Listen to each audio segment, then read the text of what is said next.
union makes us strong. Solidarity forever. Solidarity forever. Solidarity forever. For the union makes us strong. They divide us by our color, they divide us by our tongue. They divide us men and women, they divide us old and young. But they'll tremble at our voices when they hear these verses sung. For the union makes us strong. Solidarity forever. Solidarity forever. Solidarity forever. For the union makes us strong. They have taken untold millions that they never toiled to earn. But without our brain and muscle, not a single wheel can turn. We can break their haughty power, gain our freedom when we learn that the union makes us strong. Solidarity forever. Solidarity forever.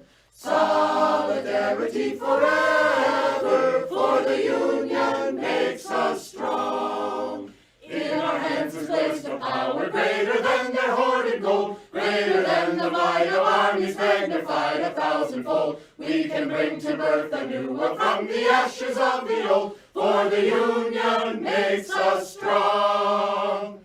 Solidarity forever. Solidarity forever. Solidarity forever. For the union makes us strong. Solidarity forever. Solidarity forever. Solidarity forever. For the union makes us strong.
Hello, hello, hello. How we doing, folks?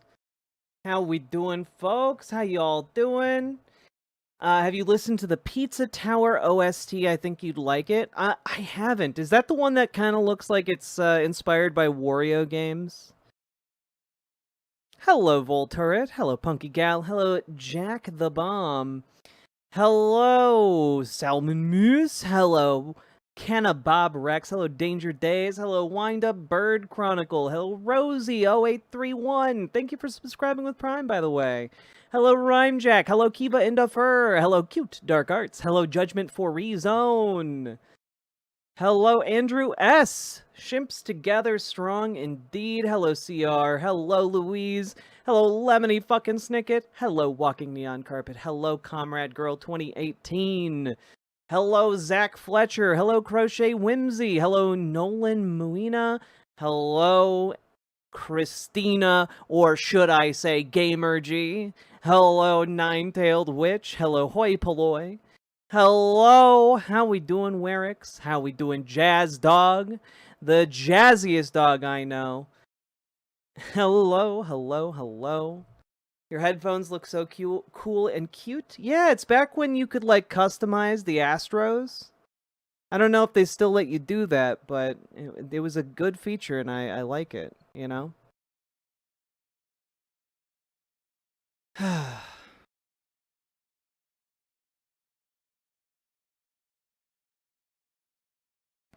Goodness.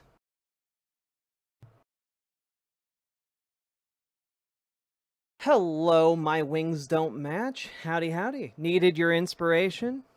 Yeah. Hello, Rhea Minar. There we go. Or Rhea Minar? Either way, hello. Hello. Hello, Snuggle Kitten. Just got out of the shower, need hair to dry? Hell yeah.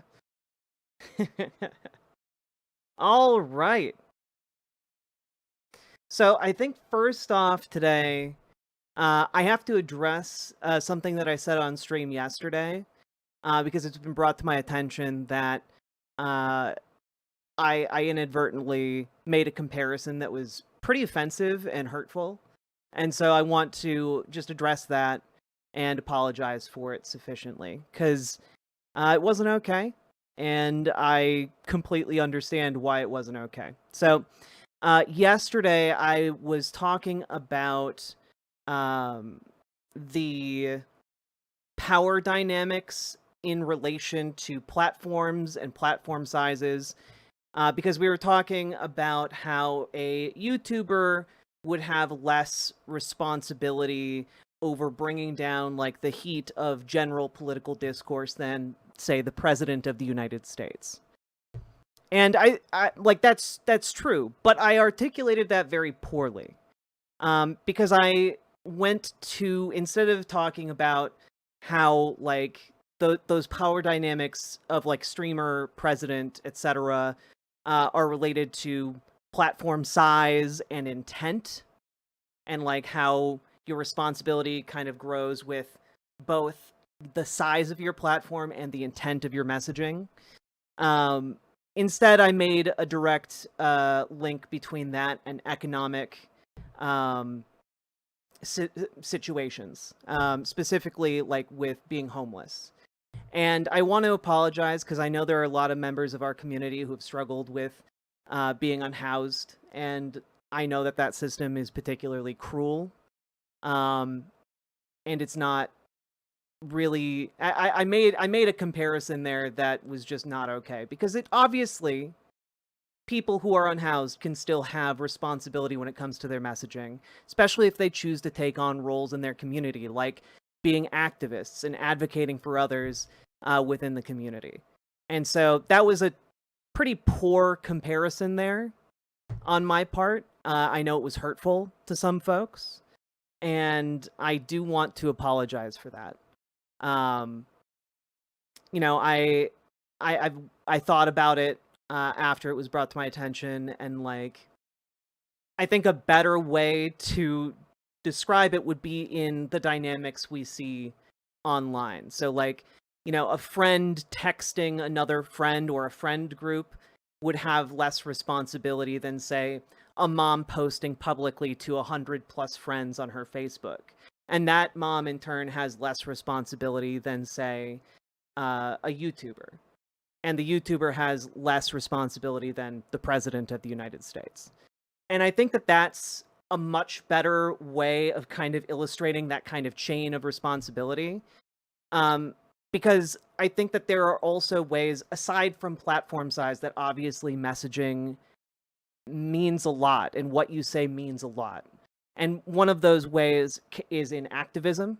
Like, if you are trying to convince other people in your community or to rally support in your community, like, and you take on the role of being an activist, then how you present those points matters. And so, you know, your responsibility as an activist that you bring upon yourself, like that, you have that higher responsibility. And the way I expressed that yesterday made it seem like homeless people were akin to, like, children who needed to be, like, guided And that was not my intent, but I understand how that could come across as really hurtful. And I'm going to try to be more careful with my words along those lines, because I can understand how that would hurt. Especially because I know that there are a lot of people in this community who have either been unhoused or are currently unhoused, who are still doing their best every day to improve their communities. And that was pretty shitty of me. So, I've not felt okay about that all day, and I wanted to start off stream by apologizing for that, and like noting that it's like it's pretty ironic that in a segment where I was trying to talk about messaging responsibility, that I failed to live up to that same responsibility, you know? So, I am sorry, and I will try to do better.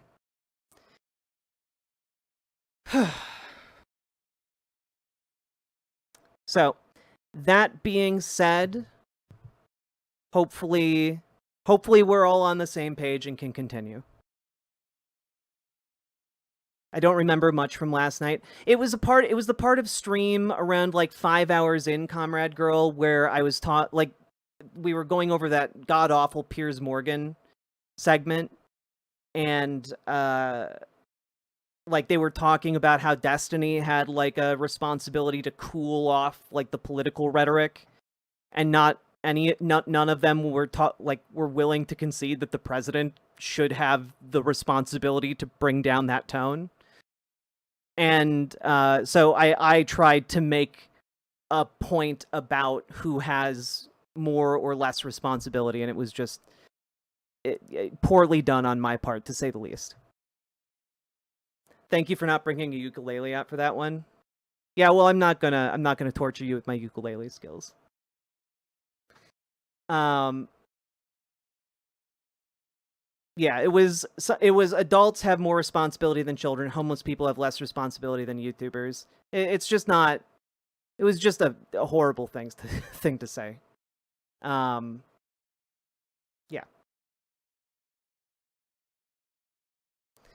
Let's see.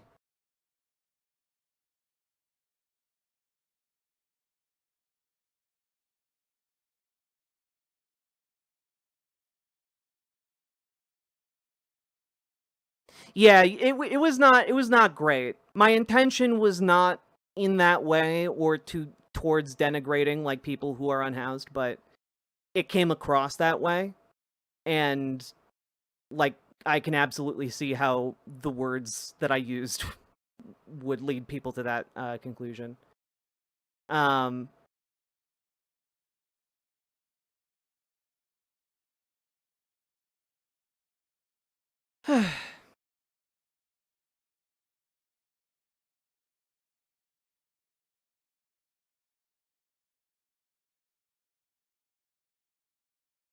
An alternative way, Quiet Kitsune says, an alternative way of stating that would be local cable access at like 2 a.m. compared to primetime national syndication. Yes, or both are TV, but one is seen by way more people and one is more likely to be treated as an authority figure. Yeah. Again, there were a lot of examples that would have been way less problematic and way less hurtful to make. I just did not think before I spoke on that one.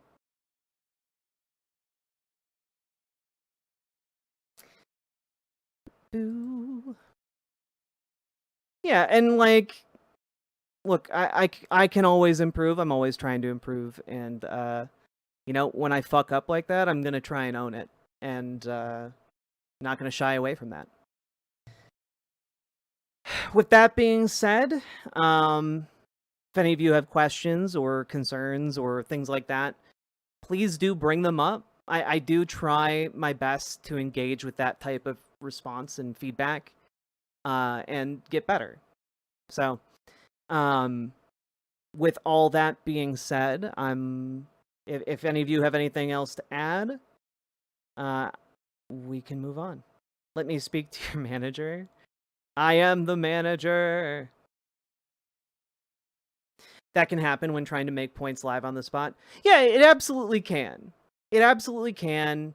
And like, but I'm not gonna take the easy way out by saying like, oh, I was tired, or oh, I had been drinking like liquor or whatever. Like, I'm gonna own the mistake. Jack's most problematic point is she doesn't get enough time for video games. Yeah. Shakespeare writes, I'd been homeless for the past 10 months as a local community organizer. It hurt to hear. Felt like you put yourself up on a higher level, but I really appreciate the time taken to own up to a hurtful comparison. Yeah, and you were absolutely right to point it out, Shakespeare. Like, as soon as I read that, like, I felt like that sinking feeling in my heart where it's like, oh, yeah, I did fuck that up. I fucked that up. Random question, would you ever be interested in being on The Line or the Transatlantic Call-In Show? Yeah, I'd be on either of those. You know, I've no... I would need to be approached and asked. Like, I'm not going to request to be on them. But if they asked me, I'd be down. Yeah, I don't I don't believe in playing music and turning it into a song to apologize.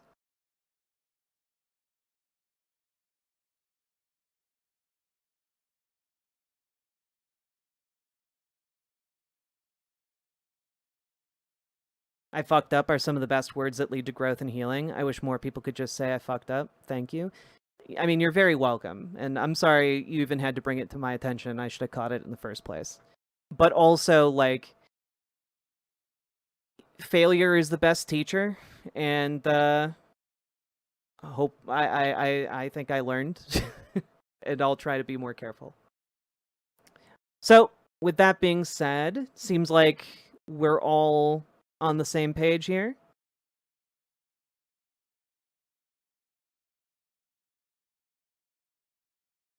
Yeah? Okay. Because we got a lot to talk about today.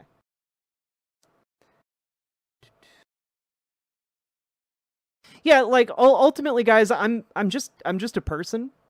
I'm just a person with a platform. Like, I'm not trying to ever bullshit you guys. Like, it is kind of telling that the space that I swim in, it's laudable to just have an honest reaction to fucking up. Like, please don't please don't have that reaction. I guess. I don't know. Yeah, I'm a riverboat gambler. You should be shaming me for all my womanizing and gambling. Was the comment during the Peer's Destiny thing? Yeah.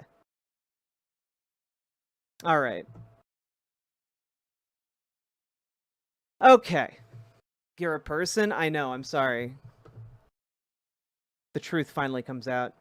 Can we start, though, with something that I just really enjoyed today? I've been here 5 years, you never womanized me? What? I made a website and gave you all pronouns. You know, like, is that not the epitome of womanizing? I'm not a person, I'm a meat popsicle. That's the HK-47 I know and love. Alright, let's move on here. This is just like a small thing that brightened my day.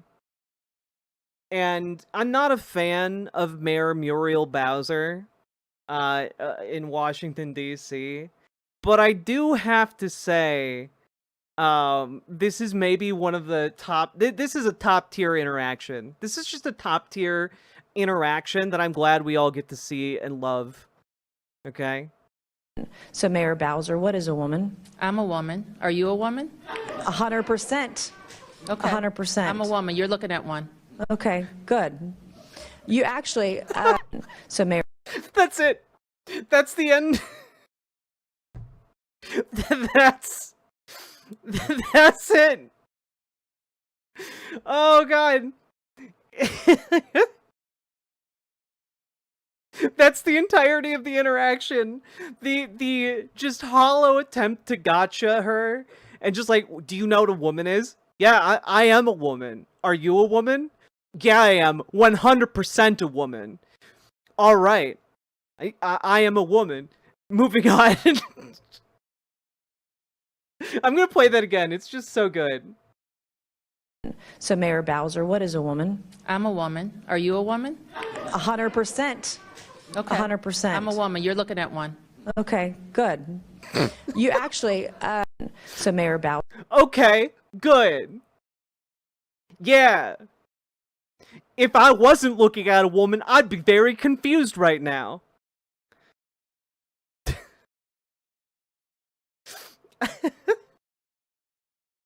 I just the fact that like it's just a complete non sequitur, right? Like it's just a complete non sequitur. It doesn't matter. Doesn't mean anything in the context. Like the mayor is here testifying about crime. The mayor of Washington, D.C. took time out of her day to testify about crime, and you're asking her if she knows what a woman is, and her response is just like, I'm a woman. Are you? Yeah, I am. Good. It's so good. Wait, that's what that was from? Yeah, that's from, like that lady is trying to do a Matt Walsh gotcha. It's crazy. Wait, was that Nancy Mace? What Nancy Mace looks like she turned into the librarian from Ghostbusters.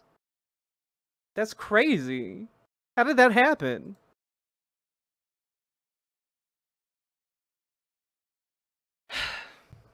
Yeah, like I don't have any love for Muriel Bowser, mayor of Washington D.C., but you know, like this was great. Hatred ages you fast. It's crazy. Okay, can I say something though? I do like the white suit. I like the white suit jacket. I'm a sucker for that kind of shit. It looks good. But also, fuck Nancy Mace.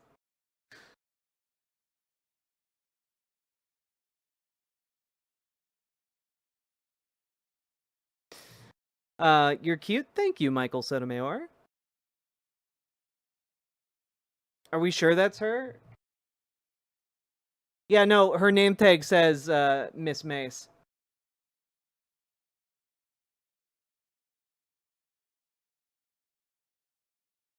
Aren't shoulder pads like so 20 years ago? You know, everything's coming back around, Gamer G, so like I don't know anymore. I feel like we're kind of in an era of fashion where it's just like wear whatever the fuck you want with confidence and people are going to be like, "Oh, yes, queen, slay." You know, it's just that's it. You just wear whatever the fuck you want with confidence and people are going to think it's the coolest shit ever.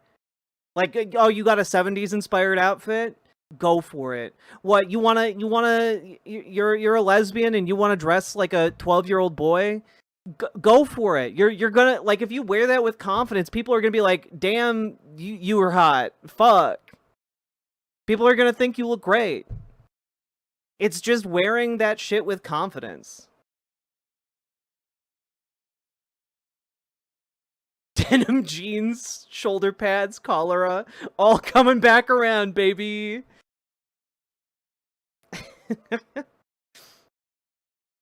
I think we need to bring back ball gowns. Why would anyone put gowns on their balls? I don't understand. I'm so sorry. That was some low-hanging fruit.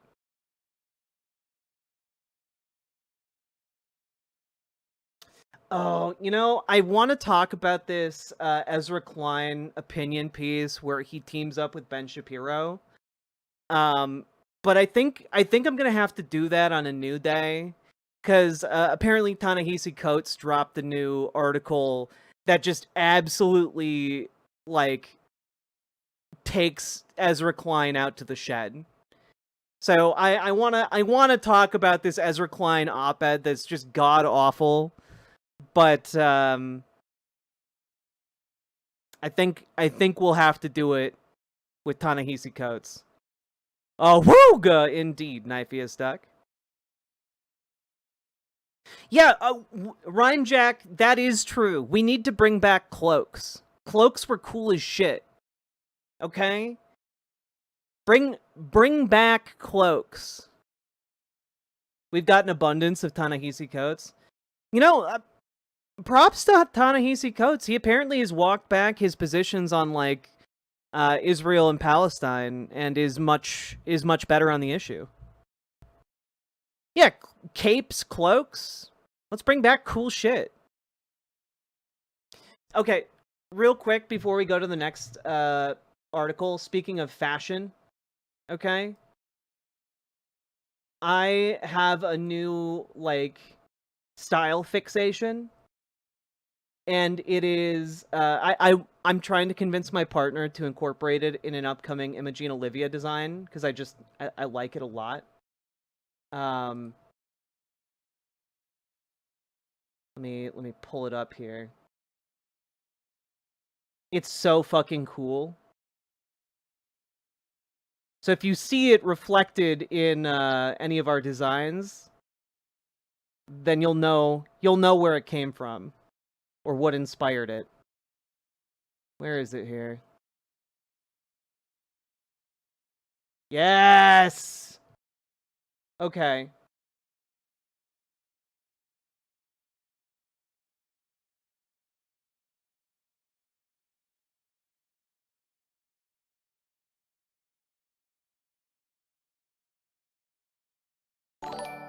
Lily loves stuff. Thank you for the $5 dono. My high school Latin teacher wore recreation Roman sandals every day and a Roman cloak in the winter. She also needed a bra that wasn't so thin. Okay, but I came across these, and folks, what you are currently looking at are a pair of Egyptian Roman sandals from about 1600 years ago that have somehow it continued to exist to today. And like the detailing and the design work on these, like, one, these look comfy as hell, and two, the detailing here is just superb. It looks so good. Did they get good rates on international calls? You know, I hear the tariffs were a lot less back then. They look like rotary phones. Yeah, I wasn't so much into like the rotary design, but this upper design here, I just think is cool as hell. And the design goes all the way around the shoe, like this little triangular design. And I just think it looks really, really cool. You know? I think a lot of people tend to think of like people of the ancient world like being rizless, but the reality is they were so full of riz it was crazy. They didn't have TV, chat. They had to do something, and some of them dedicated their entire lives to just being the rizziest person in town. Avalon of Babylon, hello. Anyway, I just thought it's neat. You know?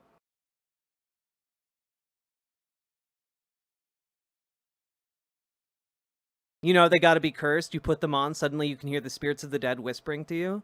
Okay, but that just makes them cooler.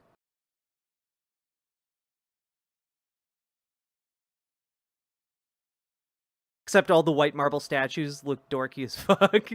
It's true.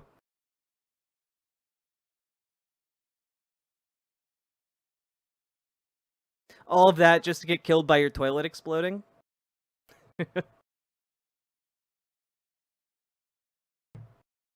Anyway, all I'm saying is if you remade those exact shoes, you'd make a killing. Return the slab.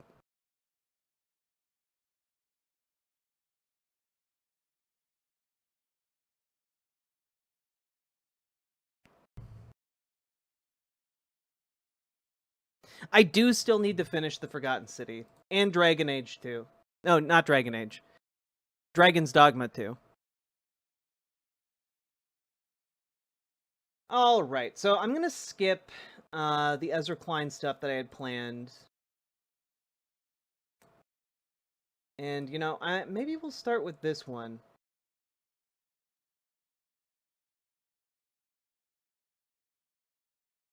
Yeah. Okay. Oh, yeah, and Dragon Age Veilguard. It's true. You know, I have a terrible record of not finishing games. Have you heard news that Trump wants to send U.S. troops back to Afghanistan? Yeah, dude, like, offhandedly said he wants to retake Bagram Air Base. I don't think he actually gives a shit. I don't think he's actually gonna do that, but, like, he's gonna talk about it, you know? It's just stupid. Remember all the news stories about how, like, all the military equipment that was left at Bagram Air Base that, like, they disabled so that, like, people couldn't use? Well, Trump wants to go back and get all that disabled equipment and then, I don't know, ship it back to the United States to be sold for scrap or something. I don't know. It's stupid. As with everything that comes out of his mouth these days, it's just stupid. All right, you guys ready for a segment?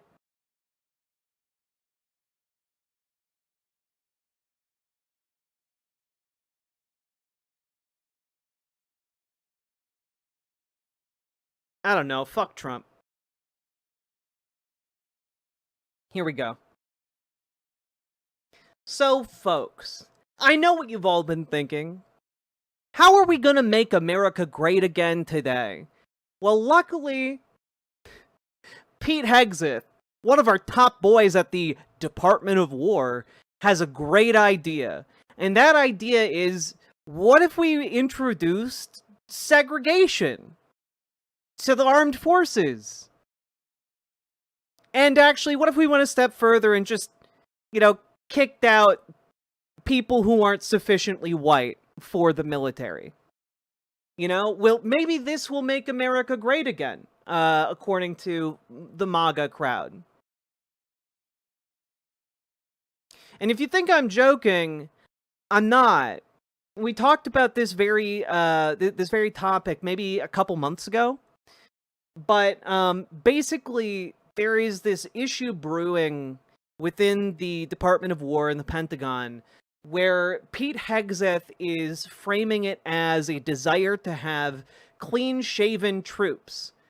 And any troops that need a medical shaving waiver are going to be kicked out of the armed forces. Or at least that's what Pete Hegseth wants to do.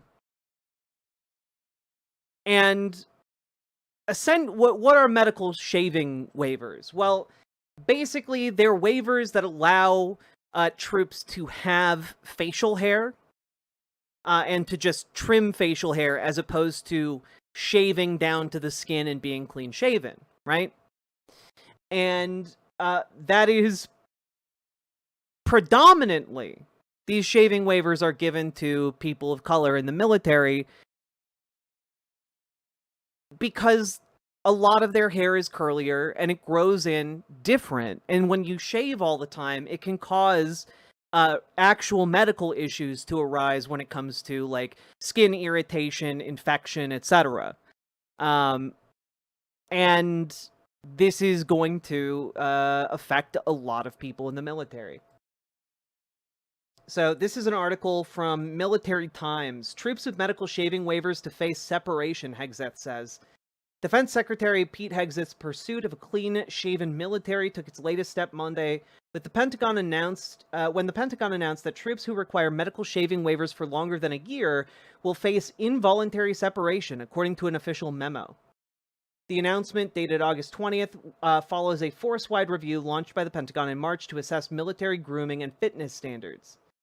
Hegseth mandates that troops who seek individual exemptions must receive final waiver approval through their unit commander, which can only be granted after a written recommendation from a medical officer.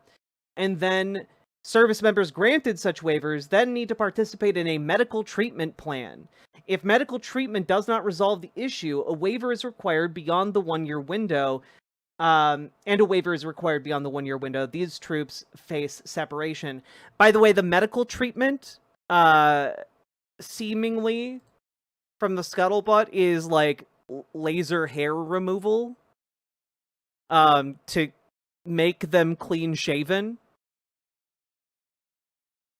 So, you know, troops who aren't willing to get laser hair removal all over their face just get kicked out. Yeah. In March, the Marine Corps ordered Marines diagnosed with pseudo-folliculitis. My father had holes in his face from having to shave when he was in the military. Pseudofolliculitis Barbie is no joke. Yeah, no, that is exactly what is being targeted here. And it can lead to infections that lead to those holes in the face of soldiers. You know?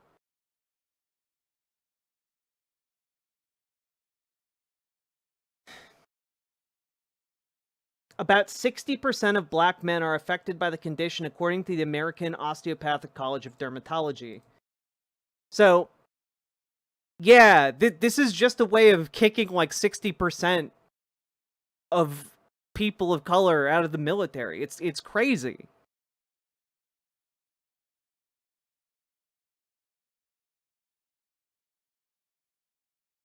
So, I don't really know how to end this on like a positive note, except that there is a likely like brick wall built on this highway, which is the fact that the overwhelming majority of new recruits to the military are people of color.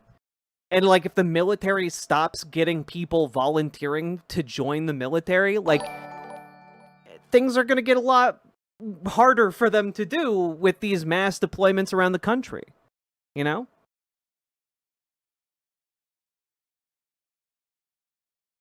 God.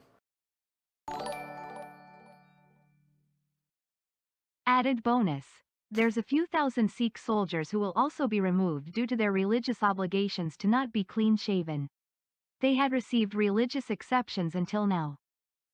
Yeah, it is, and it is just completely unnecessary, completely unforced. There is no reason to do this other than a prioritization of aesthetics over the actual manpower strength of the military, and naked bigotry. And Pete Hegseth is totally fine with the bigotry, and it remains to be seen how they're going to deal with a sizable portion of the military choosing not to undergo laser hair removal or just simply leaving the military rather than put up with this shit.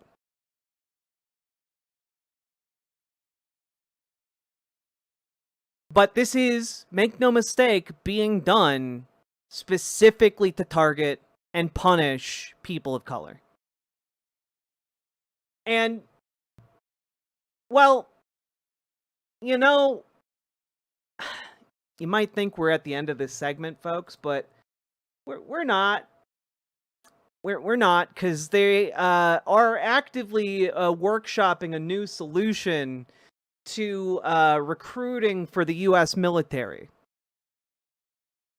How, might you ask, are they going to replace 60% of people of color in the U.S. military? Well, due to recent events, it seems like they have a new plan. The Pentagon is considering a bonkers new military recruiting tactic. Some Department of Defense officials are ready to exploit Charlie Kirk's death. And, you know, take whatever that inspires in you and multiply it times 10, because this is truly just kind of insane, right? Just truly kind of insane. Hello there. Times seem pretty dire lately. And scary. So I wanted to say, if it isn't over, don't mourn. If it isn't too late, don't panic. Don't undercut what you stand for by sitting this out. Protest and stick together. Hell yeah, CR Rent. Thank you for the $20 super chat, and we're not going anywhere. We're gonna organize, we're gonna organize, we're gonna organize, and then we're gonna win. But I mean, look at the ideas that our opposition is putting forward here. This is truly insane. Okay? Get ready for this. Top U.S. military leaders are considering a new recruitment strategy that would leverage Charlie Kirk's legacy and memory to draw more of America's youth into the armed services. The Pentagon would frame the drive as a national call to service, according to U.S. officials who spoke with NBC News. Possible slogans for the recruitment effort include, "Charlie Kirk has awakened a generation of warriors." The enlistment strategy could potentially involve Turning Point USA, Kirk's political organization, morphing it into recruitment centers. That could include inviting recruiters to be present at events or advertising for the military at the chapters. This is all according to two defense officials. There are some 900 official college chapters and around 1,200 high school chapters of Turning Point USA across the nation, but the conservative advocacy nonprofit received more than 54,000 inquiries for new campus chapters in the 48 hours after Kirk's assassination, according to TPUSA spokesman Andrew Colvett. So, basically, this is a way for... I mean, keep in mind, conservatives view this as a win-win. On the one hand, massively expand the recruitment apparatus for the armed forces, and funnel taxpayer money into the political non-profit propaganda arm of the Republican Party. Like, this is extraordinarily illegal. But they're gonna try and do it anyway.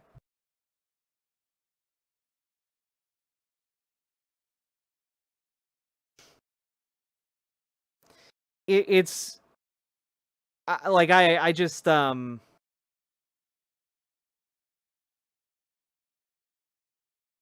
it's insanity. It's absolutely insanity.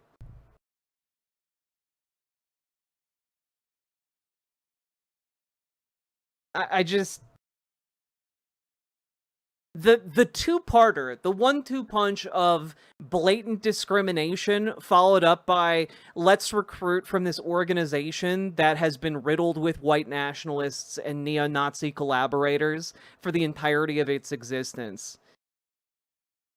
You know, like, and that's not hyperbole on my part, by the way. Turning Point USA has needed to, like, fire numerous chapter leaders and organizers within their ranks for, you know, private group chats with fellow Turning Point USA members where they were dropping the N-word, where they were talking about, like, you know, using derisive language about a variety of minority groups. And... It's, well, I mean, for goodness sake, like, Charlie Kirk hosted a show with Jack Posobiec, who collaborated with folks like Richard Spencer and out-and-out neo-Nazis and white supremacists.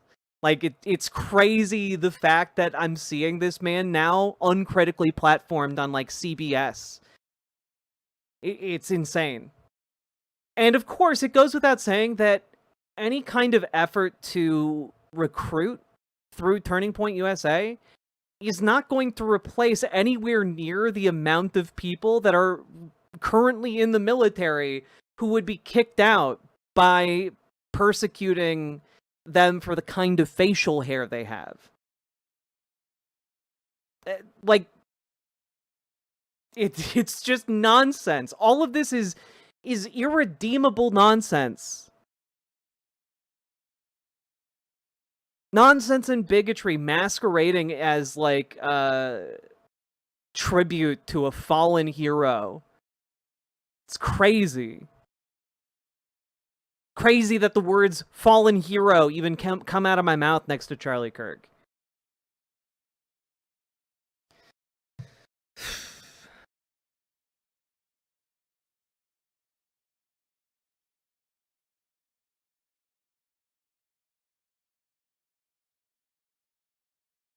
So anyway, that's what's going on right now. Just a little snippet of it, and there you have it. God, like, comment, and subscribe. We live in hell world. You better be liking, commenting, and subscribing. Now, folks, we've been going for about 46 minutes. If you've been enjoying the stream, hit that follow button, hit that subscribe button, hit the like button. You know the drill. Click the goddamn buttons, chat. And normally I would also click the button, but I need to like go through a little bit of a menu to find the correct button to click. There we go. Go, go, go. Click the button. Click the button. Click the button. Click the goddamn button. Click the button. Click the button. Click the button. Click the goddamn button. Click the button. Click the button. Click the button. Click the goddamn button. Click the button. Click the button. Click the button. Click the goddamn button. Click the button. Click the button. Click the button. Click the goddamn button. Click the button. Click the button. Click the button. Click the goddamn button. Click the button. Click the button. Click the button. Click the goddamn button. Click the button. Click the button. Click the button. Click the goddamn button.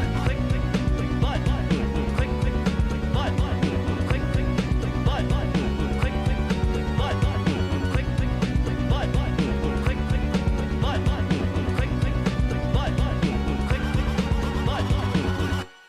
We have 125 likes on the stream. I think we can hit 200.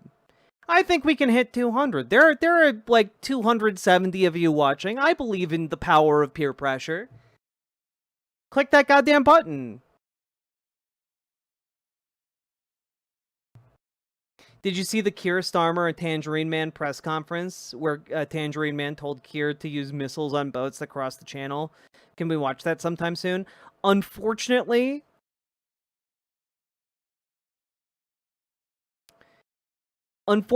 we have too many things to talk about, and I don't know that we're going to get to that because too much insanity is happening.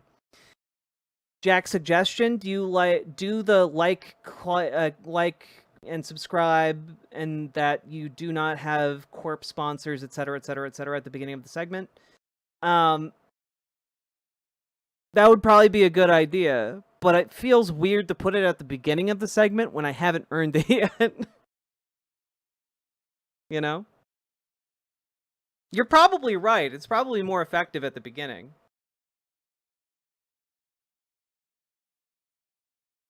All right. Made the switch to GG so you can keep more of the donos. Oh, Left hell is yeah. best. Jack is de praxis. It's true! Folks, if you want to be on the on-screen chat over here, you can join over on riverboat.gg. Just type that into your address bar. You'll get over to our personal website where you can chat in the on-screen chat. And also, when you drop subs or donos over there, a greater percentage goes to me at no extra cost to you guys. So, just as a heads up, if you want your subs and donos to go a little bit farther. It's nice over here. You also get a lot of emotes.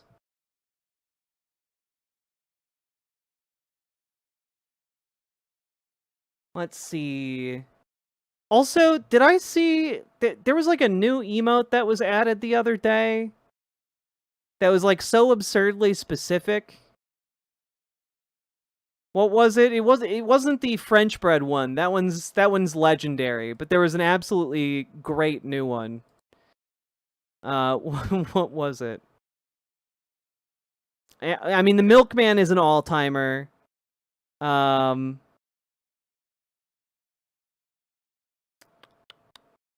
Fell for It Again award is great. Where's that other one? The Curtis Lee one is great. Was it the Quark emote? It might have been the Quark emote or the Dill Burrito emote. Hello, CR Rent. No, Dancing Skeleton's been there for a while. I can't dono, but I do have Twitch Turbo and YouTube Premium. Which ones give you more for a watch? Probably YouTube. Probably the YouTube Premium. Twitch, I don't know why, but Twitch has not paid out any ad revenue from anything. for like the last year and a half. So seems like maybe that should be illegal given the amount of ads they run on my content, but you know.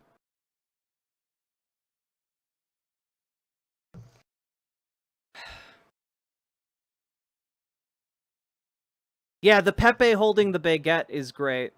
That one is new. I have no idea what the context for it is, but I like it a lot.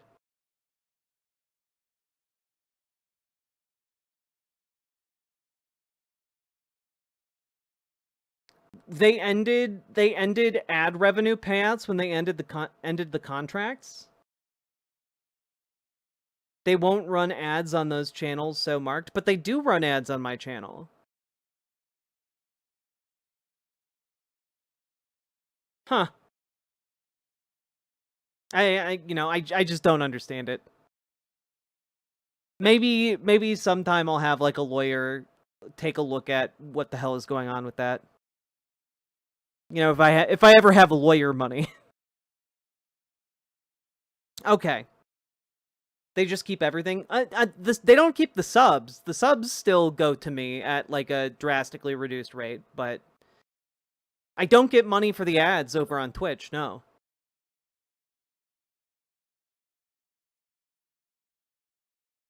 Boop, boop, boo. All right. Yeah, I think we should talk about this because this seems potentially a huge deal.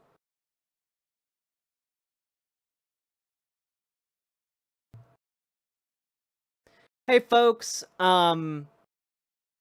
I don't know how to put this, but 11 lawmakers were arrested today in New York City. Essentially, they were trying to get in to see the conditions of an ICE DHS holding facility at 26 Federal Plaza. And this was the result of them trying to exercise oversight authority. Justice for our neighbors. 1. We are the people. 2. A little bit louder. 3. We want justice for our neighbors. 1. We are the people. 2. A little bit louder. 3. We want justice for our neighbors. 1. We are the people. 2. A little bit louder. Justice for our neighbors. Like, folks are doing their best here to like put pressure on this regime in whatever ways they have available to them. One of the people arrested is Brad Lander, New York City comptroller. Here's another angle. We are the people. 2. A little bit louder. Back up! If you impede, you will be placed under arrest. We are the people. 2. Back up! We want justice for our neighbors. Back up! If you impede, you will be placed under arrest. 3. We want justice for our neighbors. 1. On that side, please. 2. Let it go home. If you impede, you will be placed under arrest. 2. A little bit louder. 3. We want justice for our neighbors. 2. A little bit louder. 3. We want justice for our neighbors. 1. We are the people. 2. A little bit louder. 3. We want justice for our neighbors. 1. We are the people. 2. A little bit louder. 3. 1. We are. There's something deeply wrong in this country when lawmakers are trying to see what kind of conditions people are being kept in inside their own city, and officers take them away in cuffs. You know? There is something rotten in the state of Denmark. It's I'm sorry, lawmakers in that city should know what's happening in that city. Simple as. And, you know, Zoran Mamdani is also talking about it now.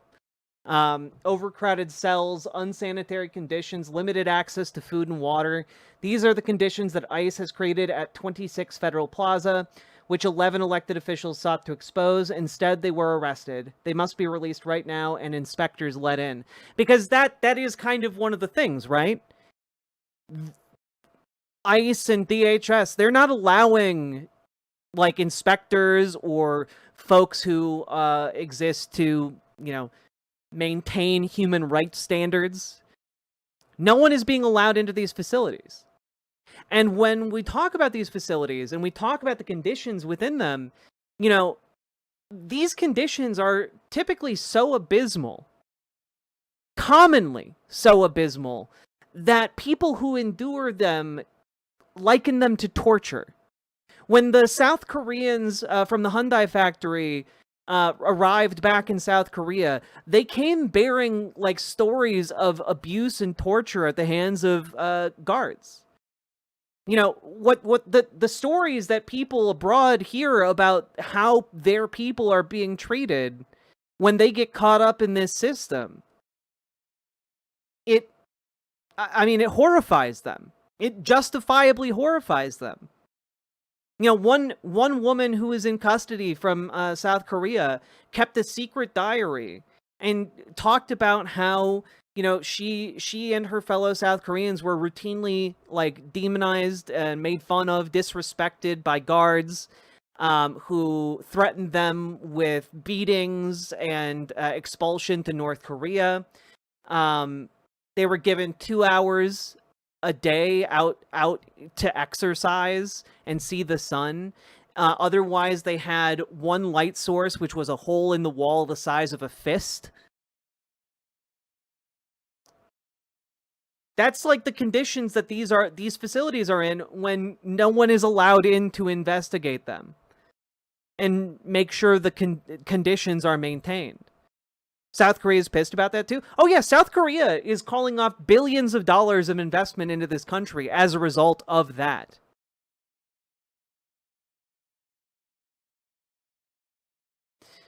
And some of the people who are in these facilities have been there for months at this point.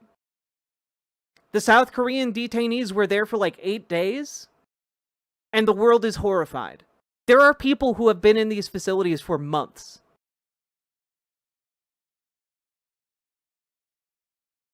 Federal Dems who have oversight ability have been blocked repeatedly. Lander than the New York State Dems don't have access rights, but this is clearly a human rights disaster. Absolutely. Absolutely. Are we going to protest or just talk about it online? You should protest. Yes. In fact, for those of you who want to protest, I would encourage you all to attend the October 18th No Kings protest movements. As you can see, more and more dots appear every day, filling up the map of this country. I want to see a lot more dots on this map. If you want, you can create an event and invite other people in your community to said event. And I think that is unambiguously a good thing. Part of your protest should be on behalf of those who cannot protest for themselves within state custody. Okay? I want you all to mark your calendars October 18th, and I want you all to get out there. All right? I want y'all to get out there October 18th.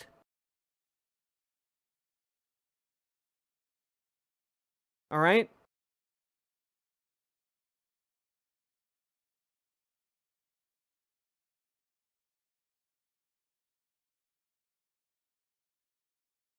Jack, Trump and the regime are looking to charge the ladies that wear the pink pussy hats. Can't remember their name. Charge them under the RICO statute. That they can certainly give that a try. It is all... let me tell you, there is danger in their LARP, but predominantly they are all hot air and no action on that in that regard. There is nothing to charge those pink pussy hat wearing ladies with. They're not doing RICO. So, like, I don't know, don't let them bully you with bullshit. Under no circumstances should you let them bully you with bullshit.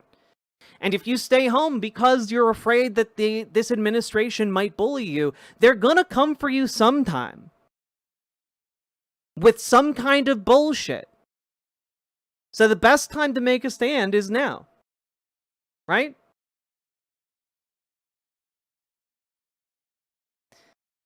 So I want y'all to show up to that protest. I want y'all to start calling your representatives and senators every damn weekday. Leave them a message. You know? Leave them a message. You want ICE dismantled. Leave them a message on another day that you want them to stand up for Medicaid in the budget negotiations. Leave them a message that you want them to gain, to throw out these tariffs that Trump is unilaterally imposing. Get them to end the rescissions. Get them to end the attack and assault on our institutions. Okay? Like, you need to start doing more than just existing online and being angry. You need to start doing more than just knowing what the correct political positions are. And you need to start acting from those correct political positions in order to influence others to do the same. Okay? When is the protest? October 18th. Okay? October 18th. And, you know, if you're looking for more direction in your local community, join DSA. Join your Working Families Party. Join your local Dems. If you need help joining DSA, you can join our Discord and reach out to Gamergy. She will help you get connected with your local DSA, and she will even help you form your own branch of DSA. If you want to join your local Dems, join our Discord, reach out to Dragonfly. She will help you join your local Dems. She will help you radicalize your local Dems. She will give you tips and pointers on how to do so, because we must radicalize our Democrats because they are too fucking milquetoast right now to be useful.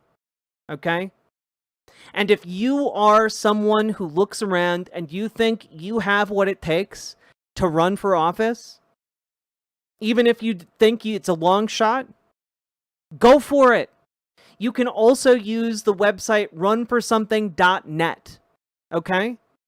And they have tools and structures and people who will help you get set up to run a campaign in your state or in your city. Because now we need to start translating a lot of this good opinion and good knowledge into good action, all right? Now is the time to start doing these things. We cannot sit on our hands with our thumbs up our asses and then bemoan and complain our situation in, you know, a year from now. Oh man, I wish we had good candidates. My brothers and sisters, like, now is the time to start making those good candidates. Now is the time to do that.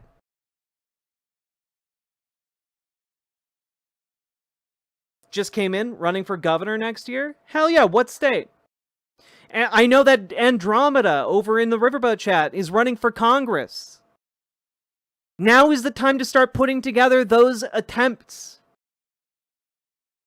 And folks, even if you lose your first attempt, trying a second time with greater name recognition genuinely can move the needle. Not everyone gets elected their first time around. All right? Literally every one of us is better than 99% of politicians. Having watched most of you chatters, I guarantee you, you guys have more spine and more grit than 99% of politicians. Okay? Guarantee it.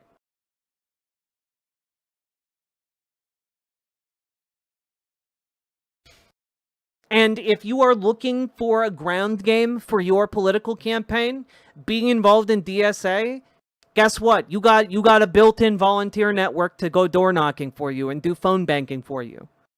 You're a part of your local Dems. Look at that. You got some people in your corner to door knock and phone bank for you. Now is the time to do this shit. And if you can't do that shit, look around and figure out what you can do.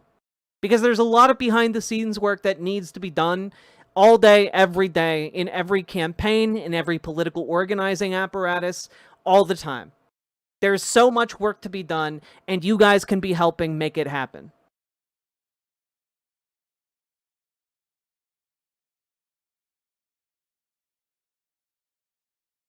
What do you say to someone who says the protests against Trump aren't going to work because most of the protesters are on the left and therefore not constituents of the Republicans? I say that people gravitate towards action, and the more people point out how much bullshit is happening, the louder they point it out, the more they get organized around doing something about it, the better off we will all be. The Tea Party consisted of a handful of, like, crazed lunatics running around in tricorn hats, and they were able to influence the entirety of the Republican apparatus into becoming, like, this fascistic mass movement we have today. And that was a handful of lunatics. And you know what? I think we have more than a handful of actually sane people. And I think the more of us that come together, the more of us that take action, the more we inspire people who are politically unaligned to get involved as well. And that is really fucking important, because guess what? If you can mobilize the Democratic base, and if you can mobilize independents, you have literally the largest political bloc in this country. Hands down.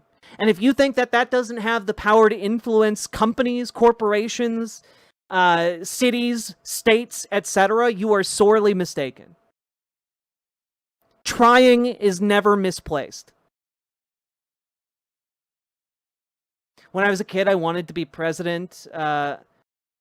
Identify I could help people. Unfortunately, I got laughed at. Well, you know what? Anyone can be president if they're born in the United States.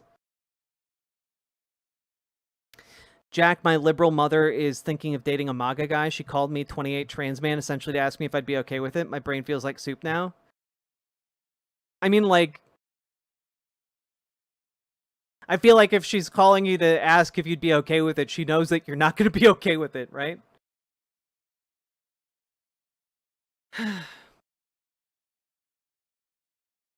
Yo, GamerG, can you message me information about the Omar Fateh phone banking, and I'll get some like I'll get some like coherent calls to action. When are those? You got links? Let's get some people to phone bank and shit. Got a mobilize link here. Yeah, just send it to me all in one package, and for next stream I can organize it into like a call to action. Oh god. Okay, yeah, if anyone wants to do an online phone banking mission for Omar Fateh, who is essentially Zoran Mamdani but for Minneapolis, out here in Minnesota, there is a huge ongoing and raging fight between Jacob Frey, a milquetoast, a centrist, do-nothing Democrat, and Omar Fateh, a man whose policy proposals are so in-depth and organized that it literally would take you like a couple hours to read the entirety of his proposals, even just like the bullet points. And yeah, I'm throwing it in for Omar Fateh. I think he can fix this city. And if anyone wants to help get someone who is dyed-in-the-wool socialist elected here in Minnesota, in the heartland of America, one of the phone banking opportunities is Friday, that is tomorrow, from 5 p.m. to 7 p.m. Central Time. Here is a link. I'm going to post it in the chats. All right. Please sign up. It is super, super easy to phone bank. And the more of you get involved, the more you do phone banking, the better at it you get, and the easier it becomes to lend your aid to other campaigns across the country. You can do it from anywhere in America. All you got to do is have the time. It's a 2-hour-long phone banking session. Again, from 5 p.m. Central Time tomorrow to 7 p.m. Central Time. I posted the link in all the chats. Please do consider signing up. We need all the help we can get.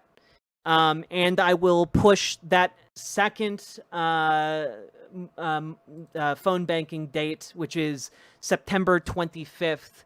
I'd love to have like maybe we can have some coherent calls to action for that next week starting Monday. But super, super important to get Jacob Frey out of office. The only thing he is currently running on, to my knowledge, is giving more money to cops. And here in Minneapolis, the city of George Floyd, we do not need more cops.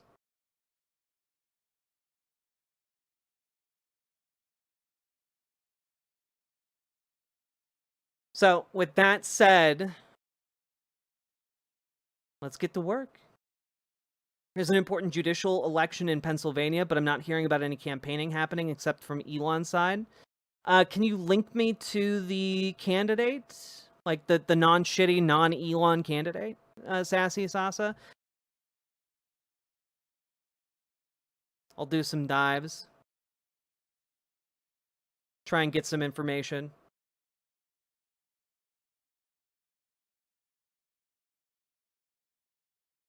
We need more donuts, not more pigs. Yeah.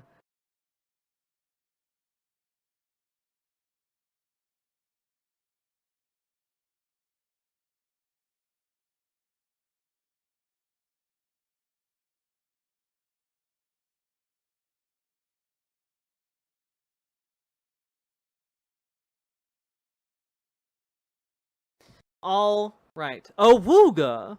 Friedkey. I don't know how to break that fear.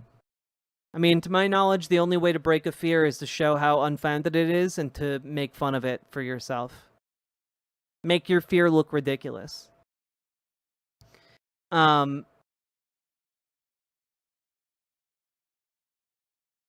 you checked this page for Twitch ads management? Yeah, I've checked the page. They automatically run the ads. I just don't get money for the ads. Like, if I choose not to run ads, or not to, like, space ads throughout the stream, then anyone who comes into my stream is forced to watch, like, a 2-minute long ad or something.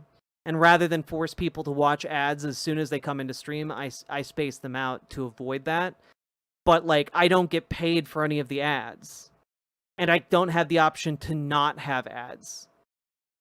It's really dumb. Nekosaurus! Saurus, how you doing? Thank you so much for the raid. Welcome, raiders. Howdy, howdy. And yes, please share around phone banking for Omar Fateh. Saurus raiders, we were just talking about how tomorrow from 5 p.m. to 7 p.m. Central Time, there is a phone banking event for Omar Fateh, who is essentially the Zoran Mamdani of Minneapolis. He needs all the help he can get because Democrats out here did a rat fuck and rescinded the endorsement that he got and muddied the waters around it. So now it's just a knockdown, drag-out fight between Omar Fateh, who actually has plans and policies and proposals and all kinds of ideas to improve Minneapolis, and Jacob Frey, a man who is just running on funding the cops more. So, with that, please sign up to Phone Bank.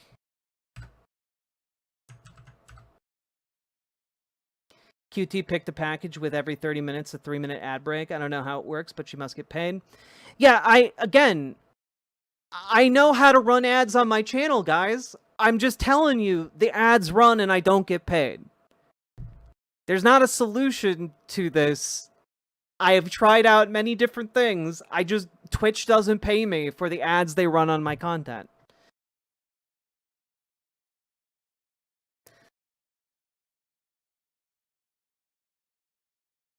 Christine Donahue, Kevin M. Doherty, and David N. Wecht are up for retention elections November 4th, 2025. Cool. I will look that up. Spend time. Got a few tabs open here.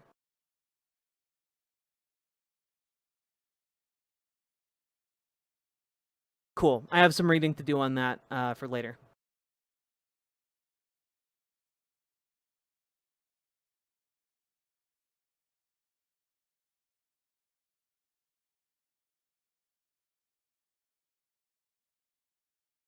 Yeah, fund the cops until 100% of the population is cops. Universal basic income achieved.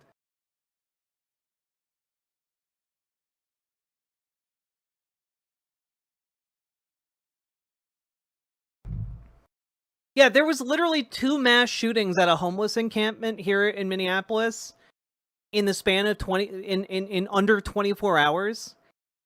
And like Jacob Frey's response to it is, "Oh, well, we rather than do anything about the gun violence, we must destroy this encampment." It's fucking nuts that this man is in office. So please sign up tomorrow to participate in the phone bank for Omar Fateh. We need new leadership here in Minneapolis.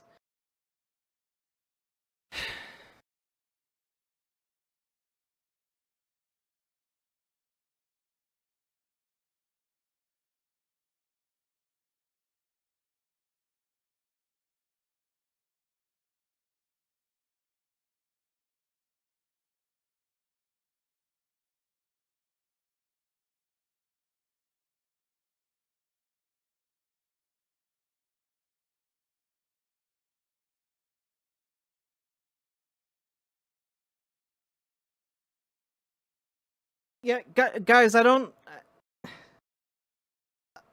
know how to explain this to you guys more. I literally have an ad manager on the Twitch end of my streaming setup here. I literally am looking at it. Ad starts in 13 minutes 44 seconds, and I have a button next to that, run a minute and 30-second ad.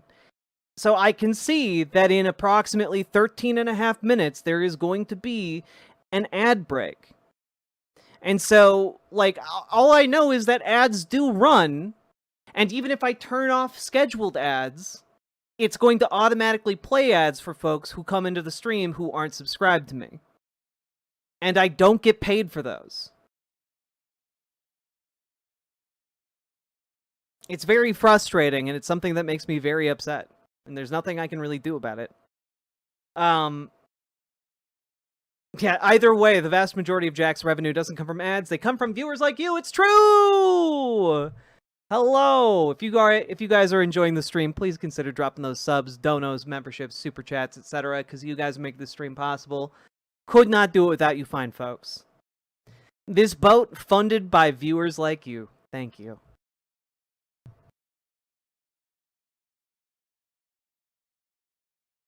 You don't even get paid for those? No. I get paid more for, like, the YouTube ads, frankly. Well, I get paid. I get actually paid by YouTube for ads. I don't get paid by Twitch for ads. It's fucking crazy. I think it's because my stream got labeled as political content, which means that they just give themselves a free pass to not pay me for ads they run on my content. It's really fucking stupid.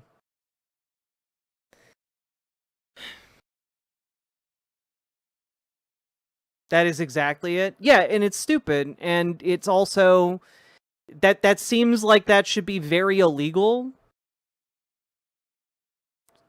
And like I don't make a big deal about it cuz like I don't know, I'm doing okay, but like fuck.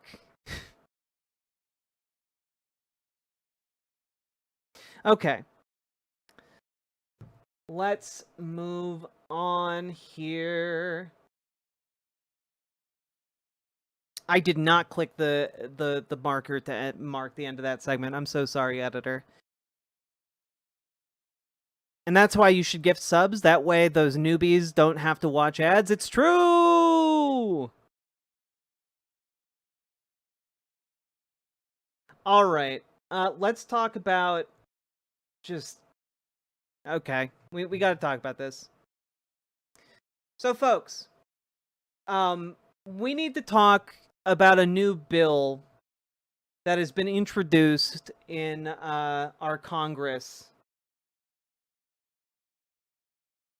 And it's been introduced in the House of Foreign Affairs Committee. It's being sponsored by Brian Mast. And it essentially seeks to give Marco Rubio the ability to unilaterally thought police citizens of the United States and revoke U.S. passports. Which seems really, really bad. Essentially, if Marco Rubio decides that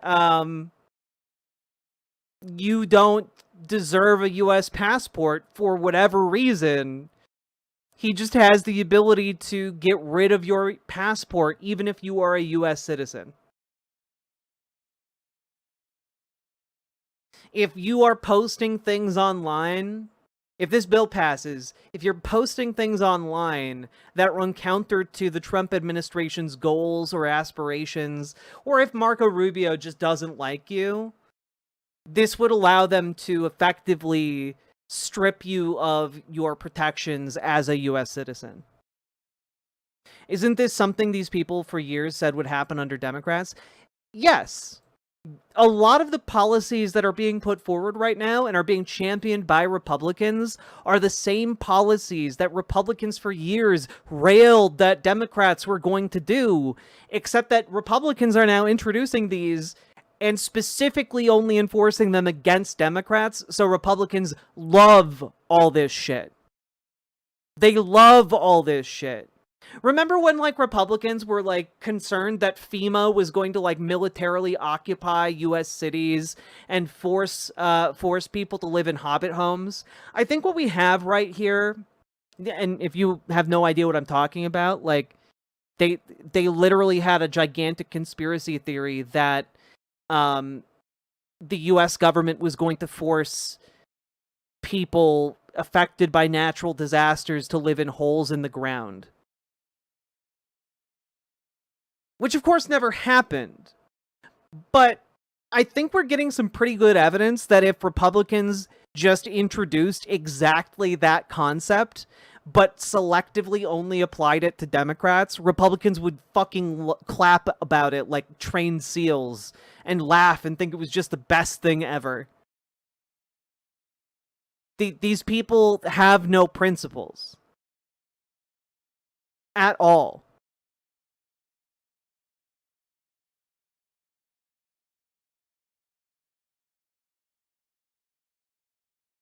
It's crazy.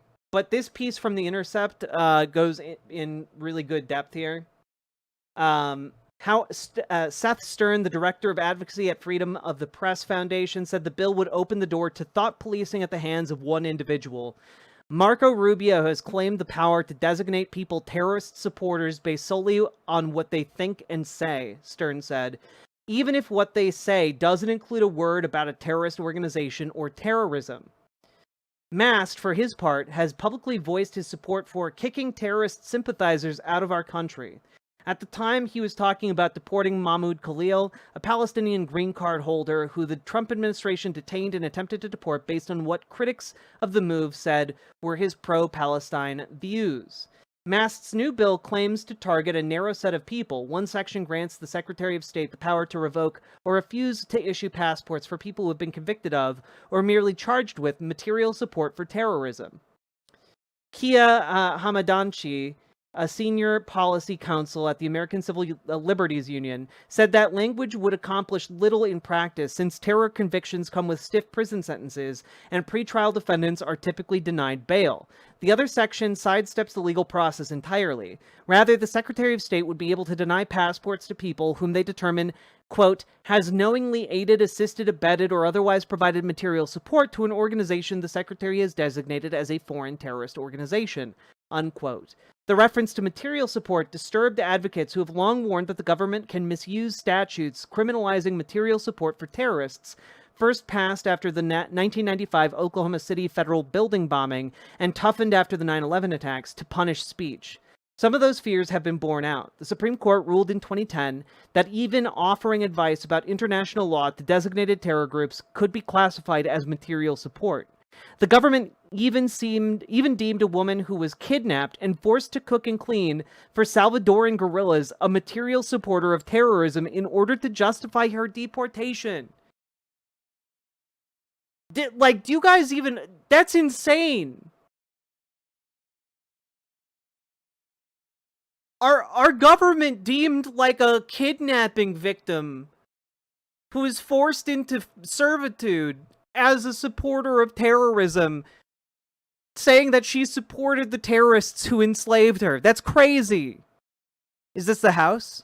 Lily loves stuff. This was introduced in the House Foreign Affairs Committee. Yeah. It's, I mean, this bill is just awful. It's just awful.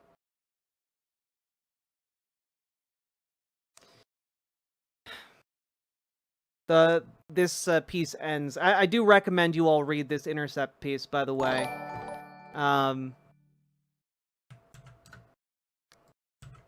Just linking it in all the chats here. While the nonprofit killer bill drew only a smattering of opposition on the right from libertarian-minded conservatives such as Thomas Massie, Stern and Republicans should be just as concerned about the potential infringement of civil liberties in the passport bill. The law, he said, would also grant nearly unchecked power to a Democratic secretary, he said. Lately, it appears that the right is so convinced that it will never be out of power that the idea that one day the shoe might be on the other foot doesn't resonate, Stern said. What is to stop a future Democratic administration from designating an anti-abortion activist, a supporter of West Bank settlements, an anti-vaxxer to be a supporter of terrorism, and target them the same way? The list is endless. But again, they don't care. They don't care. It's a death cult mentality. They do not care about any kind of consequences when we're talking about this. They don't care. I'm sure there's no connection between this and the FBI's nihilistic violent extremist, trans people, and the whole Antifa is a terrorist org thing from Cheeto in Chief. Sarcasm. God. The Intercept is reporting it's been killed.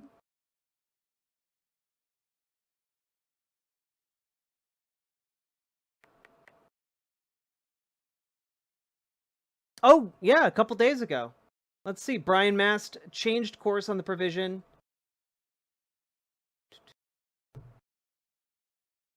Oh, Representative Brian Mast, a Florida Republican, filed an amendment to eliminate the measure from his Department of State Policy Provisions Act, a bill meant to reform the State Department in the Trump administration's image after widespread criticism from civil liberties advocates, according to The Intercept. The original language would have given Marco Rubio, blah, blah, blah, blah, blah. The committee spokesperson told The Intercept the committee would not allow the passport revocation amendment to overshadow the bipartisan effort to restore command and control of the State Department to the Secretary. Jesus. Okay, I apologize for the confusion, because the bill itself is still in play, but this provision has been amended out of it. So that's great. You know, the political pressure does, in fact, work sometimes.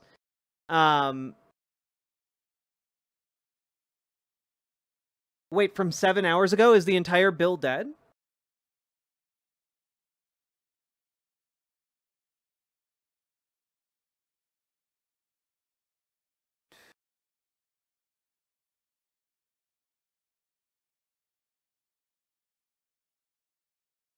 Yes! Okay, Democrats slam proposal to give Marco Rubio the power to revoke passports. In a hearing that formally killed the bill, one lawmaker called it an attempt to subvert our constitutional right to free speech. Oh man, good things can happen, chat.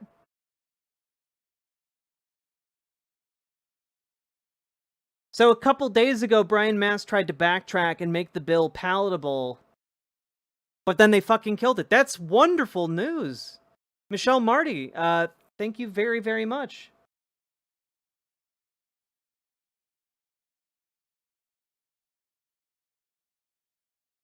Let's see. Unilateral power over passports. When he introduced he introduced an amendment to his own bill, dropping the idea on Sunday. On Thursday, committee members formally approved the amendment from Mast, putting an end to the proposal for now. Okay, so the bill is still in play, but this proposal is formally taken out today. Okay. So earlier this week, they introduced the proposal, and then it got formally adopted today. Oh, that's great. I'm not gonna lie, I've been dreading talking about this story for the last several days. And it's rare these days that, like, something good actually happens that allows for us to celebrate a little bit. That really lifted my spirits. Thank you very much. They realized how stupid an idea that actually was. No, I don't think they realized how stupid an idea that actually was. I think they knew it was bad, and they wanted to do bad things. But the amount of pushback they got convinced them that they wouldn't be able to get away with it. Good news goes a long way. It really does, Vintage Parent. Thank you for subscribing with Prime. I really, really appreciate the support.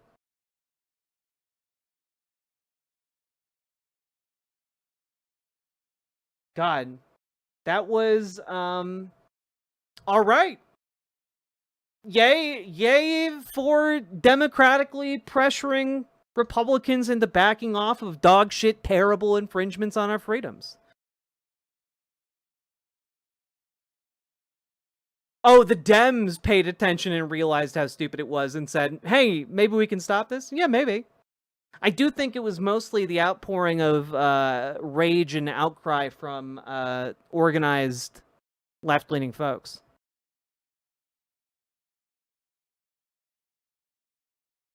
I think we'll see more and more pushback because of the First Amendment on a lot of this stuff.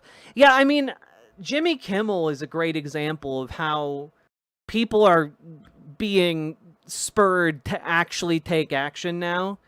And it's waking a lot of people the fuck up. And you don't want to wake people up this far out from an election. I mean, Republicans don't want to wake people this far out from an election. The fact that people are waking up and wising up to what Republicans are doing right now is terrible news for Republicans. And this is an example of how, like, this kind of woke and aware population is a direct threat to their authoritarian goals. So this sounds great.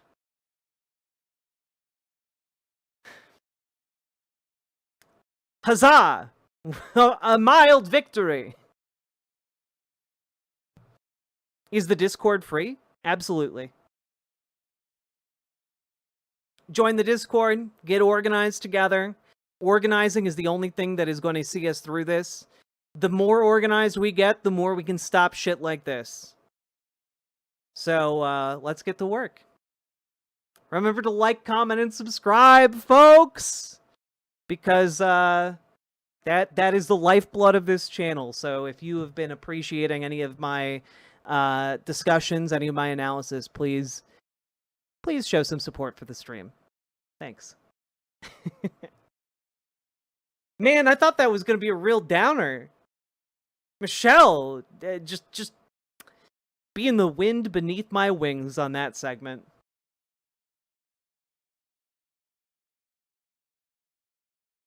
Whew.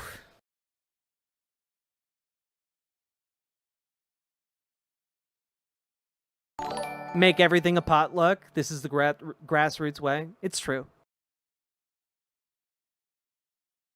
Memories, dude. Thank you for the $2 super chat. Michelle came in clutch. For real, for real, for real. Whew. All right. You guys ready to talk about our next big segment?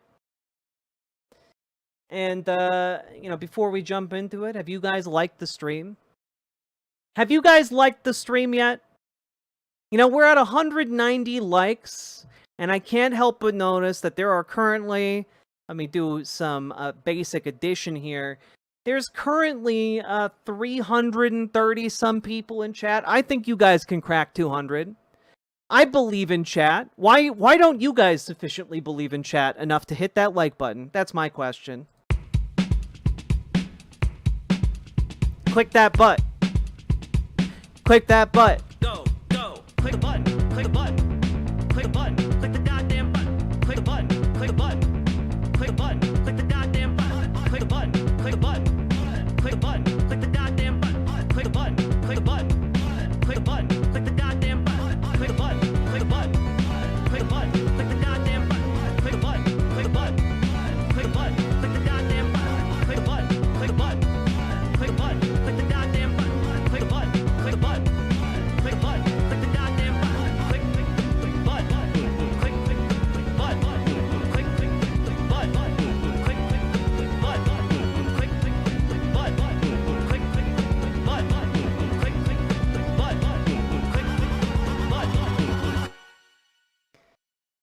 God. At some point in the song, is she saying, click butt, not button? Jazz Dog sampled my voice, and so it's me saying click the button, but Jazz Dog It's sampled just the Friday, part of me saying butt. Gotta feed Jack on Friday. Cottage cheese. Cottage cheese. Yeah. Cottage cheese. Cottage cheese. Yeah. I literally bought cottage cheese earlier today, so thank you, Salmon Moose, for fueling my cottage cheese addiction. And for the 5 tier 1 subs, thank you so goddamn much for supporting the stream. Good evening, Ollie. And hey, your Ascended Kitten, thank you for the $5 dono. Very, very kind of you. Very appreciated. Let's see. Gina, oh boy, we got a comment here. Gina Carano fired from The Mandalorian. J.K. Rowling lambasted for lukewarm takes. Later on, turned a bit more hot take because of backlash. White voice actors pressured into stepping away from roles that didn't exactly match their race. Multiple shots at video games and changes in the culture and industry that were unneeded as games were far from racist or sexist in a majority of its existence. Y'all do this kind of stuff to us since 2013 and expect us not to use the same tactics against you later? Okay, genuinely, what are you waffling about, man? Also, I used to be a video game journalist, and I can fucking tell you, video games were extremely racist and sexist. They literally made a game for the original Nintendo about, like, General Custer raping indigenous women. Like, what are you talking about? Like, 5 years ago, a mobile game came out called, like, Fire Water, like, Cowboy Dash, where the premise was it was an endless runner where a bunch of indigenous people were chasing a cowboy forever because he stole their whiskey. Like, what are you talking about? Like, learn about some of the shit you're talking about. Stop, like, if you're gonna be belligerent, at least know something about what you're being belligerent about.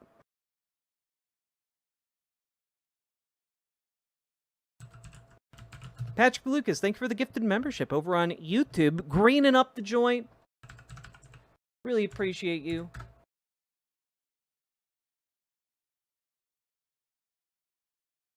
Oh, sorry. Custer's Revenge was an Atari game. Released back in 1982. But I guess that was before games became racist and sexist. Or something.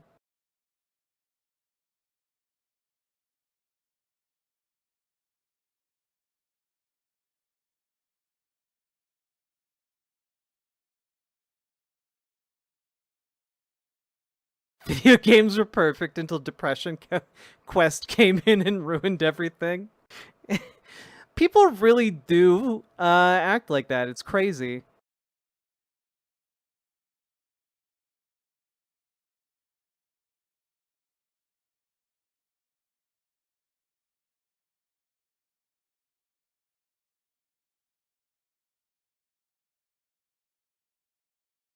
Are you worried about Trump admin deplatforming Twitch? Can he do that?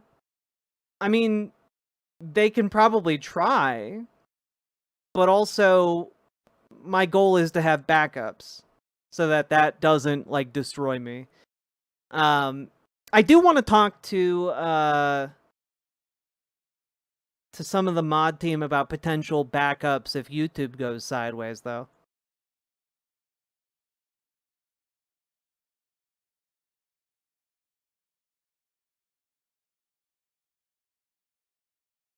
Fucking windmills.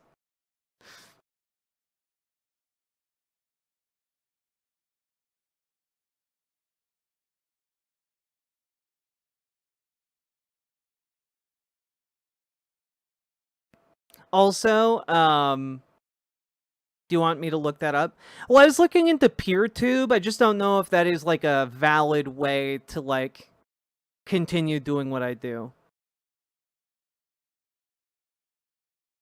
But, you know, I'm going to keep doing what I do until I can't anymore. So we'll see. We'll see how that comes about.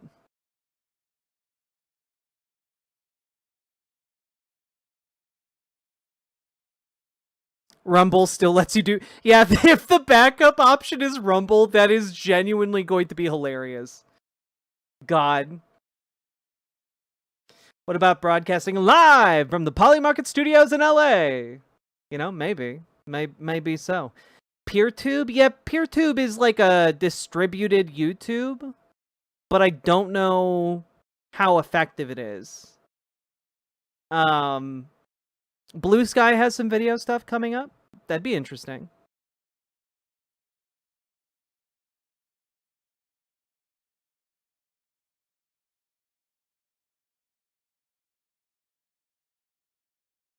Jack's soundboard will be coming back soon. Oh yeah, good update for all y'all. The floor guys are coming early next week, and hopefully, if all goes well, the floor should be done by the end of next week. We'll see. Just need the floor to be done and like the trim put in, and then I should be good to go. And you know, I might need a day or two off to like move furniture. But other than that, like we'll be back in business, folks. Fucking hell, I can't believe how much trouble that floor gave you. Yeah. It's a whole thing. Have you considered hitting the vaudeville circuit and riding the railways to revolution? I have not. I don't think I would do well doing that. Do you feel anything will come of Trump being the CEO of Steam and Twitch to the courts? What? Trump is the CEO of Steam now? What are you talking about?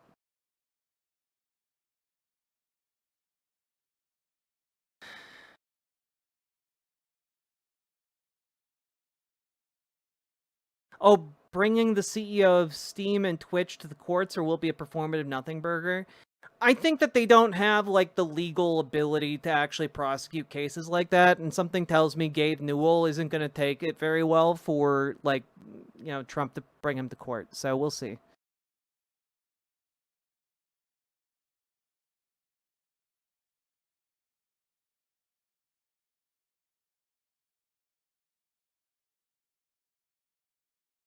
Chat going wild. It really is. Also, just sharing a small win. I got a new pair of shoes from like a thrift store, and they're really comfy and cool, and they make me feel powerful, and I like them. Completely unrelated, but I'm wearing them right now because I think they might be like a little bit newer.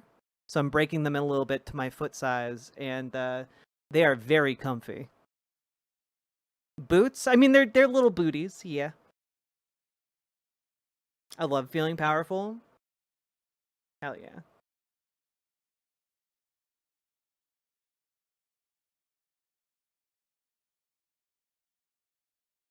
Show them off? There's literally no way for me to do that right now, but I will eventually. All right, are you guys ready to dive into a Charlie Kirk segment? Good to have you with. Oh, God.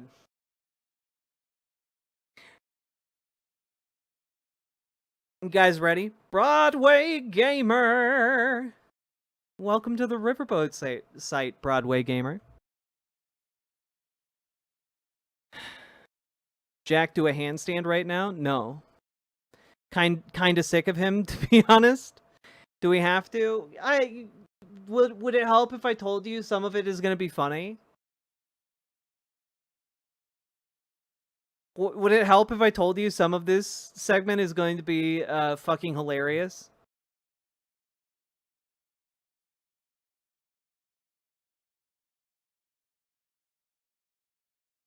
I'll allow it for now, but thin ice. Thank you. Thank you.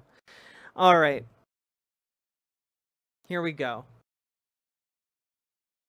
So, folks, we have to talk about Charlie Kirk because things are really just wild right now in terms of reactions to his passing.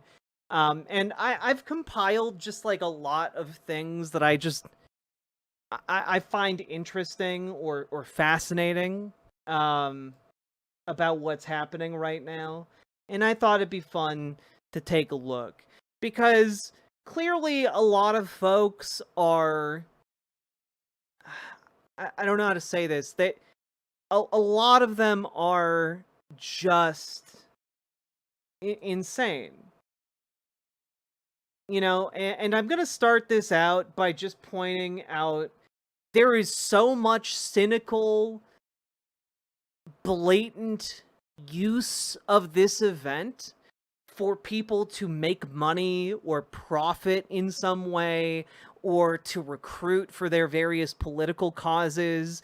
It is cynical in a way that is difficult to put into words, but I think I found the thing that represents what I mean most. And do you guys remember how, you know, maybe about a week ago, I talked about a YouTube channel that was doing weird things with Barron Trump and AI, basically putting Barron Trump AI singing songs and in duet with other famous people or other members of the Trump family. It was very, very weird. Just video after video after video of like Barron Trump, singing. Some of these videos had millions of views. The channel itself had hundreds of thousands of subscribers. Well, I think we found an absolutely new low in terms of that type of content and that like blatant misuse of this technology for what I consider genuine evil. Here is an AI music video of Erica Kirk singing "I Will Be Stronger Than Ever," and literally this is the first frame of the video.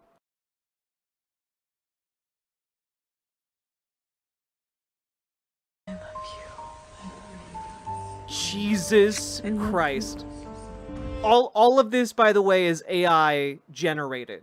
All of this is AI generated. The visuals and the music. And, like, they are, like, the cynical use of this event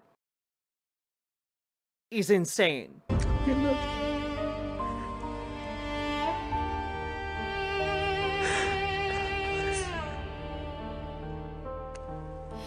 The night try to break me, whispers in the dark.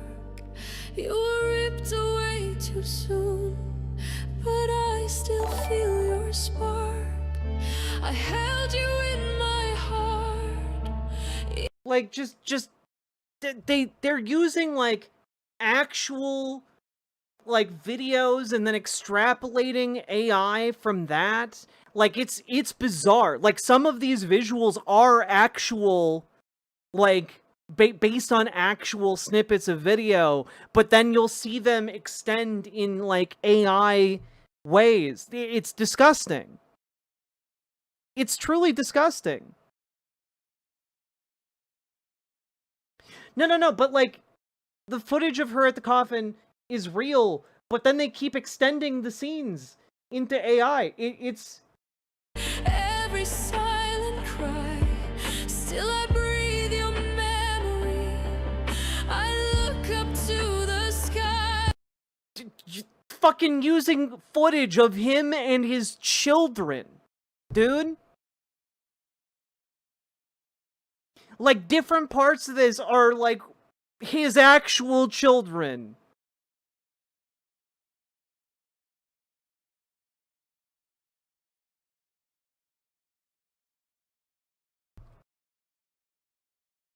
Like, just skipping. Its flame,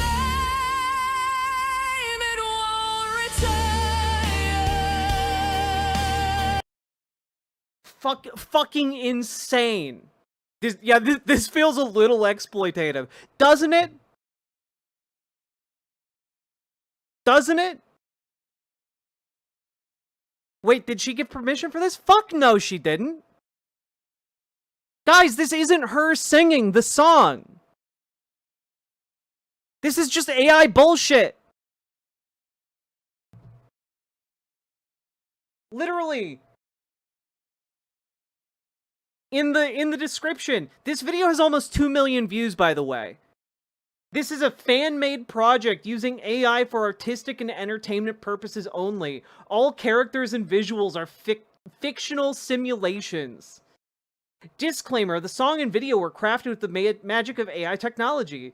They do not reflect the thoughts or attitudes of the imitated artists. The original artist was not involved in this production. Our mission, to inspire and spread the message of faith and hope to everyone.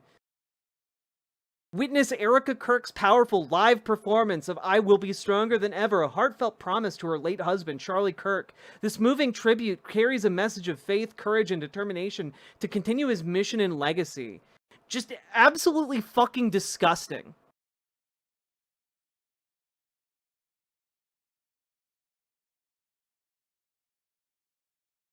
And like, this channel, Vivo Tunes, has 269,000 subscribers.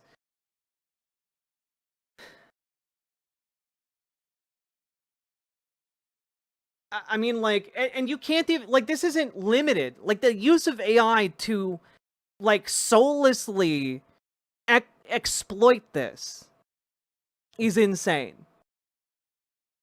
Here's Ted Cruz doing it. With an AI-generated image of Charlie Kirk holding a woman named Arena, who is the victim of a random act of horrific stabbing violence.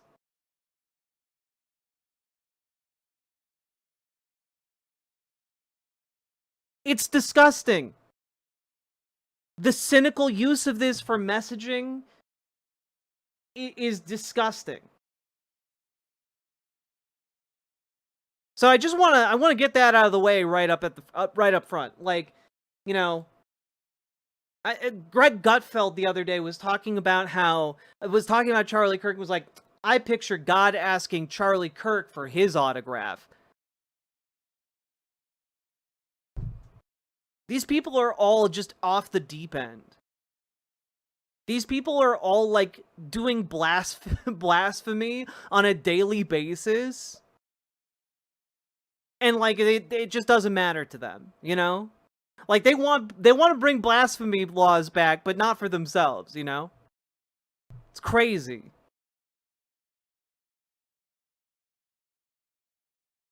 And that brings us back to, you know, where are we at right now? You know, where are we at? Because people have been forced into trying to eulogize Charlie Kirk as if he was some kind of saint, as if he was some kind of, like, man who didn't dedicate his every waking moment to trying to try and create an ascendant moment of Christian nationalism and fascist fervor in this country. You know? Here is Pastor Howard John Wesley talking about Charlie Kirk. Charlie Kirk did not deserve to be assassinated.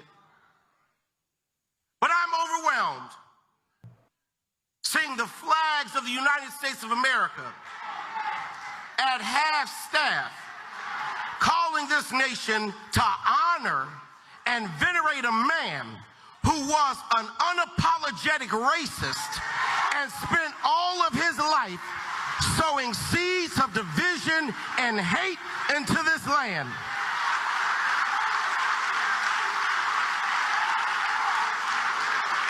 And hearing people with selective rage who were mad about Charlie Kirk but didn't give a damn about Melissa Hortman and her husband when they were shot down in their home, tell me I ought to have compassion for the death of a man who had no respect for my own life. I I am sorry, but there's nowhere in Bible where we are taught to honor evil. And how you die does not redeem how you lived. Dude is You spitting. do not become a hero in your death when you are a weapon of the enemy in your life.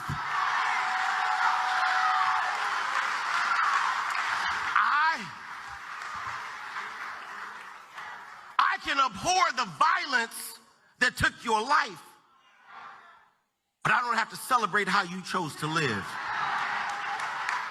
I am overwhelmed. I think that is the correct tone for conversations around this issue. I think that is the correct stance to have on this issue. For the swear jar and sweet blasphemy. Thank you for the $5 super chat, Patrick Lucas. But yeah,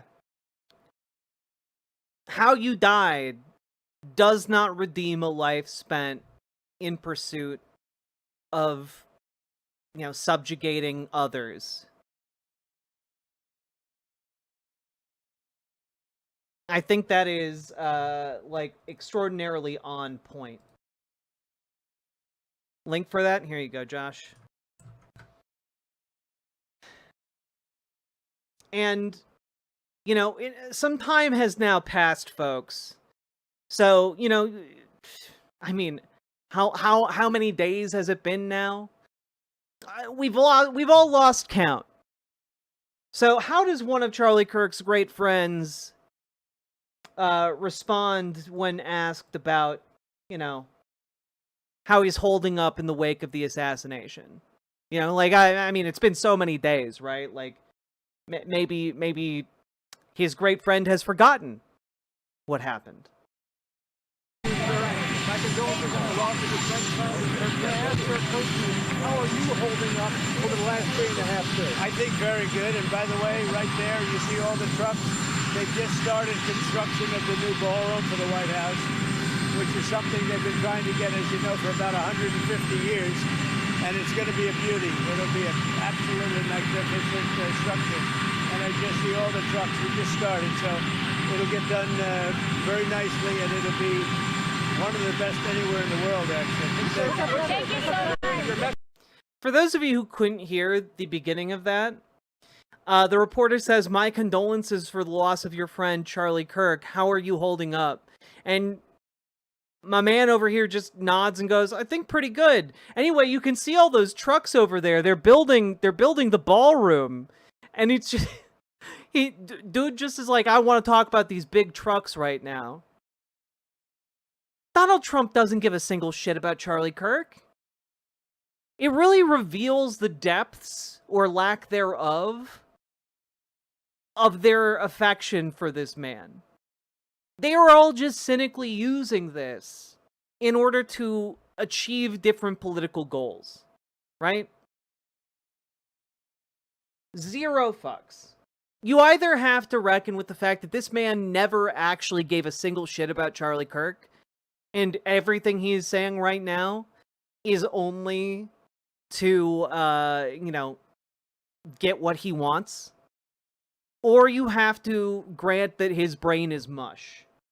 And, you know, like, okay, well, maybe he does better when asked about this, say, earlier today.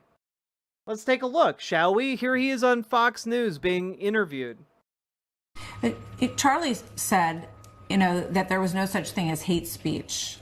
He obviously, you know, no one anticipated what happened to Charlie, yeah, but you have always been...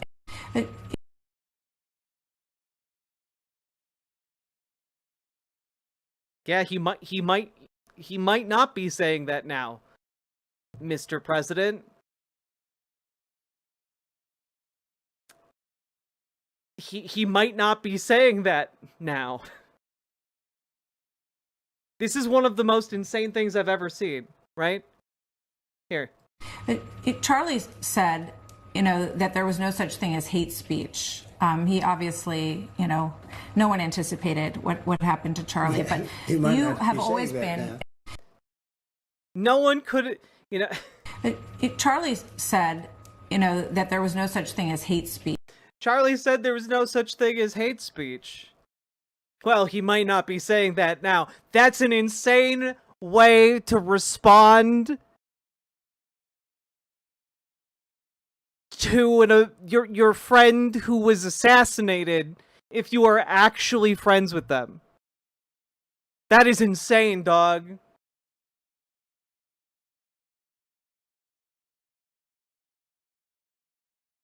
Again, either you have to acknowledge that Donald Trump and these Republicans in office do not give a single shit about Charlie Kirk's passing, and they are all cynically using it, or you have to acknowledge that Donald Trump's brain is absolutely mush. Yeah, this is way worse than any of the things that people have been fired or, like, kicked out of school for saying about Charlie Kirk. This is way worse than any of them. This is way worse than any of them.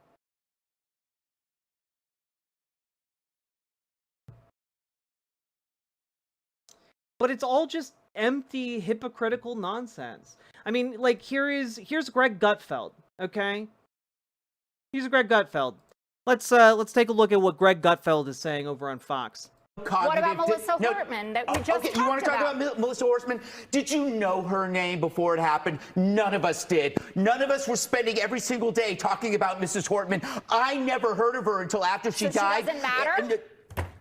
Don't play that bullshit with me. You know what I'm saying is there was no demonization, amplification about that woman before she died. It was a specific crime against her by somebody who knew her. The same. Now you could bring up Josh Shapiro, but then you will not bring up, for example, that was a pro-Palestine person. So don't use your. What about this? The fact of the matter is the both sides argument not only doesn't fly, we don't care.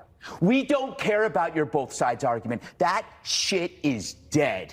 For one thing, there is no cognitive dissonance on our side. On your side, your beliefs do not match reality, so you're coming up with these rationalizations like, what about this? Or what about that? What about Melissa?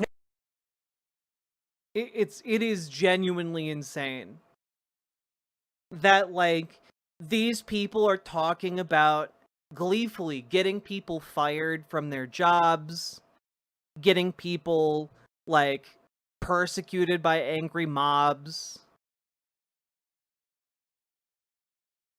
Like, these people think it's funny when Paul Pelosi gets his head smashed in by a hammer. And, like,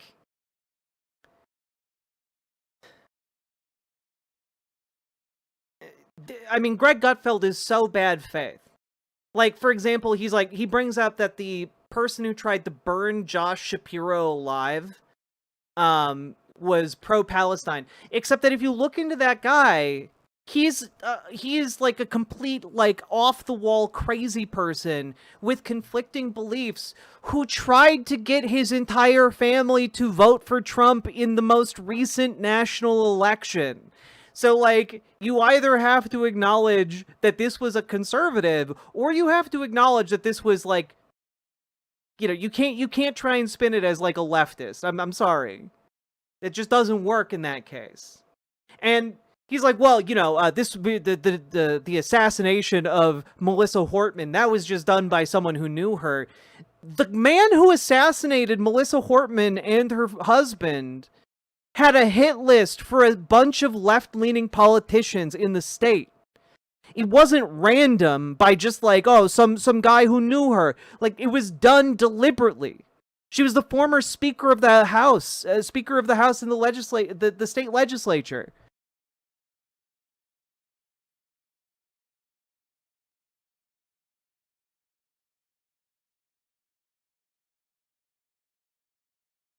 Yeah, dude had an extensive list of people to assassinate. Like, when you think of, like, a political assassin, dude fits the bill. And, like, Greg Gutfeld is just like, oh, well, who'd heard of her? I don't know, maybe people in Minnesota who give a shit. about politics and about the news. And you're a guy who ostensibly works in a news-related field. Maybe you should have been paying more attention to political assassinations across the country. Maybe that would be something you would want to pay attention to. I meant about Josh Shapiro. No, Josh Shapiro didn't vote for Trump. I'm talking about the guy who tried to burn Josh Shapiro alive was a Trump voter. He tried to get his entire family to vote for Trump. And he did have pro-Palestine views.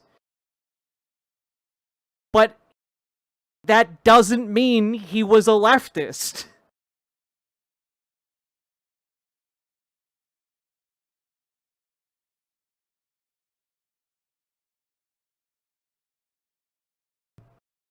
Like, it's just so disgusting.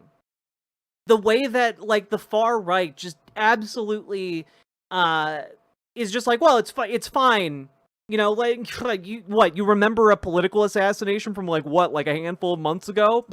I mean, like, who cares if, like, a sitting member of, or the former Speaker of the House of a state legislature gets assassinated by someone motivated by conservative ideology. I mean, that's not that important or relevant.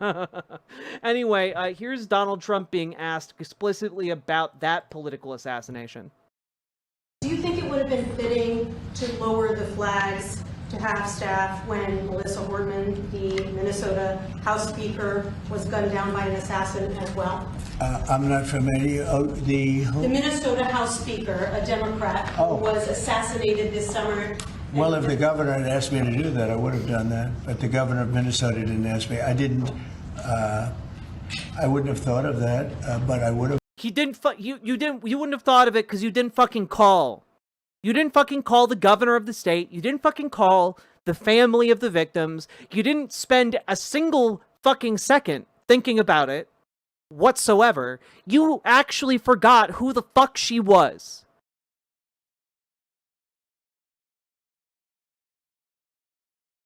He is on camera, on Air Force One. The one time he decided to talk about this, when he was asked by reporters, he said it was a waste of time to call the governor of Minnesota and offer condolences.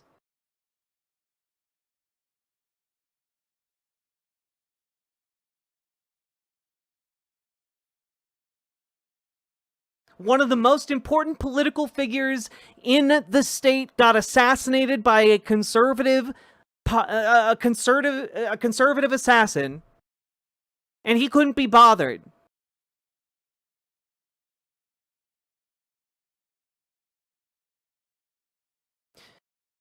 It is one of the reasons, and she was the Speaker of the House in my state. This is one of the reasons why I'm so angry at this hollow performative bullshit that Republicans are insisting the entire country follow them in lockstep on. And God help you if you don't, because they're going to try and get you fired. I've had people coming into my chat every single day since that assassination telling me that, like, I should be lucky that I'm not getting gunned down in the street for being for being on the left politically. And these chuckle fucks can't even actually remember their own guys doing actual political assassinations against sitting political figures in our own country within the last handful of months.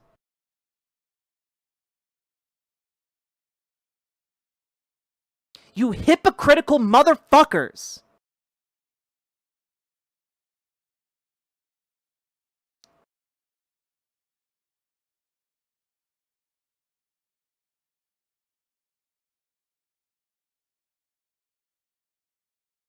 So when I hear, folks like Piers Morgan or Jack Posobiec or, Andrew Wilson or Anna Kasparian talking about this and not a single goddamn word for Melissa Hortman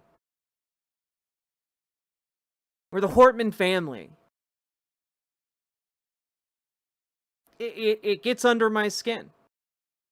These are people who fucking joked about Paul Pelosi having his brains bashed in by a hammer by an assassin who was trying to kill Nancy Pelosi.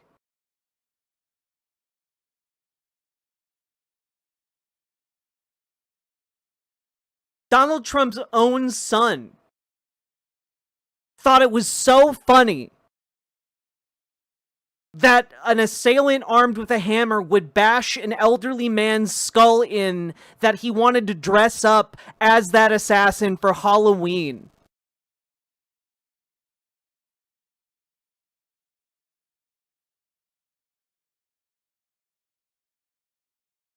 Or would-be assassin, I guess. These are not people who give a single shit about political violence. All they want is to make sure they're the ones doing the political violence.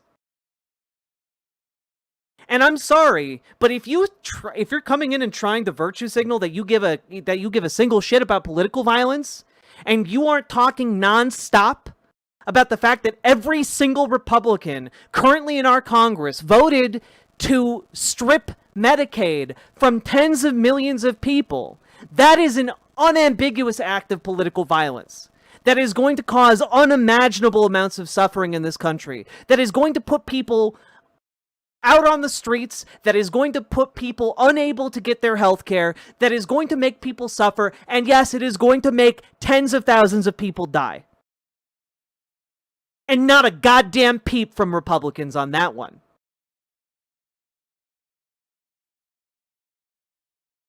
Not one fucking peep. The greatest wealth transfer in U.S. history, from the working class to the richest motherfuckers to ever exist. Not one goddamn word about it, even as we know that the result of it is going to be that tens of thousands of people die.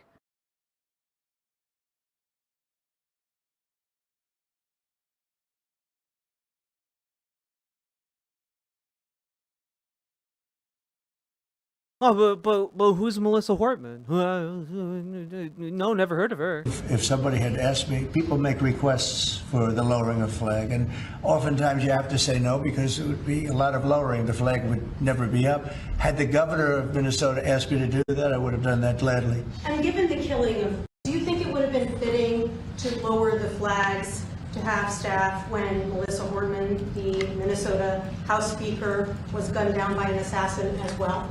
I'm not familiar. The Minnesota House Speaker, a Democrat, who was assassinated this summer. Well, if the governor had asked me to do that, I would have done that. But the governor of Minnesota didn't ask me. I didn't. I wouldn't have thought of that, but I would have if somebody had asked me. People make requests for the lowering of flag, and oftentimes you have to say no because it would be a lot of lowering. The flag would never be up. Had the governor of Minnesota asked me to do that, I would have done that gladly. And given the killing of, do you think it would have been fitting to lower the flags to have staff when Melissa Hortman, the Minnesota House Speaker, was gunned down by an assassin as well? I'm not familiar. The Minnesota House Speaker, a Democrat, who was assassinated this summer. Well, if the governor had asked me to do that, I would have done that. But the governor of Minnesota didn't ask me. I didn't. I wouldn't have thought of that, but I would have if somebody had asked me. I'm sorry. I can't believe. I can't believe that he's even said this. Yes, the gunman who dressed up as a police officer killed Melissa Hortman, killed her husband, and killed their dog.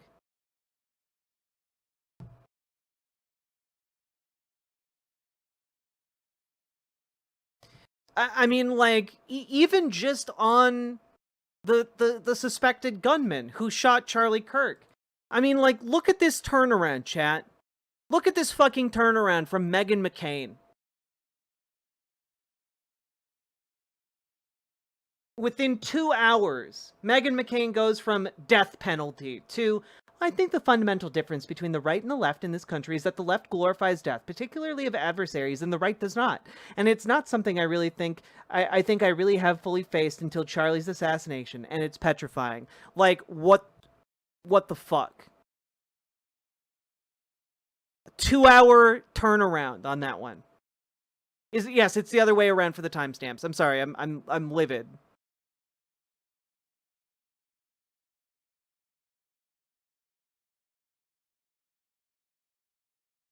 Just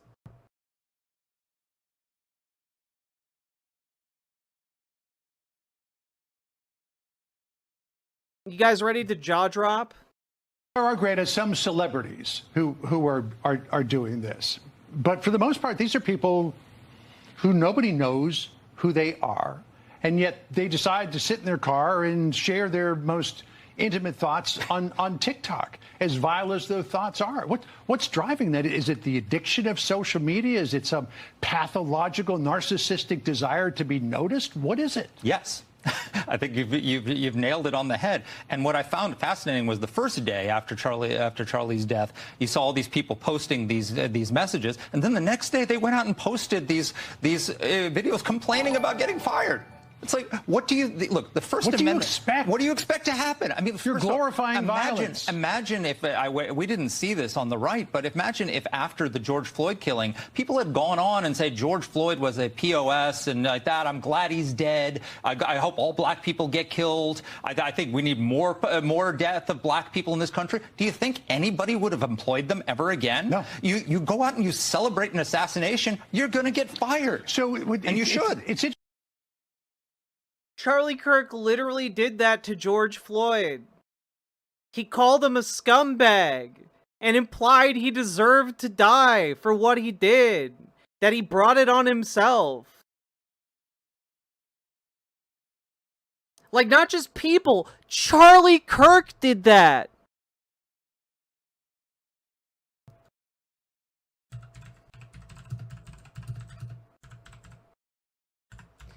Like, I mean, just Steven Crowder gleefully attempted to reenact the murder of George Floyd in order to disprove it.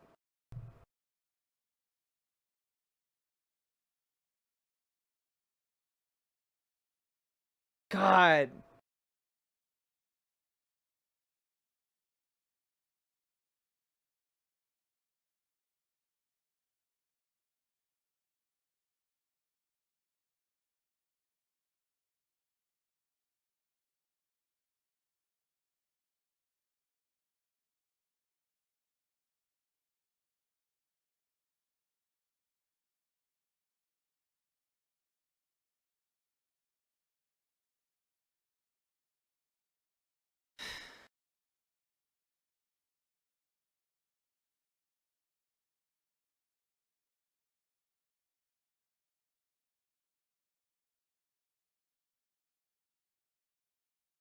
Here, do we have this? Do I have this? Can I pull this up real quick?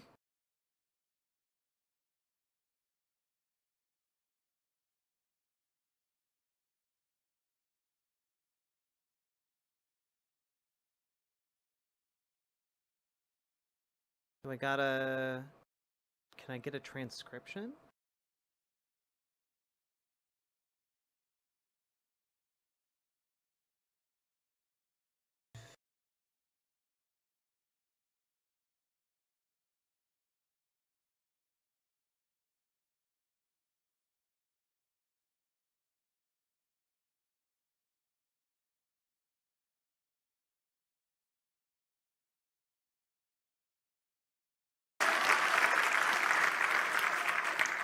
In the 1940s and 1950s, until the Great Society Act and that intervention. It's very tempting to do what you're doing. And I'm not faulting you for it, because you've probably been propagandized. We should hold our own vigils for Melissa Hortman and her husband on October 14th. Get in the spirit of being against political never violence. lived under, never understood. I think that'd be a great idea. And that I think you are partially seeing had a disproportionate impact in the world that you're living in today.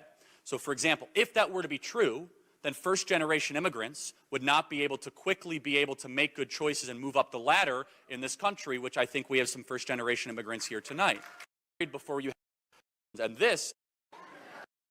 I want to know where he talks about George Floyd in here, because I know it's in this stream.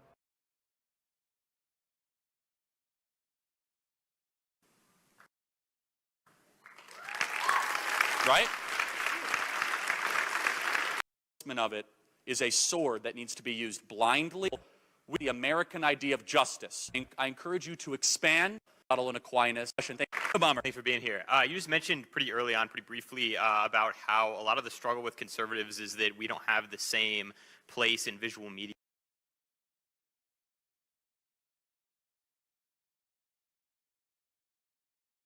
Transcendent connection.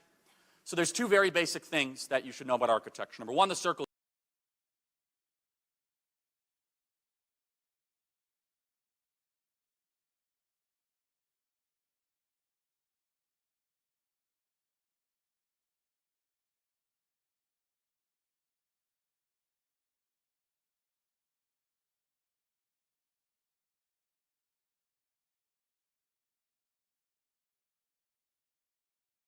Sorry, I know I'm closing the or ruining the momentum here, but I wanted to get the actual quote.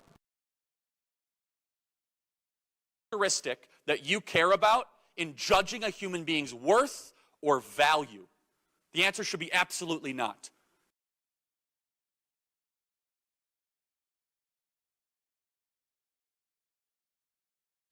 Towards the beginning? I thought it was towards the end.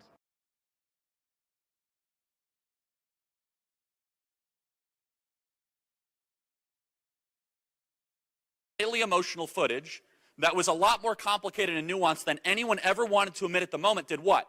All of a sudden says, yeah, you know what? This American project's been going really well. Instead, let's put white people in one classroom, black people in another classroom. Western Washington University has come out, and they have black-only dormitories. Columbia University has come out, and they have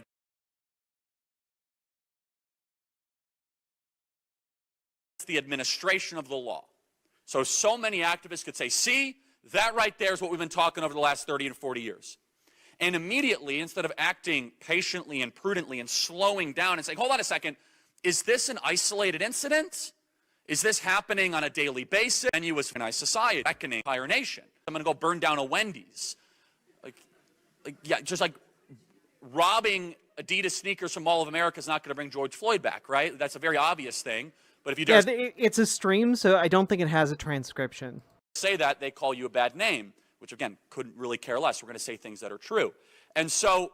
Yeah, Noxie, I went over like 3.5 hours of Charlie Kirk clips in a segment I put up on my YouTube channel like 2 days ago. So I've definitely seen that one, but I wanted to find this clip in particular. Yeah, the critical racism tour. What ended up happening throughout June and July of last year, $2 billion in damages, by the way, after that specific incident, America's actually become 30%. They try to defund the more dangerous. And so, in law, we as a civilization said, you know what?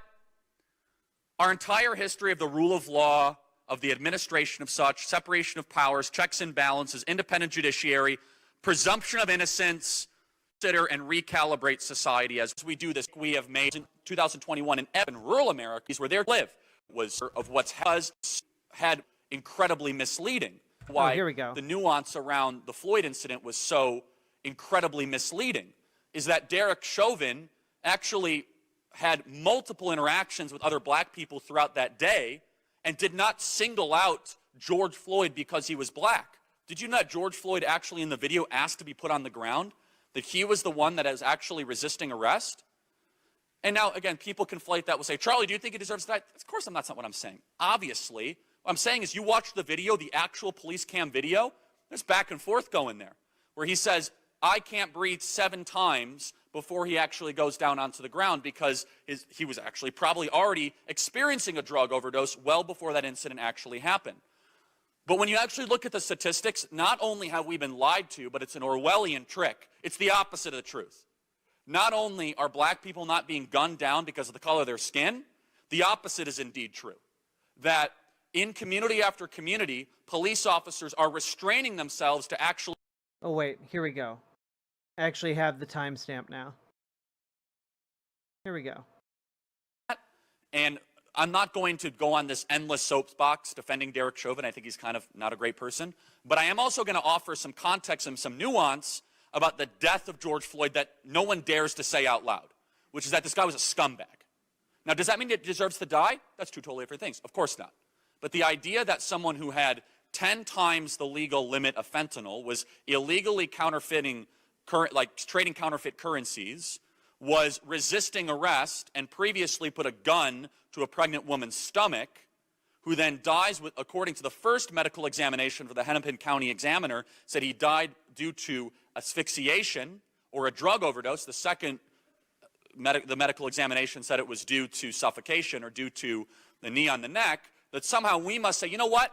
Let's profoundly restructure society. And that's what happened, is that one video in one moment of highly emotional footage that was a lot more complicated and nuanced than anyone ever wanted to admit at the moment did what? Yeah, it's super complicated.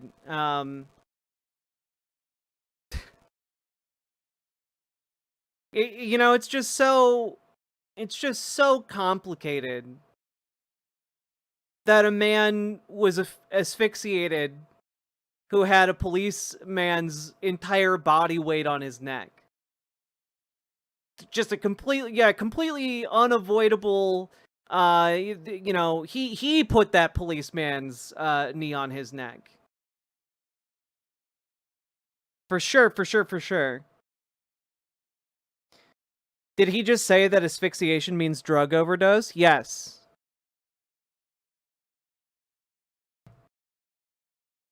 Dude spent so much of this speech talking about how essentially George Floyd had it coming. It's crazy. And then Fox News has the goddamn audacity to run a segment where they're like, imagine if someone did this about George Floyd. And it's like, but we don't have to, because Charlie Kirk literally did a speaking tour on it.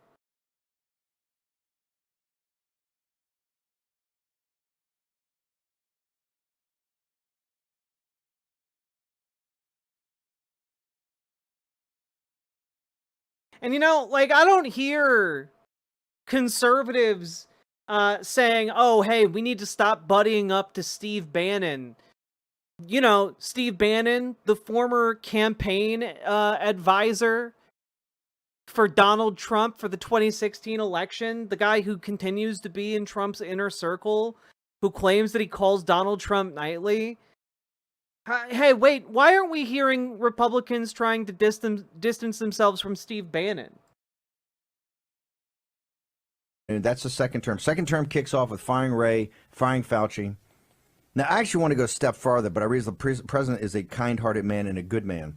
I'd actually like to go back to the old times of Tudor England. I'd put the heads on pikes, right? I'd put them at the two corners of the White House as a warning to federal bureaucrats. You either get with the program or you're gone. Time to stop playing games. Blow it all out. Put Rick Grinnell today as the interim head of the FBI.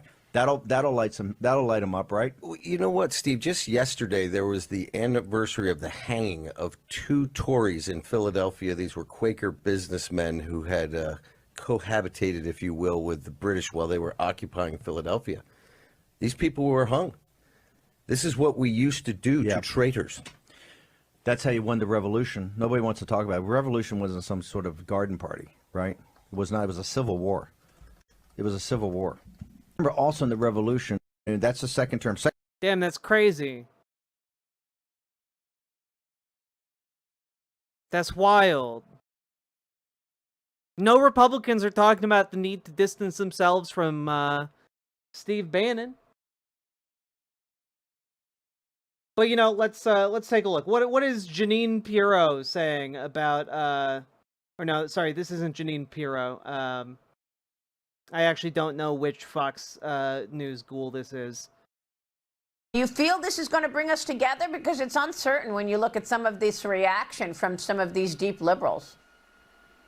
Well, Anna and I have been talking, and I'm going to put focus on the opposition, the Democratic Party. You can't use this rhetoric about us all day long, where you call us Nazis, you call us monsters, you call us all these different words that are just horrific, and they drive people to insanity. There is not... Maybe stop acting and espousing fascist beliefs and ideas. Like, just because you're a moron and don't understand what you're doing doesn't make you less fascist, actually.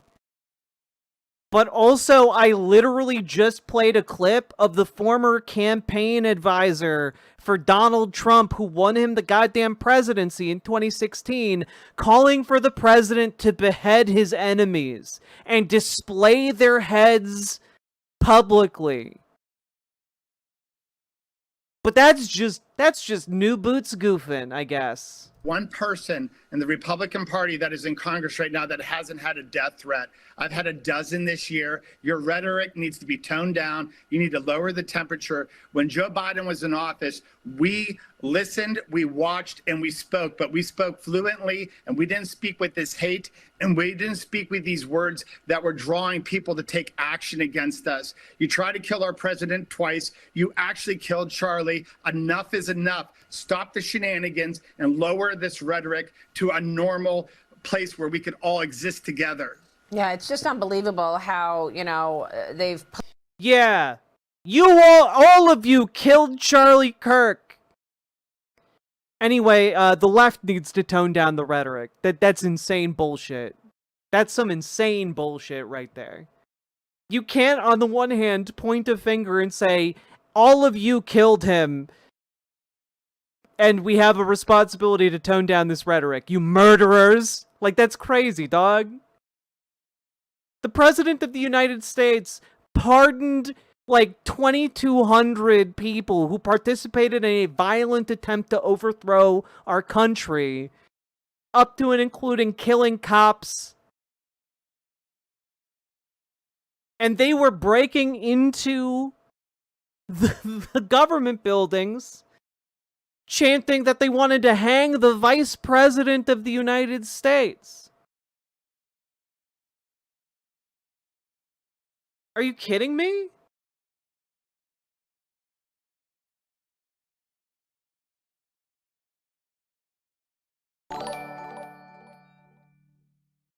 Today, Jack, I lost some people. People I thought were friends. Over Kirk. I asked them to watch his show. It fell apart after that. Utter bullshit. Patrick Lucas, thank you for being a member for the last 15 months over on YouTube. And I'm sorry you lost some friends.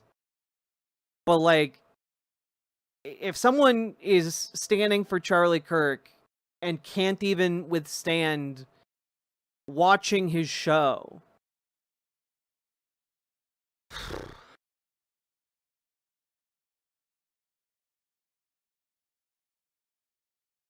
Also, I know that I pointed this out before, but I'm going to point it out again. This is just funny. Like Steven Crowder, like all of these political commentators reacting to this on the far right, is very, very clearly has a priority here, and it is host of Louder with Crowder, the #2 conservative daily show and home of the most watched election live stream in the world, becomes host of Louder with Crowder, the #1 conservative daily show and home of the most watched election live stream in the world. Dude. Wait, that's real? No, this is real, Shoot Bang. This is fucking real. These people do not give a shit about each other. They do not know the concept of loyalty.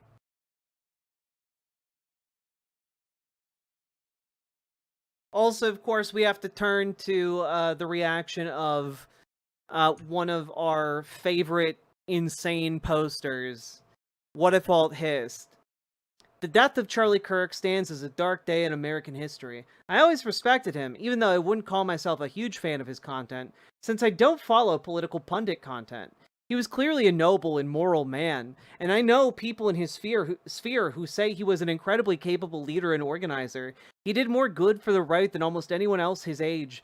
Let this be a lesson to all of you to appreciate people more when they are still living and not wait to see their absence to see their role. It's easy to see the peaceful words at their death and harder to truly live a virtuous life, which is what Charlie would have wanted. This makes things a lot worse. The left's response to the murder of a moderate who tried to stabilize things, and y'all know how much bullshit it is to call Charlie Kirk a moderate after we covered his content the other day, after we spent 3.5 hours just looking at clips of him saying stuff on his show on a day-to-day basis, right? Like, it's just utter bullshit.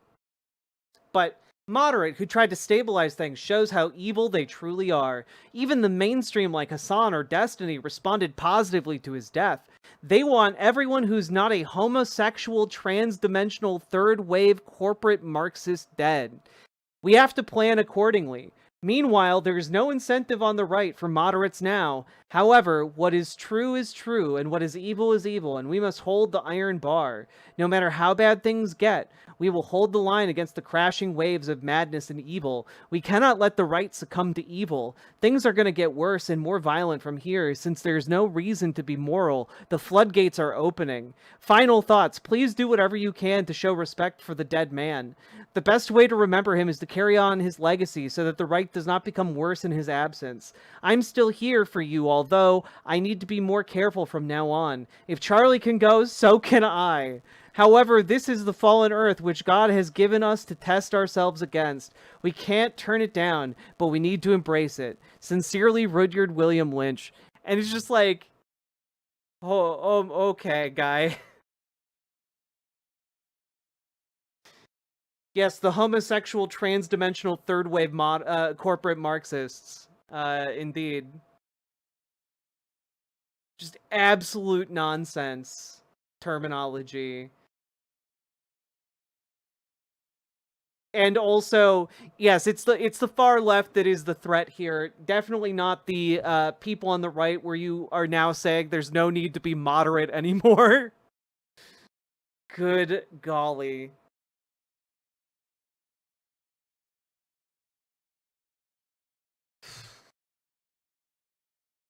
And again, he's not alone in basically saying this is now war. Like how libs of TikTok declared this is war. Or Joey Manarino. Sorry, Joey, they're putting tranny semen in the lemonade now, Manarino. Because that's what he's known for saying. The Democrat Party must be classified as a domestic terror organization and their members' leaders treated accordingly. Enough is enough. Charlie Kirk getting shot is the shot heard round the country. I'm ready for a civil war. You want to fight and you're gonna get it. Trump issues a statement after Kirk's death blaming the rhetoric of the radical left. The left is the party of murder.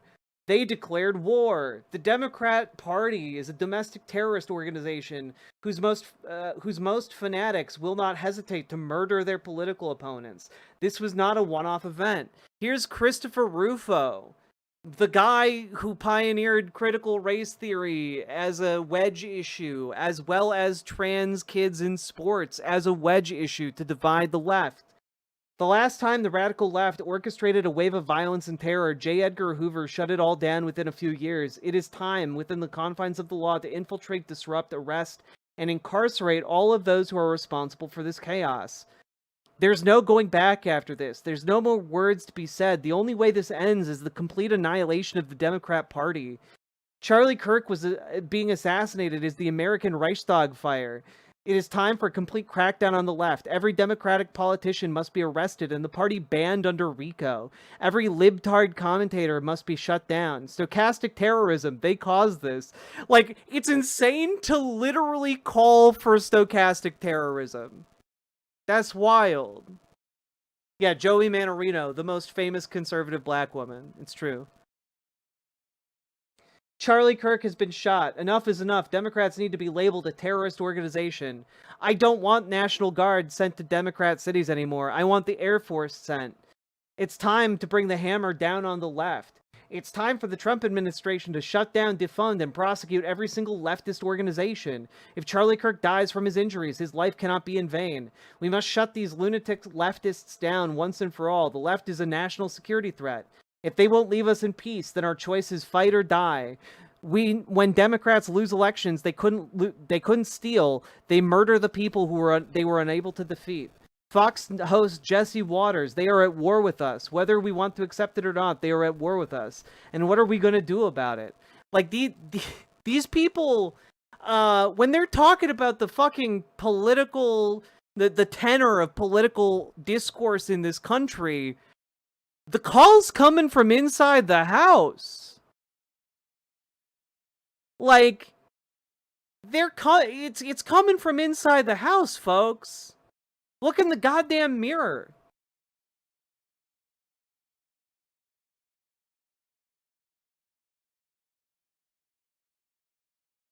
It's wild. You've got Matt Walsh saying transgenderism is a death cult and must be destroyed, and Elon Musk is retweeting him. You've got Alex Jones tweeting out, like, insane bullshit about LGBTQ people. It's wild. The rhetoric is not being turned down because the Republicans, who have a monopoly on the current political apparatus, are not allowing it to be turned down.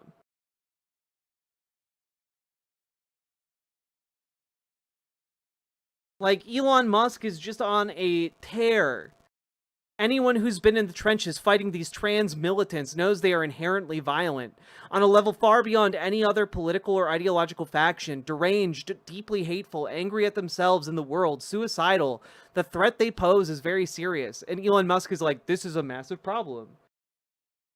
I am 100% confident that Charlie's assassination was carried out by a radical left transgender terror cell. Let's get into the evidence. Seems likely.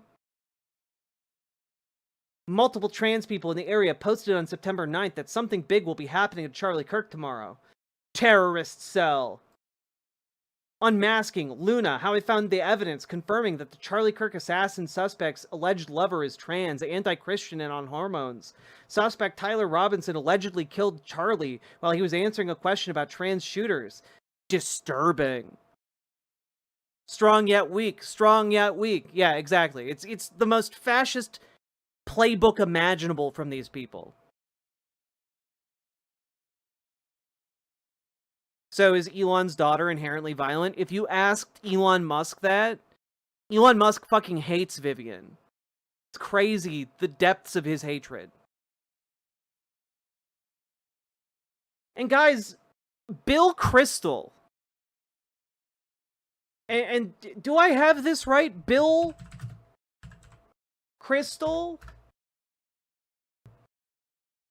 Yeah, Bill Kristol is a neoconservative writer. What did he do? How did he get his start? He defeated the Bill Clinton's health care plan in 1993 and advocated for the invasion of Iraq. Dude worked at the Manhattan Institute. Dude is basically the poster boy for, like, conservative politics of, like, the Bush era. There's literally a picture of him shaking hands with Richard fucking Nixon. Because, like, that's just the world we live in now. This guy shaking hands with Nixon has now become pro-trans.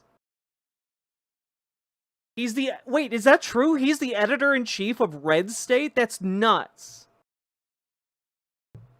I did not know that, actually. But here he is, writing about trans people in the current moment. Jews were then a tiny percentage of the population of the United States, something like 2,500 souls out of almost 4 million, talking about the founding of the country.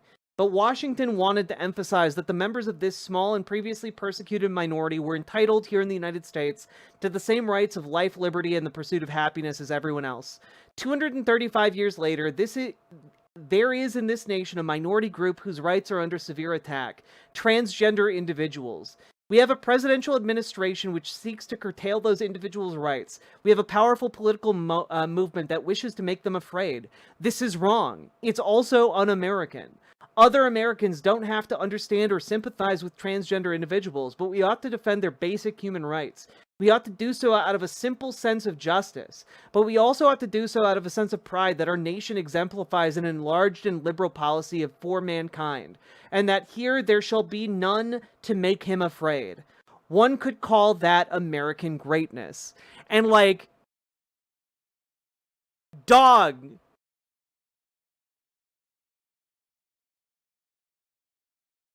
Bill Kristol is out there defending trans rights better than a lot of actual Democratic politicians. And it's fucking crazy. Because Democratic politicians, they're capitulating constantly to the demands of these virulent bigots. Constantly. Like, here's a report from this morning from Axios. House Dems had a meeting this morning about whether or not they should vote to honor Charlie Kirk. Quote, some members are undecided, others voting no or present, but some in the party fear anything other than a unanimous vote for it will be a messaging coup for the GOP.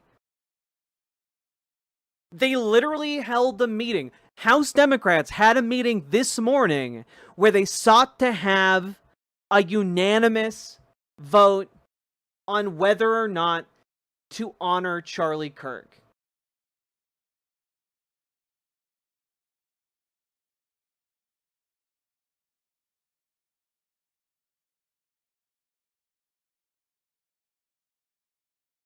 I'm sorry, this is bananas.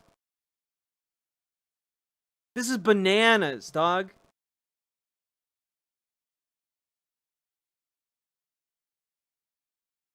Over here in the Senate, they passed National Day of Remembrance for Charlie Kirk.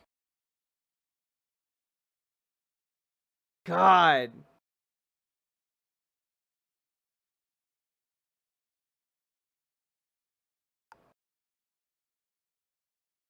The fact that Democrats were seeking unanimous votes in support of these kinds of ideas, that's insane.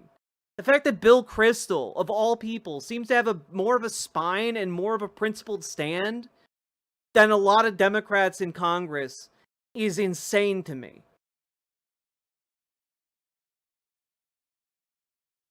Yeah, David Frum was coming to the defense of like, defending freedom of speech for, like, left-leaning folks and anti-fascists.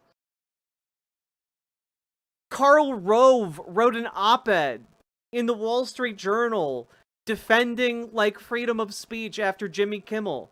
Like, this is insane.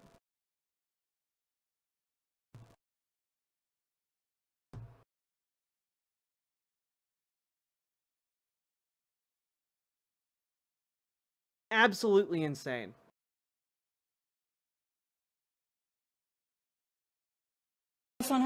But, you know, at least the rest of the world sees all of this moment for what it is. Here is the EU, the European Parliament, reacting to a call for a minute of silence to honor Charlie Kirk. 7, please. You need to press. Yep. Yeah. Okay. Madam President, dear colleagues, the murder of political activist Charlie Kirk, a husband, loving father, and patriot, has shocked the world. We must strongly condemn political violence and rhetoric that incites violence. Please stand with me in reflection and prayer in his honor, and I yield the rest of my time for a moment of silence. Herr Kollege Weimers, wir haben abgesprochen und Sie wissen, dass die Präsidentin hat eine Schweigeminute abgelehnt. Wir fahren daher fort. Wir kommen zum Bericht von Herrn Stefano Bonaccini. Die Präsidentin hat die Schweigeminute abgelehnt. Bericht von Herrn Stefano Bonaccini zur Zusammenarbeit zwischen Durchsetzungsbehörden im Hinblick auf unlautere Handelspraktiken in der Agrar- und Lebensmittelversorgungskette. Abstimmung, Eintritt in die interinstitutionellen Verhandlungen. Wer ist dafür? Wer ist dagegen? Wer enthält sich? Angenommen. Der Ausschuss kann damit unverzüglich interinstitutionelle Verhandlungen aufnehmen. Vielen Dank. Gemeinsame Entschließung. Sehr geehrte Kolleginnen und Kollegen. Yeah, so that was the European Parliament rejecting a call for a minute of silence for Charlie Kirk. So, yeah, that's I mean, I know that this was just like a wild roller coaster, but that really is how the last several days have felt. You know? That's how the last several days have felt. Of just like insane bullshit after insane bullshit after insane bullshit.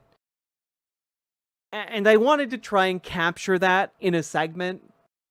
I don't know, obviously I can't do it all justice, but like the amount of disingenuous horse shit that is circulating around the political like environment right now is incalculable.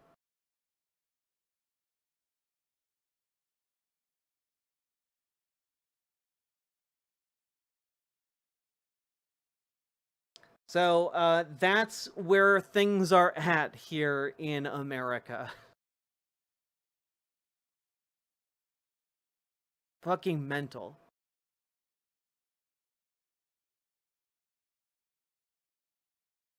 My German friends have been very worried for me the last few months. They officially hit panic mode last week. Yeah, it's not great here. Not a good time. But, you know, we are here, and we must do our best, and we must organize. To have any hope to weather this storm and to rebuild something better from the ashes, we must organize. Organize in your communities, organize in your workplaces, organize and make that organization work. How can they organize? Great question, Gamer G. You can join your local Dems. You can join your local DSA. You can join your local Working Families Party or your local soup kitchen or your local whatever. As long as there is a pre-existing organization that you can spur to take wider political action in your community, join it and get to fucking work. Okay? If you need help getting started with your Dems or with your DSA, those are just built-in structures that allow you to get started quickly and more easily. Okay? And we have people in our community who are willing to help you get started. Okay? You are not alone. We are all in this together. So if you would like to get involved, consider joining our Discord. You can just type !Discord and then reach out to GamerG in the Discord, and she will help you get started with your local DSA. You can, she will even help you make your own branch of the DSA to organize in your local communities. And not only that, if you want to get involved with your local Dems, you can join our Discord, again, same steps, and then reach out to Dragonfly in our Discord, and she will help you join your local Dems and give you tips and pointers on how to radicalize them to better politics and make them far more effective than they are right now. Okay? Absolutely time to get on this, folks. Yeah, we have about 40 people in this community have stepped up and joined DSA. And, you know, those are rookie numbers. Let's get 50. Let's get 100. Okay? I want more of you to get involved than have ever gotten involved before, because now is the time to do it. Now is the time of maximum leverage where you can actually have a huge impact on the upcoming midterms, where you can actually do things to protect your communities before things get sufficiently bad that you are unable to take action. So if you want to defend your community, if you want to have freedom of movement in your community, if you want to have and protect your neighbors from being disappeared by ICE, now is the time to get involved. Now is the time to get those local ordinances. Now is the time to get those non-cooperation agreements signed. Now is the time to do that shit. All right?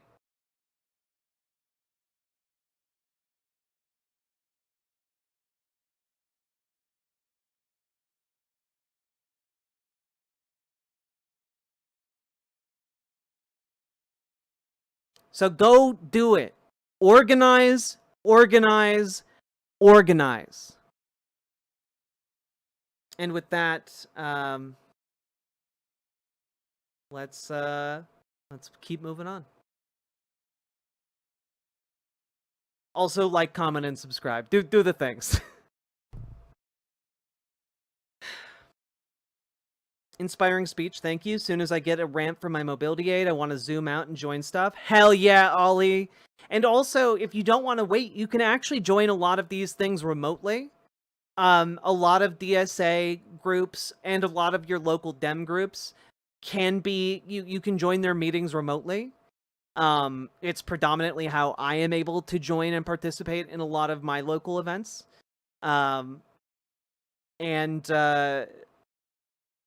There's no shame in participating in that way. So if you want to get started before you get that ramp, you certainly can.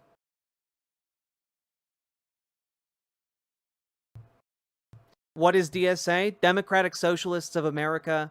It's a group of organized lefties who want to get things like Medicare for all, workplace protections, housing for all, etc. It is the organization that backed Zoran Mamdani to victory in New York City. And it is the organization that is still backing him in the general. It is the organization that is backing Omar Fateh here in Minneapolis. And you, by joining your DSA, you can turn it into an effective organizing apparatus in your neck of the woods too. The more of us that band together, the more powerful we are, because we are always stronger together than isolated and alone.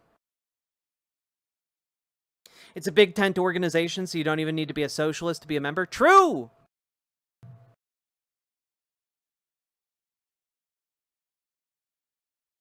What does DSA stand for? I literally just said it. Democratic Socialists of America. Come on. Shims together strong? Indeed, Knifeiest Duck.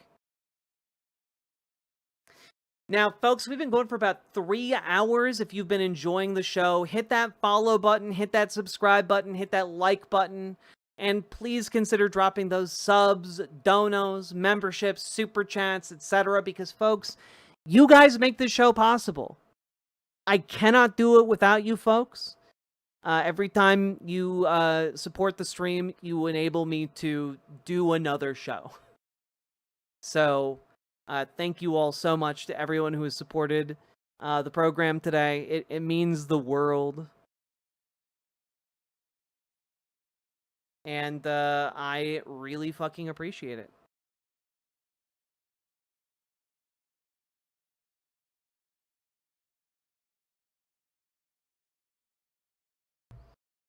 Well, I've drunk most of this, you can call me Jess. I'm pretty good, but I will drink some more.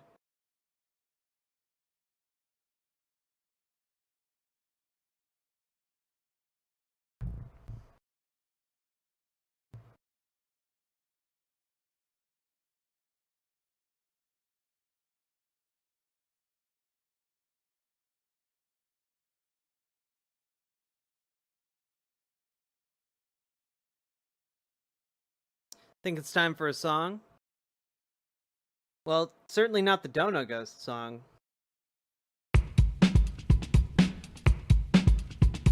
But this song, Go,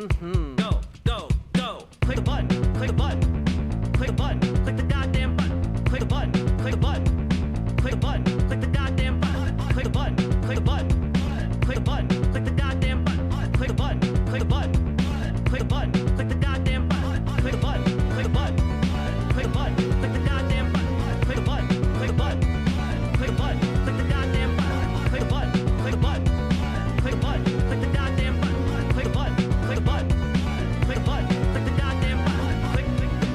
button, click button, click button, click button, click all right, folks.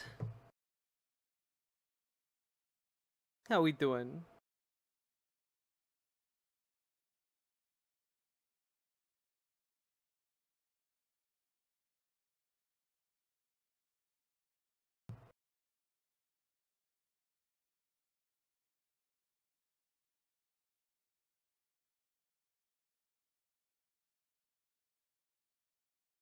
Oh, I don't know that I can play this Carver Ebane, but it is really cool. Other people should watch it.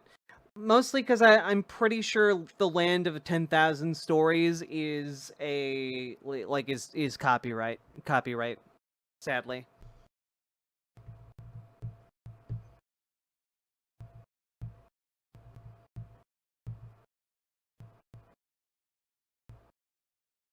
Sad day.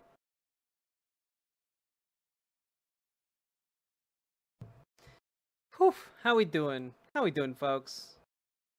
You've clicked so many buttons. Excellent. Excellent. Now, folks, how we doing? How we doing? 58% of Democratic voters support democratic socialism in a new poll. Those are rookie numbers.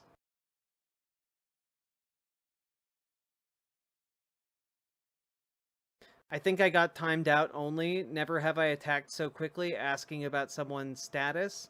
Mind you, respectfully and tactfully. Well, what'd you say?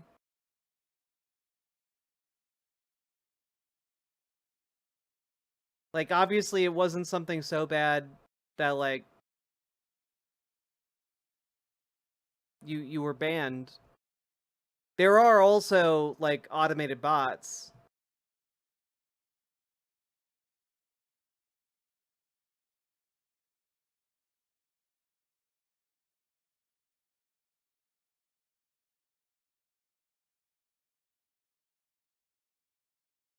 I watched Dead Domain's vid on Jesse Waters today. Dead Domain does great work.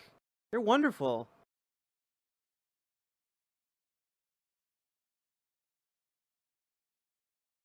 Yeah, AutoMod can be overzealous.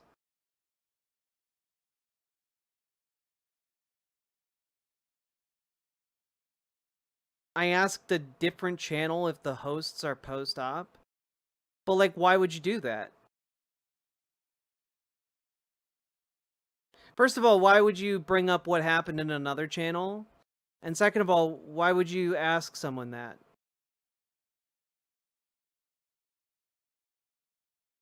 Right? Like, would it be weird if a stranger walked up to you and asked how big your dick is? Is it 6 inches? Is it 3 inches? Do you have a 3-inch dick? Like, when you hear me say that, do you not recognize that that's like a really weird and invasive question?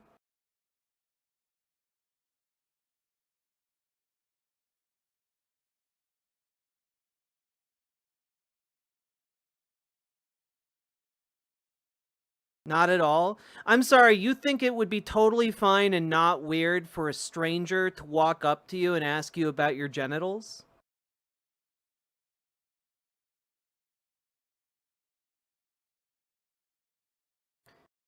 Genuinely, like, this is a normal interaction for you? Like, someone walking up and asking about your genital situation?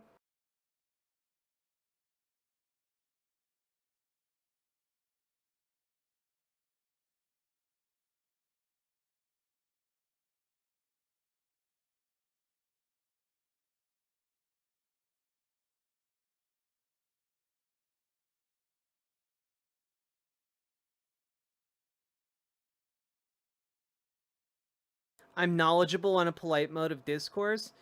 No, I want you to answer the question. Like, to clarify, you think it is totally normal and acceptable to walk up to a stranger and ask them about their genitals? And you think that that is a normal and polite mode of discourse?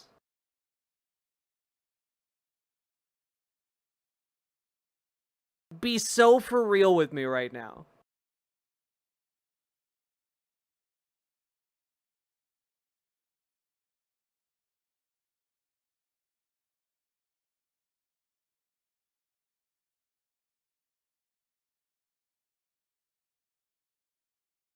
I participate on Amethysta's chat regularly.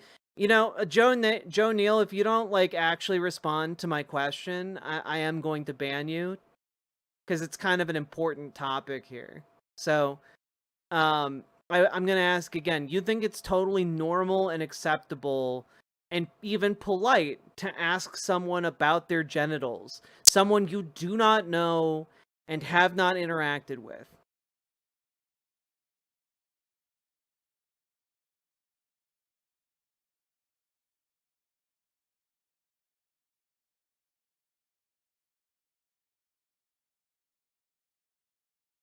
Wait, Lemony fucking Snicket, you'd be flattered if someone came up to you and was like, "Do you have a 1-inch dick? Is your dick really small?"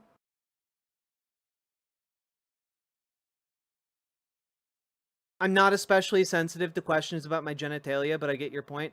So you understand the point that, like, you walking up to a stranger and asking about their genitals would be considered deeply weird and off-putting. Even if you wouldn't consider it weird if it happened to you, you would consider, like, you would understand that other people would consider that deeply weird and invasive because you have no business needing to know anything about their genitals, right? Do you know what sexual harassment is?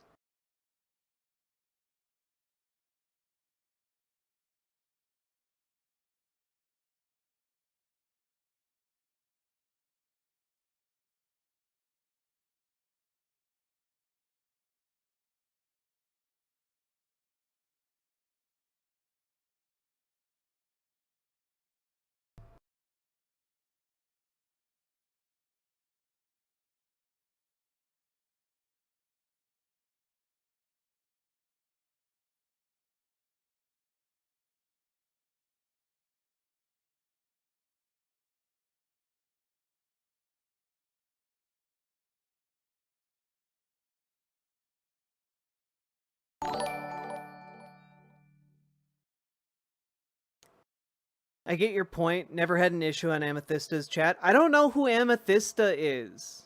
Right? Like, this is you... like, understand, like, you're like, well, this other person didn't mind when I asked about their genitals. Like, but you understand that other people would.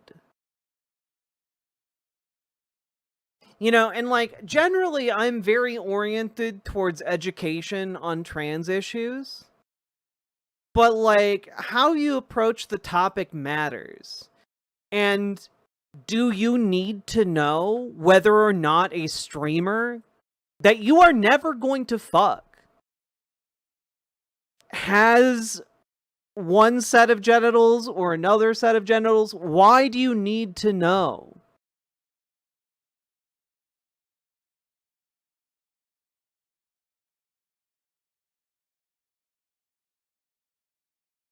I am asking you about the issues. Why do you need to know whether someone has had bottom surgery or not? Like, when you meet a new, like, cis woman, are you like, so what's up with your vagina?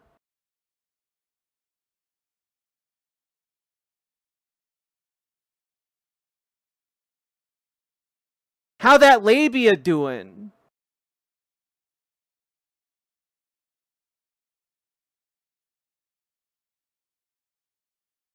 Like, what business is it of yours? What's the deal with neogenitals?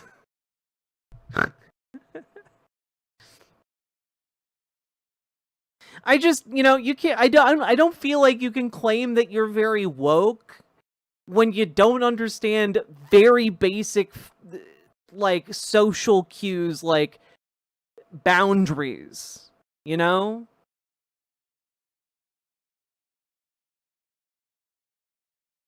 Greetings, how's your vaginal microbiome doing today? Have you been getting enough probiotics? When was your last yeast infection? Just, like, genuinely unhinged. You know that, right?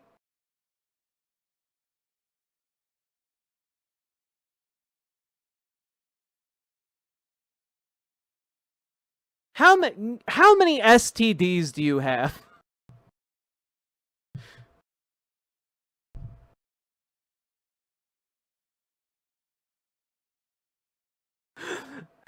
Oh, how do you do? When was your last urinary tract infection? I'm sorry, what? You heard that someone was running for office and you asked what their genitals are? And you think that that is the same as asking someone their shoe size? Brother, what happened to you? Were you walking down the street the other day and had a piano fall on your head? Like, are you like that guy who had, like, a railway spike pierce his brain and just, like, you kinda just have no idea what's going on? Are you kidding me right now?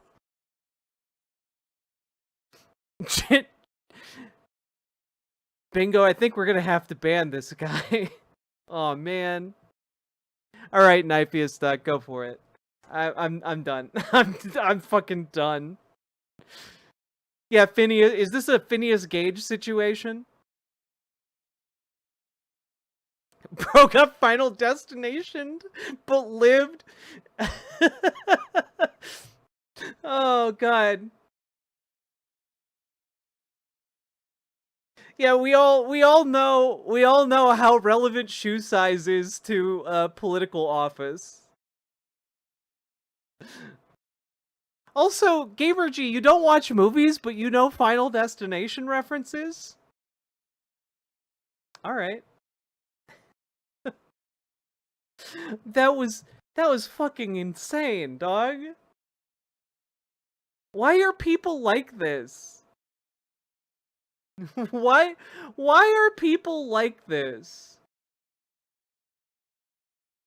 Well, I understand why it would be a bad thing to do, but you know, I really needed to know their shoe size because they were running for office. Like, what the fuck?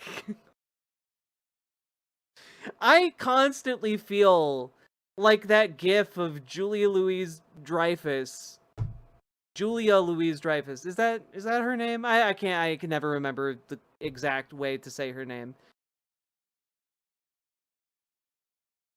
Like, going, what the fuck? Like, I feel like that constantly. How would you know if they can run without their shoe size, though?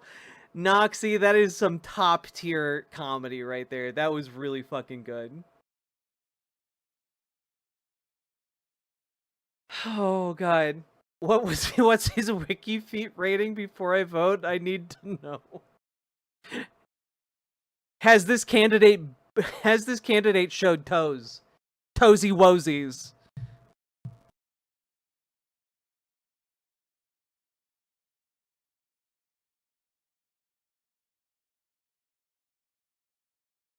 Wait, her name is Julia Louis-Dreyfus? Fuck it. The Elaine from Seinfeld. That's a lot easier. How enlarged is his prostate? Fuck.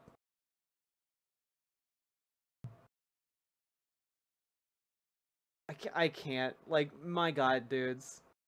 My god.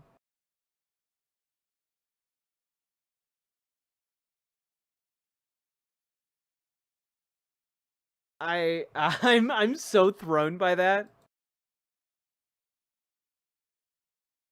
Julia Louis-Dreyfus? Oh, okay.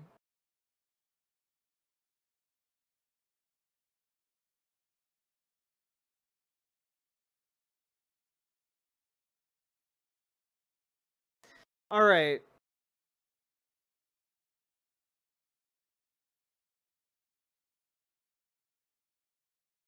Y'all ready for another segment?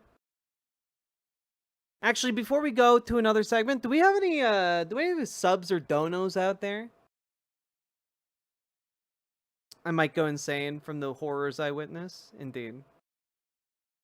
Also, somebody asked me if my new boots are healed, and they are healed. In fact, I'm gonna take one off. I just realized I could show you guys by just taking off the shoe. I figure that's a great way to do it.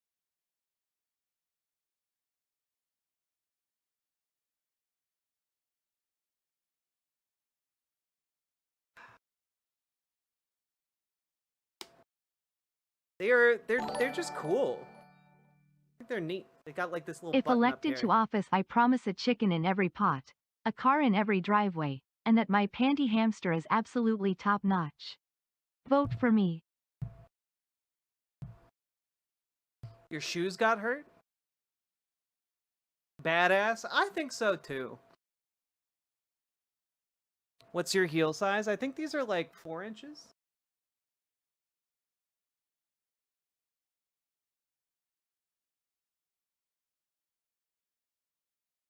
Knifey is stuck. Thank you for the $5 dono. Also, what is a panty hamster? I've never heard that, so I genuinely have no idea what that is. So, Ren, thank you for being a Beans member. in the front seat, beef stew in the back seat. Which one will I eat? I'm really confused. Are you talking about real beans and real beef stew, or are these metaphors? Because I'm really worried what beef stew in the backseat means. Thank you for the 5-tier 1 sub, Salmon Moose. Baba Booey, thank you for the 690 Australian. Very, very kind of you. Panty hamster is a vagina? I've never heard that. It's the least crude. My mind goes to Baldur's Gate 3, so I was thinking it might be like a space hamster situation.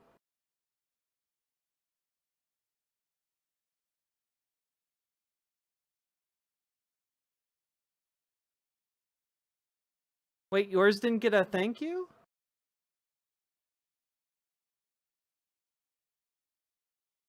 Oh, I'm sorry, Lady Raincloud. Thank you for the $5 dono. Sorry I missed it. I'm sure there's no connection between this and the FBI's nihilistic violent extremists, RE trans people, and the whole Antifa is a terrorist org from Cheeto in Chief. Yeah, fuck. Alright. You thought it was Boo? Yeah, the Panty Boo. I'm drunk. Hi, drunk.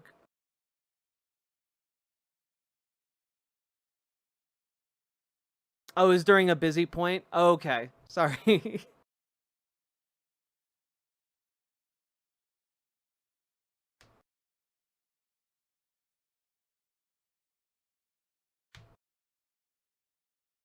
Alright.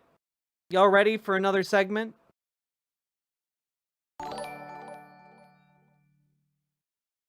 The panty hamster is a distant relative of the one-eyed trouser trout. I should probably stop. I probably won't. Knifey Stuck, thank you for the $5 dono. Heels wreck your feet. I know, and I just don't care because I think they look cool. I think high heels look cool, and that's my personal vice. You know, I don't smoke, but I do wear high heels, and man, are they fun to wear.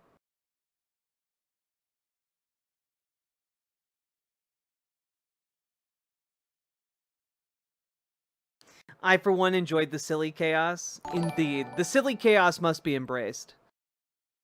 Kirksif Goebbels died a hero. Please take this time to respect his passion in life. Open and honest debate. And good ideas like Jewish science and the final solution. Failure to Sieg Heil is treason. Abyssal List, thank you for the $5 dono. God.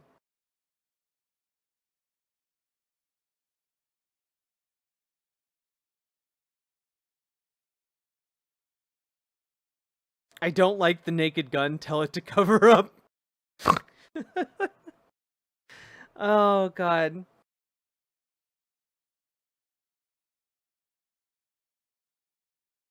Whimsy is important in these trying times. Indeed, indeed. Now let's jump into a segment, shall we? On that note, here we go. So, folks, you know, obviously in this time of heightened scrutiny of media figures for saying anything that might even slightly be offensive, the far right is really doing its best to... Friday Arvo, knocked off work. beer cracked, riverboat Hey! on, life's good. Punk Monk, thank you for the $10 dono. Let's fucking go. Hope the beer's good. Let's start that over again. All right. So, folks, in this time of heightened media scrutiny, obviously, everyone is watching their language very, very carefully. You know, all of the media figures, all of your pundits, they're really making sure that they're bringing down the violent rhetoric that is being deployed, because as we all know, that violent rhetoric is what led to the tragic political assassination of Charlie Kirk. And I found a really perfect example of someone on the front lines of toning down this rhetoric. His name's Brian Kilmeade, and he's a host over on Fox News. And, here he is on Fox and Friends, really bringing down the tone and tenor of political violence in this country. Billions of dollars to mental health and the homeless population. A lot of them don't want to take the programs. A lot of them don't want to get the help that is necessary. You can't give them a choice. Either you take the resources that we're going to give you, or you decide that you're going to be locked up in jail. That's the way it has to be now. Or involuntary lethal injection or something. Just kill them. Yeah, Brian, why did it have to get to this point? Right. I would say this. We're not voting for the right people. In North Carolina, wake up. Can we just, take a moment to, look at the reaction of his co-hosts after he says the words involuntary lethal injection? Locked up in jail. That's the way it has to be now. Or involuntary lethal injection or something. Just kill them. This guy's like, yeah.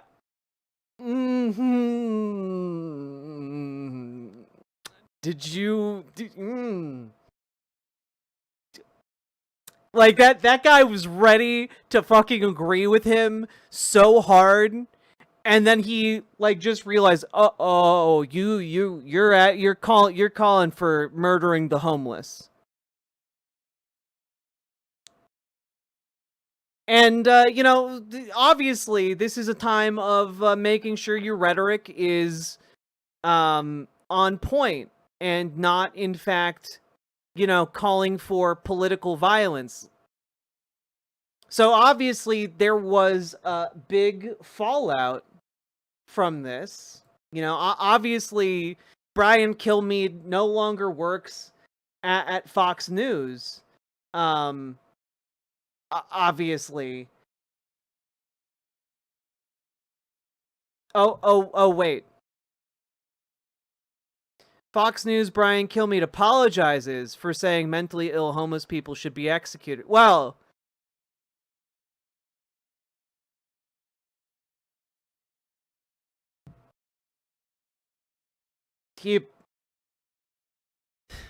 we have people who are losing their jobs because they said they wouldn't performatively mourn Charlie Kirk.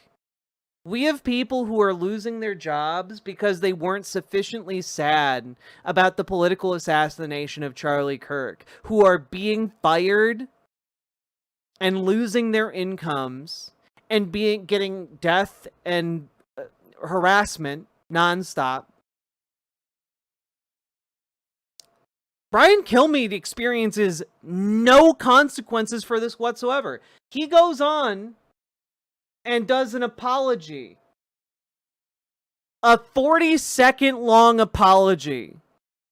And it actually happened when we were together on Wednesday, Lawrence. In the morning, we were discussing the murder of Irina Zaruska in Charlotte, North Carolina, and how to stop these kinds of attacks by homeless, mentally ill assailants, including institutionalizing or jailing such people so they cannot attack again. Now, during that discussion, I wrongly said they should get lethal injections. I apologize for that extremely callous remark. I'm obviously aware that not all mentally ill homeless people act as the perpetrator did in North Carolina. No, in fact, the overwhelming vast majority of people who are homeless and have mental illnesses are the victims of violence from people in the community who believe the kinds of things that Brian Kilmeade believes. The fact that this man went on national fucking news and told millions of viewers that that was a valid way to think about and deal with homeless people is vile. It is fucking vile. Because they are already disproportionately the victims of violence. Often with little to no resources or recourse. Police are often completely unwilling to work with them to ensure their safety. Absolutely fucking vile. That so many homeless people deserve our empathy and compassion. Lawrence, back to you. All right, thanks, Brian. That's it. I'm sorry, did I say it was a 40-second long apology? That was 30 seconds. This man should be not on air ever again.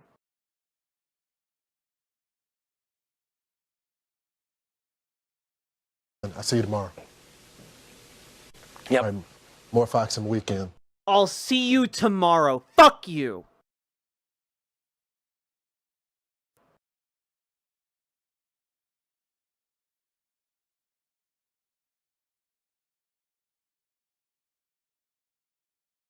We have right now a political climate that is trying to... How long will it take for Anna and TYT to call this take-based? Peas. Chat Jack survives off the donos to not end up homeless. Don't be like TYT. Dono to Riverboat Jack at riverboat.gg. No, I'm doing okay, Gamer G. But like I'm so mad. I'm so fucking mad.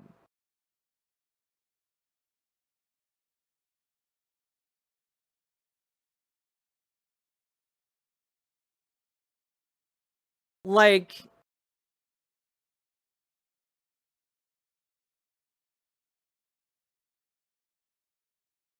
we are in a time where the President of the United States is attempting to foment an online brown shirt movement in order to, like, persecute, imprison, and shame and otherwise ostracize any and all political enemies that exist.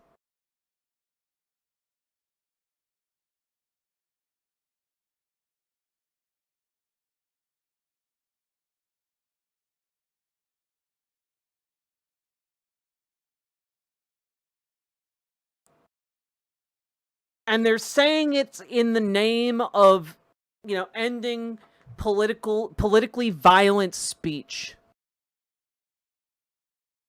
But when a man goes on to one of the largest platforms, Fox is watched by more people than any other network.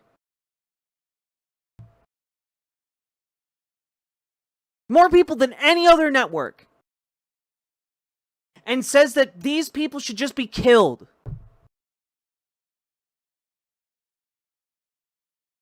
And conservatives just don't even bat an eye. Oh, just slap on the wrist. You know, issue a 30-second long apology. It's all good. We'll see you tomorrow. Are you fucking kidding me?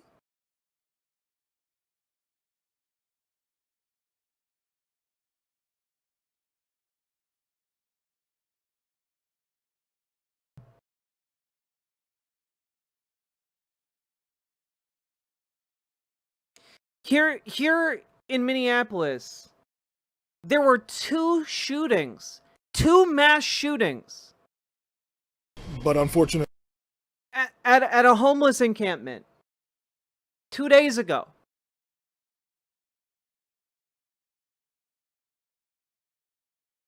Here we are yet again in the aftermath of a mass shooting.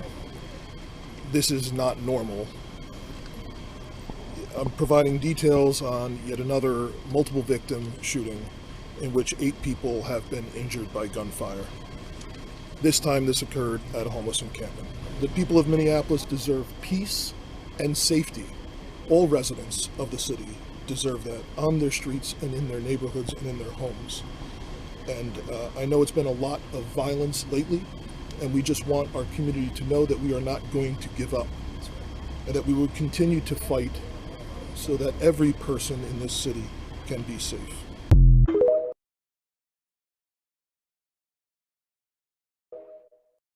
The violence directed towards the unhoused is just off the charts.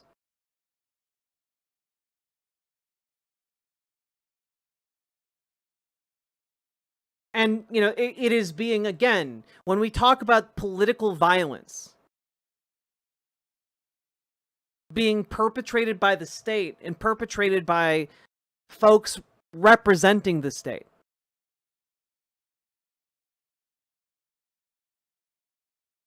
Here's J.D. Vance. This is just a couple weeks ago.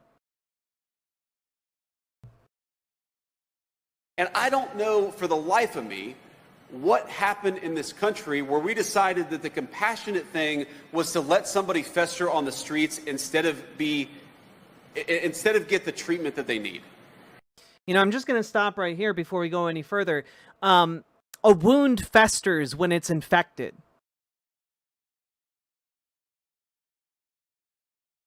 He's comparing human beings to festering infected wounds. That's how this man talks about and dehumanizes one of the most vulnerable groups of people in the country. It's very simple to me. And I don't know why we accept it as parents and as grandparents and as people who just want to walk down the street in comfort, why we accepted that it was reasonable to have crazy people yelling at our kids. You should not have to cross the street. They shouldn't have to be without homes. J.D. Vance has overseen one of the biggest wealth transfers in U.S. history from the working class people to the richest motherfuckers on the planet. And you know what we could do with that money instead? We could give these people homes and medical care and mental health treatment so that they can live safe lives. But instead of that, J.D. Vance is out here proposing a fucking police state where instead we just spend a lot of money on cops to beat these people up and move them around the cities, shuffling them from one encampment to another. It is ghoulish. It is disgusting behavior.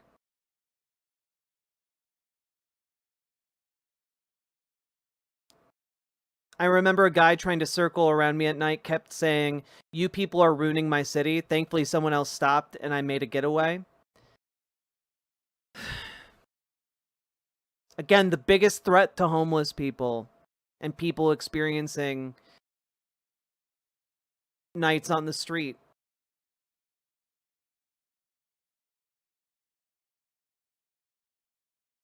are folks inspired by people like J.D. Vance.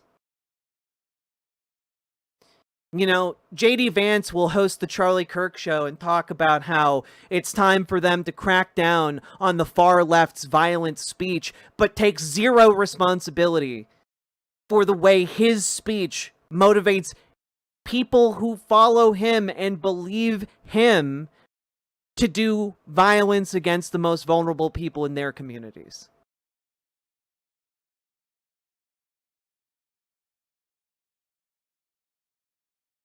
In downtown Atlanta to avoid a crazy person yelling at your family. Those are your streets, paid for with your tax dollars, and you ought to be able to use them like any other citizen of this country.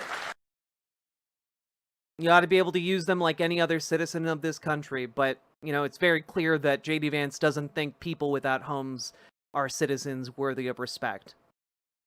It's disgusting. It is a disgusting way to think about human beings.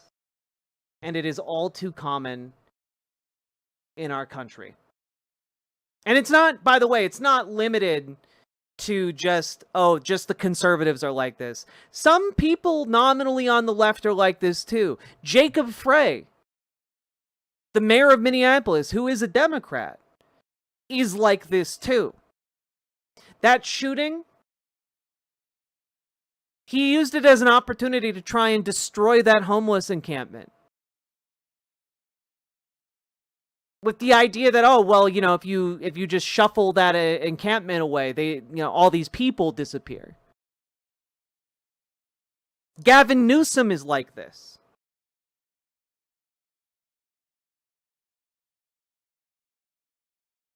It is absolutely ghoulish. And we can be so much better than this, folks. We can be so much better than what we are right now. Because our priorities in this way are choices we make as a society. And we can organize to make better choices. We can actually do things to prevent this type of mistreatment of our fellow neighbors.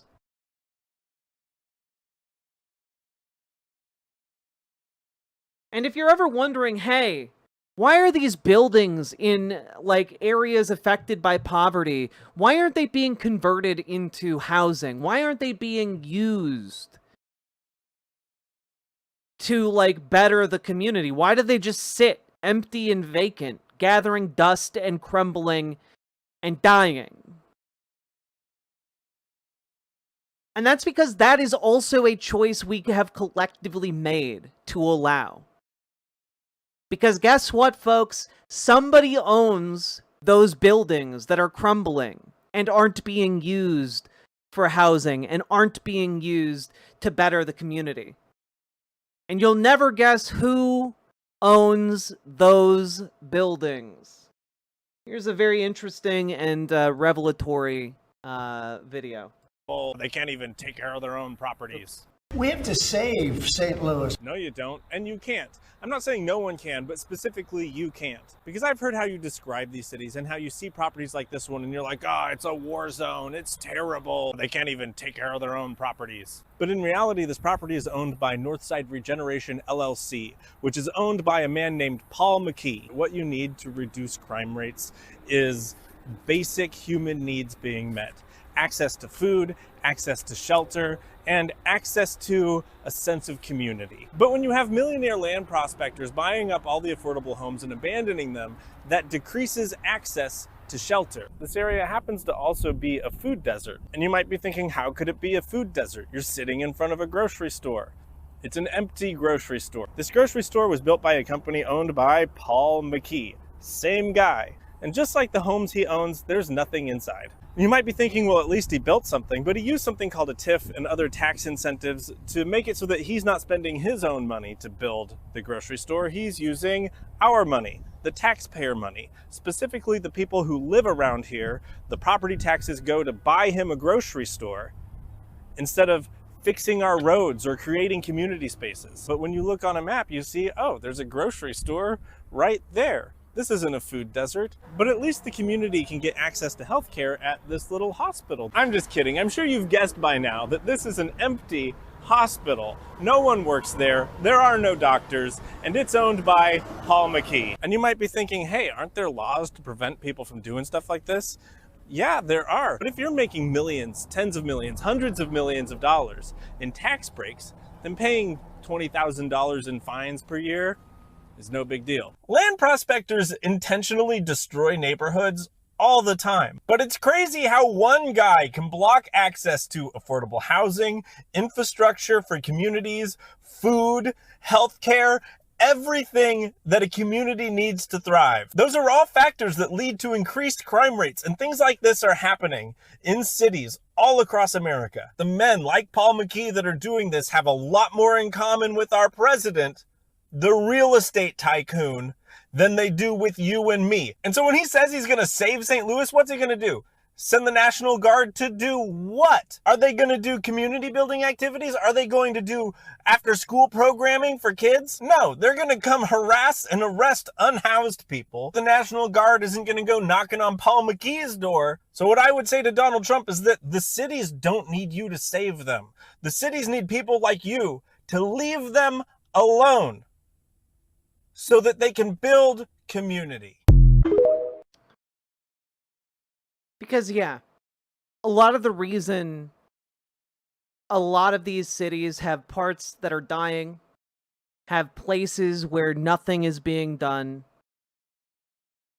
have areas, instead of dedicated to building homes for the homeless, are in fact just sitting vacant. It's because of people who own capital, capitalists, who come in and buy these properties and let them sit because they get tax incentives for just letting them sit. And that too is a choice. When you organize locally, you can organize against these greedy motherfuckers. You can organize to up those fines. You can organize to up those fines until they sell to the city. And then the city can do something with them. The city can actually do that. When you organize locally, you can provide that pressure. You can provide that avenue to action.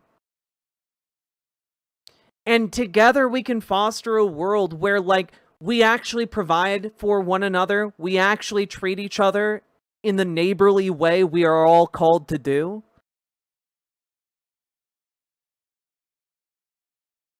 And we can stop this endless demonization of people who are incredibly, incredibly marginalized in our communities.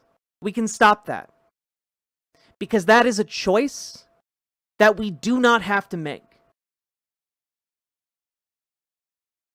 The fines should be equivalent to the profit made on the property plus fees and damages. I agree. I agree.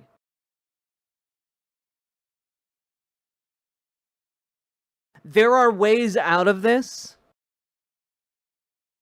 that do not involve a military police state, do not involve the National Guard coming into cities to crack down on the most vulnerable people. There are ways out of this that do not involve flooding your local police department with endless amounts of money from taxpayers, and instead involve building something beautiful and something to be proud of in each and every one of our cities, where everyone can succeed, where everyone can thrive, and where we can all treat each other the way we should be treating each other.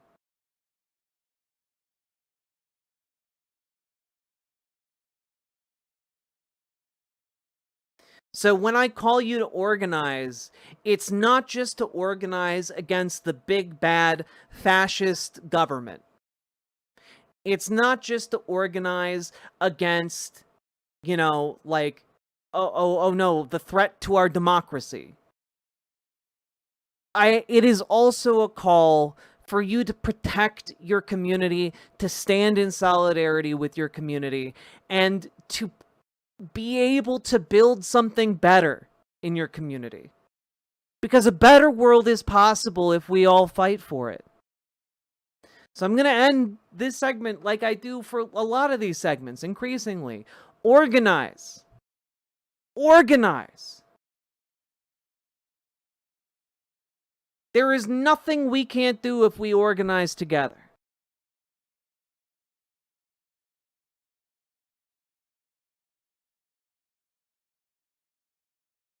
So, if you are interested in doing that and you don't know where to start, you can start by organizing in your local Democratic Party. You can start by organizing in your local DSA branch. You can start by organizing in your local homeless shelter or your local church or your local soup kitchen. But organize somewhere. Find like-minded people and figure out a plan to do better. A plan to exert political pressure, and a plan to actually achieve your goals. Because we can do it. So if you need help joining your local Dems, you can join our Discord, !Discord in any of the chats. And you can reach out to Dragonfly in the Discord if you need help joining your local Dems and radicalizing them to better politics. If you need help joining your local DSA, again, join our Discord, reach out to GamerG, and she will help you find your local DSA, or even start a new branch of your very own, to organize with other folks in your community in a fresh branch of the DSA. So organize, folks. Now is the time to do it.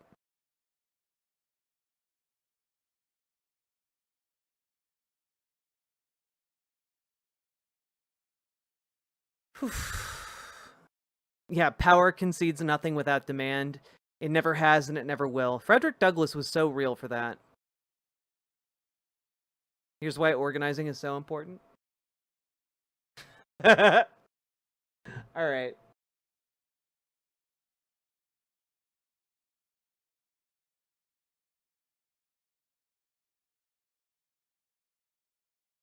There was that ant that stood up to me. Yeah, but we can forget about him. Yeah, it was just one ant. One ant.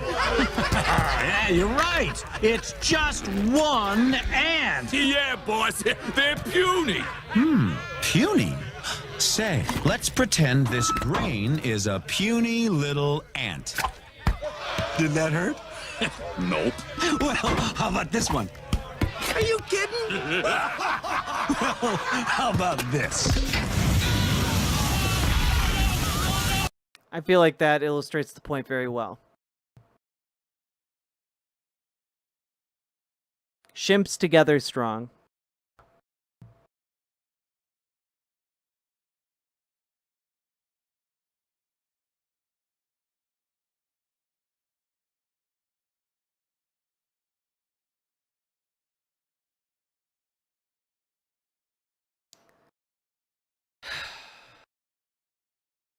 Jack, a nya for solidarity.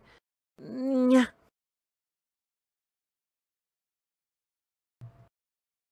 I just got here. What's happening? Scrungles your grungles. Nya. Is there a place to find all the videos used? Is there a specific one you'd like? What about an awoo? I can give you an awooga.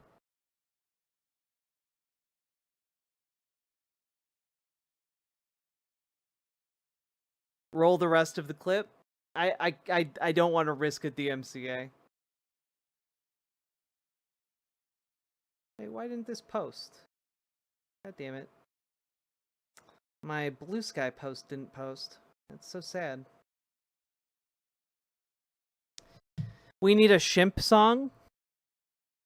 Yo, you guys need to you guys need to reach out to Sweet Myths or Jazz Dog, or someone else needs to take up the shimp cause.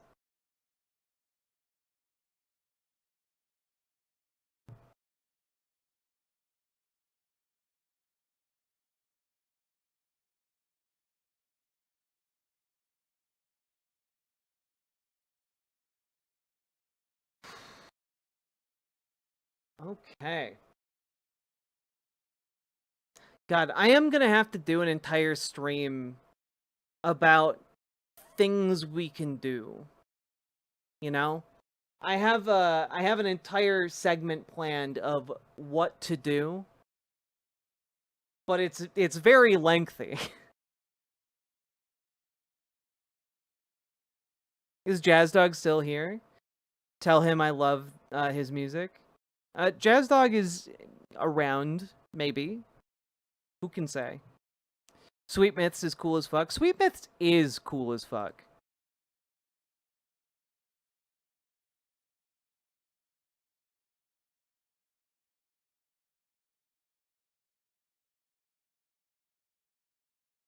Did someone say leftist music? Yes, they did. All right.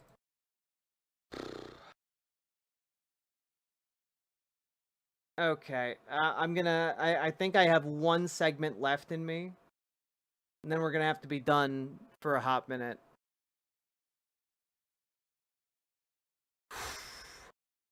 But first, hey folks, have you remembered to like the stream? Hit the like button, hit the follow button, hit the subscribe button, do the buttons. Click the goddamn buttons. We've been going for about 4 hours. Consider clicking the buttons. It's useful as hell to do. Night, folks. My head is a bit hurting. Catch y'all tomorrow. Good night, Gamer G. Let's see.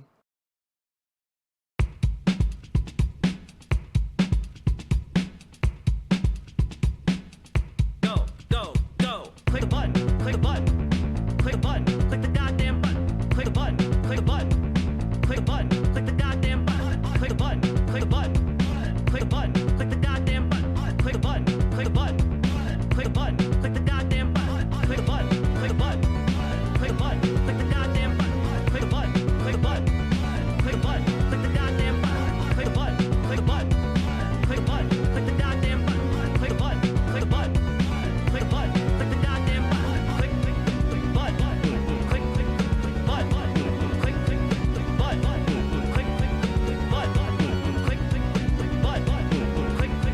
Click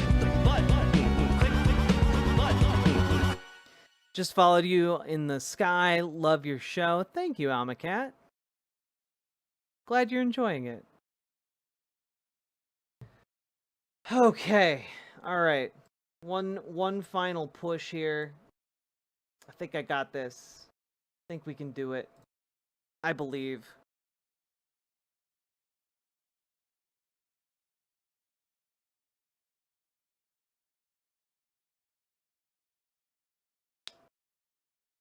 God, this song just makes me want to fight a boss, right? Isn't it great? I found a swallowtail caterpillar. Lovely. That's a lovely and delightful fact. Thank you for sharing with this Era-Ascended Kitten, and thank you for the $5 dono.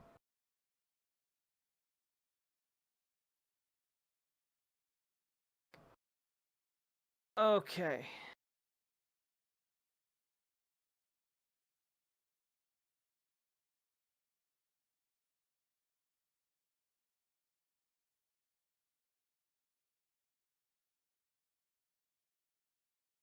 Y'all ready? Y'all ready for what is probably going to be the last segment?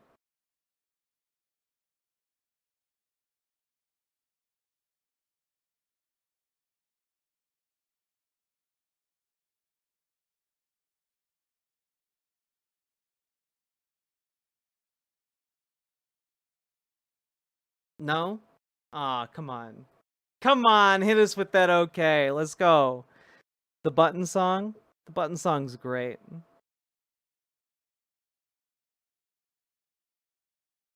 Also, chat, I'm not gonna lie, I'm really impressed with all y'all. We've got a solid 400 people watching at almost 2 o'clock in the morning, my time. If we get 3 more likes on the stream, we're gonna crack 300 likes. I believe in you guys. Does that mean the stream will end soon? Depends on how long the segment is, doesn't it?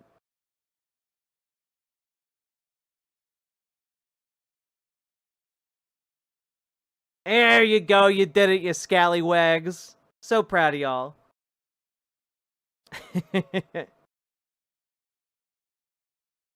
Let me see.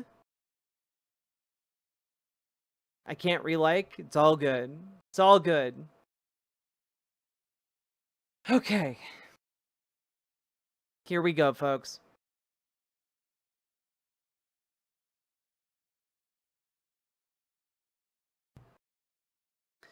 So, folks, we got to talk about this Jimmy Kimmel situation.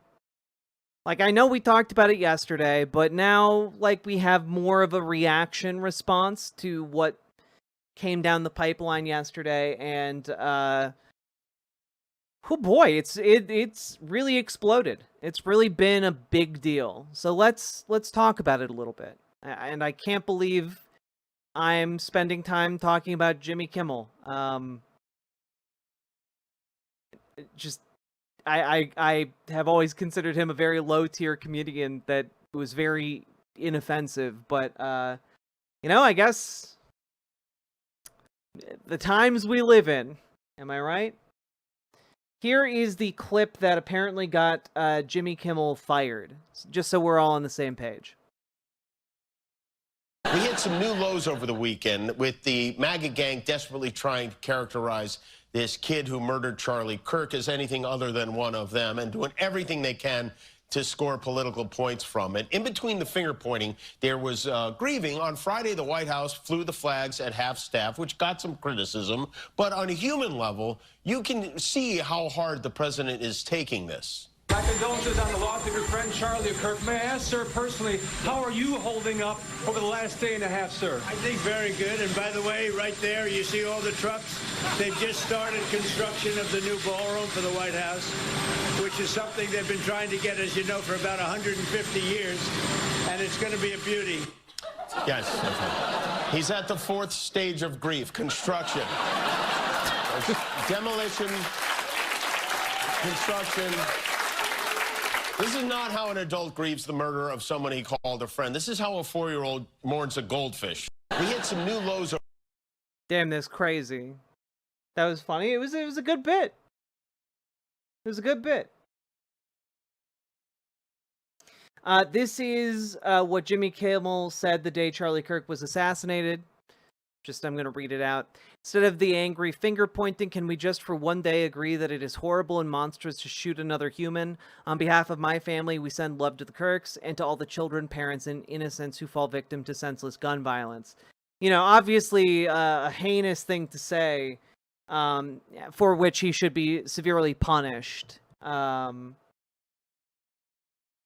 how dare he slander guns like that? It's honestly insane that he is being pulled for that. And, you know, conservatives have just been open about this double standard. Here's Dave Portnoy. With Kimmel getting canned, I'm seeing lots of people talking about the hypocrisy of cancel culture. To me, cancel culture is when people go out of their way to dig up old tweets, videos, etc., looking for dirt on somebody they don't like in an effort to get them fired. Like, if Kimmel got canceled for shit he did on The Man Show, that would be cancel culture. But when a person says something that a ton of people find offensive, rude, dumb in real time, and then that person is punished for it, that's not cancel culture. That is consequences of your actions. Except that he's not losing his job because a bunch of people thought what he said was offensive, rude, dumb, etc. He's losing his job because of state censorship. Because the FCC chairman threatened to pull the license from ABC if they didn't, like, fire him.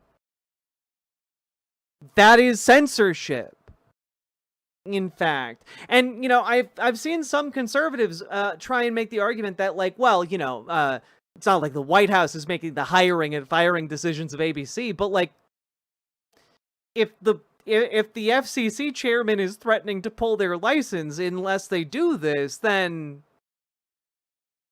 it's not really a voluntary hiring or firing decision, is it? That's crazy. Yeah, we are talking about, like, a very real infringement upon the First Amendment. You know, the one that's so important, it's the first one. This isn't cancel culture. This is state repression. Here is Brendan Carr, the FCC chair, who went out and did interviews on CNBC. I mean, I feel like these interactions are really enlightening. I do wonder, and I think many people do, whether you really are just targeting comedians who who typically through the years have made fun of political figures in a way that because the president simply is offended by it. No. Look, again, broadcast TV is different. We're on a cable show right now. You don't have an FCC license. You don't have an obligation to serve the public interest. Podcasts don't either. Stand-up comedians, whether they're on lots of forms of communications, don't. And Kimmel is free to do that. But if you have a broadcast TV license, that means that you have something that very few people have. And you're excluding other people from having access to that valuable public resource. And it comes with an obligation to serve the public interest. And again, over the years, there's been a rule in place at the FCC that local TV stations get to preempt programming that they don't think meets the needs of their communities. But recently these national programmers, ABC, Disney, Comcast, NBC, they've been exercising outsized control and power over those local TV stations, and there's been no pushback. And this is a very significant moment because local broadcasters are now pushing back on national programmers for the first time that I can think of in modern history. And that's one of the things we want at the FCC. We want to empower local broadcasters that have the public interest obligation to push back on national programmers so that people have more choice. That kind of that you know, incredibly, that had nothing to do with the question that was being asked, actually, because Jimmy Kimmel isn't being fired because of local broadcasters pushing back against his stand-up set. Like, that has nothing to do with the problem, actually. So let's look at another interaction Brendan Carr had. This time on Fox News. And so again, we're going back to that era when local TV stations judging the public interest get to decide what the American people think. And again, we're Sorry, what was that? Sorry, Brendan, what was that? Public interest.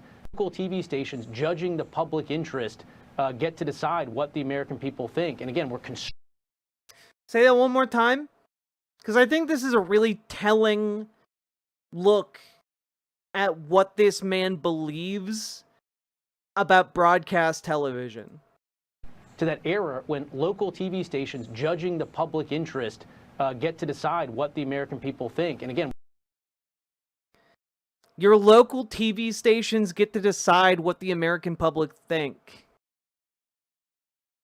You know, those local TV stations aren't owned locally, right? Those local TV stations are being bought up by companies like Gannett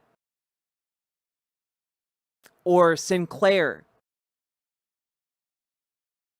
You know, national networks that then put marching orders down the line to standardize messaging across their platforms. Yeah, Nexstar, etc. These are platforms that are not local whatsoever.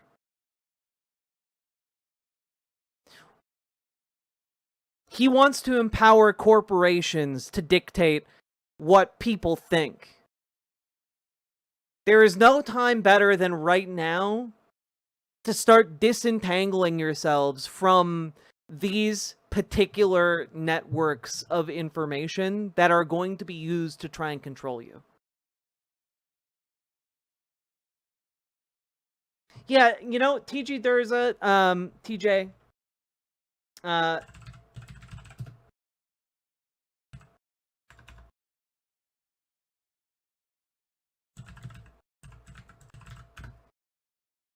do we have it here?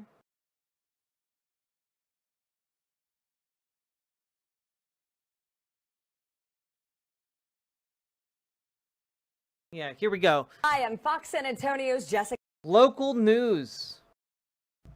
You know, local news that won't be dictated to by national media. Headley. And I'm Ryan Wolf. Our greatest responsibility is to serve our Treasure Valley communities, the El Paso, Las Cruces communities, Eastern Iowa communities, Mid-Michigan communities. We are extremely proud of the quality, balanced journalism that CBS 4 News produces. But we are concerned about the troubling trend of irresponsible, one-sided news stories plaguing our country. Plaguing our country. The sharing of biased and false news has become all too common on social media. More alarming, some media outlets publish these same fake stories without checking facts first. The sharing of biased and false news has become all too common on social media. More alarming, some media outlets publish these stories simply aren't true without checking facts first. Unfortunately, some members of the media use their platforms to push their own personal bias and agenda to control exactly what people think. And this is extremely dangerous to our democracy. this is extremely dangerous to our democracy. This is extremely dangerous to our democracy. This is extremely dangerous to our democracy. This is extremely dangerous to our democracy. This is extremely dangerous to our democracy. This is extremely dangerous to our democracy. This is extremely dangerous to our democracy. This is extremely dangerous to our democracy. This is extremely dangerous to our democracy. This is extremely dangerous to our democracy. This is extremely dangerous to our democracy. This is extremely dangerous to our democracy. This is extremely dangerous to our democracy. This is extremely dangerous to our democracy. This is extremely dangerous to our democracy. You know, this might in fact be extremely dangerous to our democracy. Television stations telling you what to think. And we're constraining the power through those actions of Disney, of Comcast. I think the American public are going to be much better off. But yeah, I don't think this is the last shoe to drop. This is a massive shift that's taking place in the media ecosystem. And I think the consequences are going to continue to flow. And so again, yeah, again, this is this guy threatening other people who might say something on television that he doesn't like.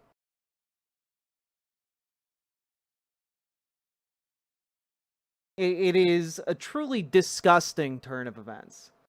Here is, by the way, the Senate Majority Leader, John Thune, for the Republicans, when asked. Do you think it was appropriate for Brendan Carr to threaten the companies if they didn't take action? Find you guys. Literally gets asked about this and turns and walks away.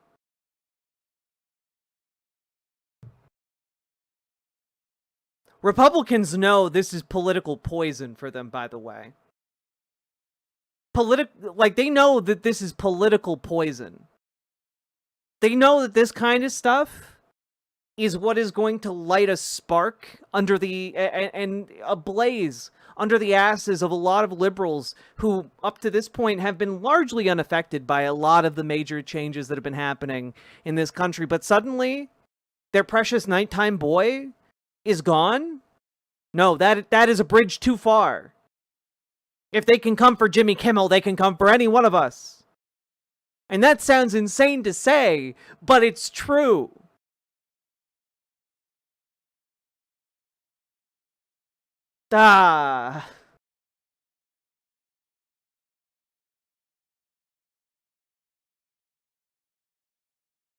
Also, again, just another entry in the conservatives don't give a single fuck about the things they profess are their principles. Here's Brendan Carr 2 years ago. Free speech is the counterweight. It is the check on government control. That is why censorship is the authoritarian's dream. Anyway, it only took him 1.5 years to throw away that principle. I wonder what happened. I guess we could only speculate.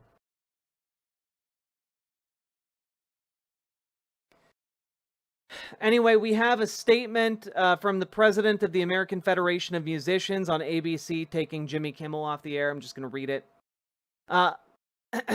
Washington, D.C. American Federation of Musicians of the United States and Canada International President Tino Gagliardi issued the following statement in response to the ABC taking Jimmy Kimmel live, which employs musicians from Local 47 in Los Angeles off the air. This is not complicated. Trump's FCC identified speech it did not like and threatened ABC with extreme reprisals. This is state censorship. It is now happening in the United States of America, not some far-off country. It is happening right here and right now. This act by the Trump administration represents a direct attack on free speech and artistic expression. These are fundamental rights that we must protect in a free society. The American Federation of Musicians strongly condemns the decision to take Jimmy Kimmel live off the air. We stand in solidarity with all those who will be without work because of government overreach.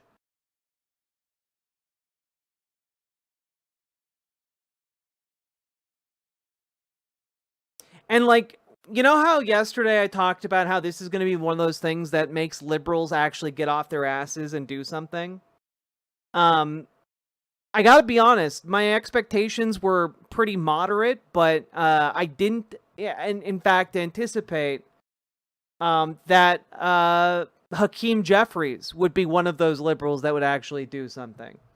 Statement by Leader Jeffries, Whip Clark, Chair Aguilar, Vice Chair Liu, Assistant Leader Nagus, and DCCC Chair Delbene on the suspension of Jimmy Kimmel. Brendan Carr, the so-called chairman of the Federal Communications Commission, has engaged in the corrupt abuse of power. He has disgraced the office he holds by bullying ABC, the employer of Jimmy Kimmel, and forcing the company to bend the knee to the Trump administration. FCC Chair Brendan Carr should resign immediately. Donald Trump and the Republican Party's war on the First Amendment is blatantly inconsistent with American values. Media companies, such as the one that suspended Mr. Kimmel, have a lot to explain. The censoring of artists and cancellation of shows is an act of cowardice. It may also be part of a corrupt pay-to-play scheme. House Democrats will make sure the American people learn the truth, even if that requires the relentless unleashing of congressional subpoena power. This will not be forgotten. And like, I'm sorry. Did they issue a strongly worded letter again? They did, but also they're threatening subpoenas, which is honestly about as much as you can do when you are the House Minority Leader. You know? You can, in fact, draw this out, draw public attention to the fact that this is happening, and in turn put an immense amount of political pressure and public pressure on these companies. And because we know that these companies are cowardly, they are going to respond to said pressure. Okay?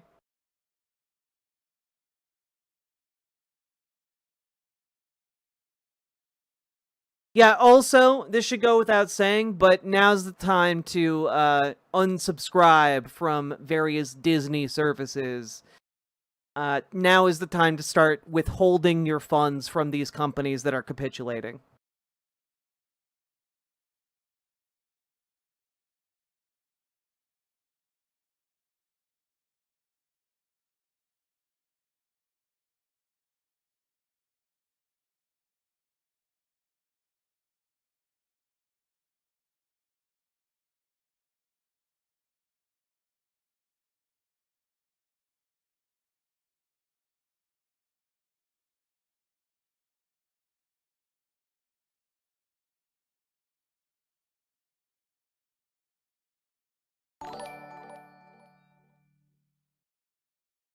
Jack, this is super important. Did you know you can just type baby moose into YouTube search and they're right there for you?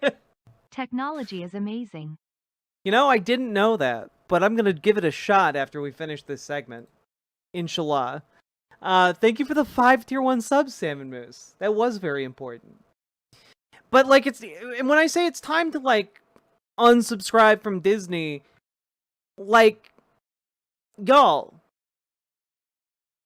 you're not alone in denying Disney labor or money, okay? Apparently, Damon Lindelof is committing to not working with Disney. He posted today, I first heard Jimmy Kimmel on Kevin and Bean shortly after I moved to LA in my 20s. I was a fan of his goofy, honest wit from the jump. I never imagined we would one day be friends. I met him for the first time backstage at the ABC Upfronts in 2004. He had just seen The Lost pilot and dug it. He also said, I hope you guys know what you're doing.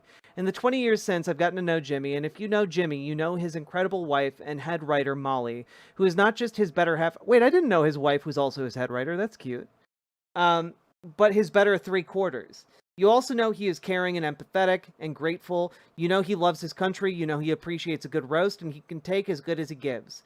You know he's supported his crew through multiple strikes, and you know he is generous and philanthropic. And most of all, you know that he is kind. I was shocked, saddened, and infuriated by yesterday's suspension, and look forward to it being lifted soon. If it isn't, I can't in good conscience work for the company that imposed it.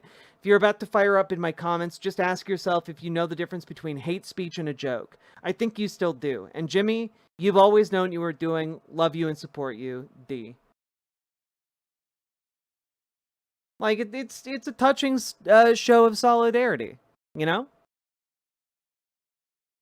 And, of course,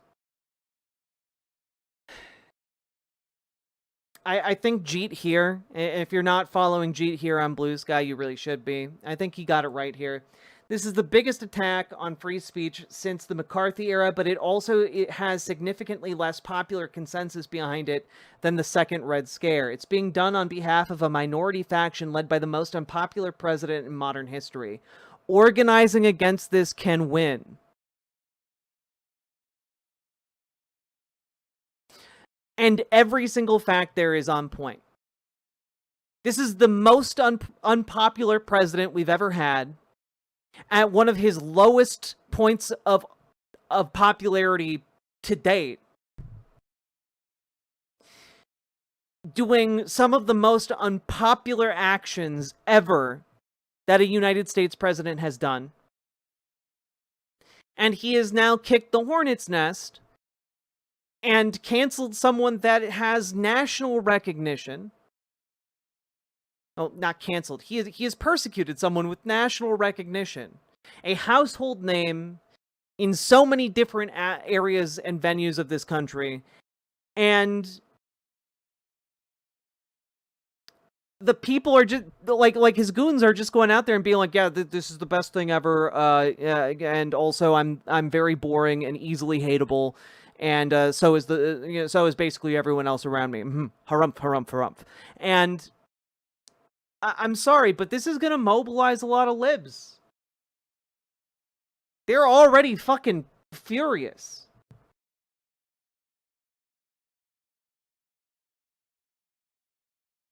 And of course, it doesn't stop with Jimmy Kimmel.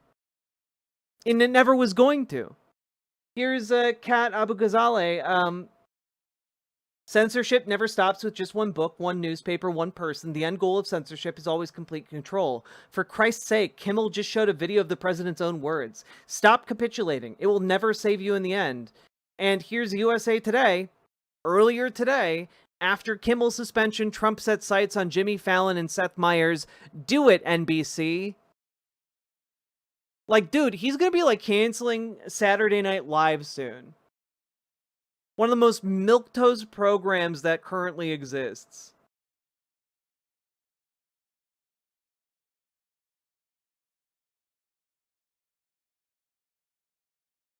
And I think people are recognizing what this represents and where this path goes.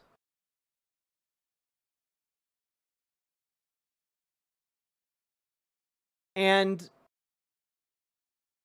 I think we are kind of hitting a point where Democrats are realizing they can maybe make this a thing. Here's I believe this is Eric Swalwell. So I want to make it clear, there's going to be a Democratic majority in just over a year. And to the FCC chairperson and anyone involved in these dirty deals, get a lawyer and save your records, because you're going to be in this room and you're going to be answering questions about the deals that you struck and who benefited and what the cost was to the American people because that happened. Like, they're realizing, like, they can make this a thing, guys. And I think they might actually do it. You know, they might usually be absolutely feckless losers, but here's Ro Khanna, and you all know I have severe issues with Ro Khanna, but this was good. This administration has initiated the largest assault on the First Amendment and free speech in modern history. They're making comedy illegal. Brendan Carr pressured ABC to cancel Jimmy Kimmel, and Disney cancels Jimmy Kimmel. This canceling from an administration that lectured us about cancel culture. That's why today I'm introducing a motion to subpoena Brendan Carr, to bring him in front of this committee, to stop the intimidation of private businesses and to stand up for the First Amendment. Now, it's not just Brendan Carr. Attorney General Pram Bondi is prosecuting hate speech, even though hate speech is constitutionally protected. And even though we've had so many lectures from my friends on the other side of the aisle not to prosecute hate speech. And then what about our vice president, the champion of free speech, as he told us during the campaign? The vice president is telling Americans to snitch on fellow Americans who have offensive posts and to call their employers so they can be fired. And the vice president is threatening to prosecute political organizations that he disagrees with. Look, we are Article 1 of the Constitution, not foot lackeys for Donald Trump and J.D. Vance. It is time that we stand up for our constitutional role to defend the freedoms of Americans. People are tired of us just giving our power to Donald Trump and J.D. Vance. We have an obligation to our Constitution, not to Donald Trump and J.D. Vance as they ride roughshod over the First Amendment. So in the name of all those who are being censored in Washington, D.C. and around the country, in the name of all those who are being intimidated in Washington, D.C. and around the country, in the name of Americans, Republicans, Independents, and Democrats who believe in the First Amendment and free speech, I motion today to subpoena Brendan Carr and to have him explain to the American people why he is bullying private individuals and private businesses. Thank you, Mr. Chair. Pursuant to... I mean, that was pretty good. That was pretty good. I'm not gonna lie.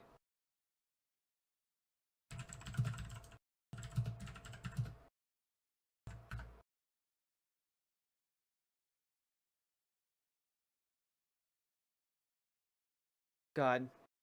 What the fuck is this guy saying? Private corporations? Yeah, privately owned corporations. Hate speech is protected. Hate speech is protected in the United States. Hate speech is covered by the First Amendment. Because the First Amendment prohibits the US government from, like, directly regulating speech.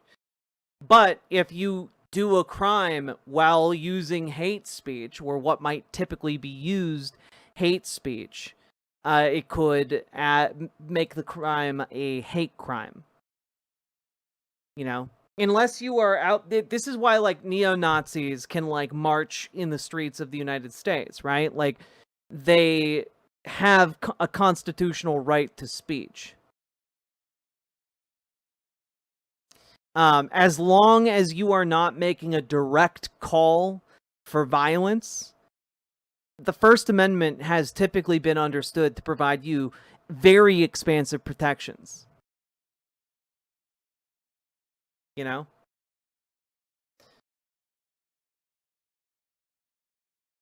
I can't believe hate speech is legal in the United States. Yeah.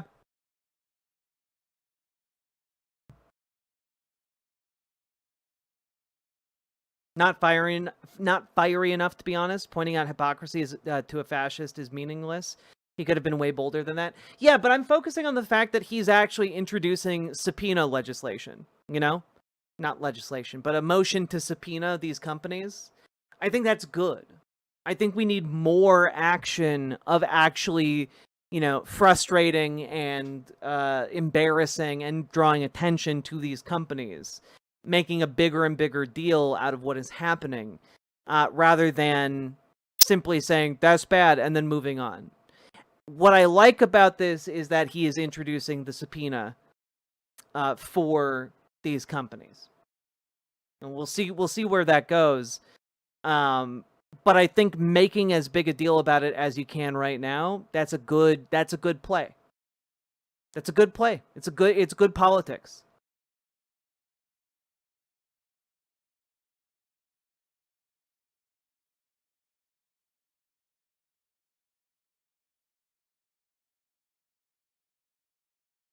So,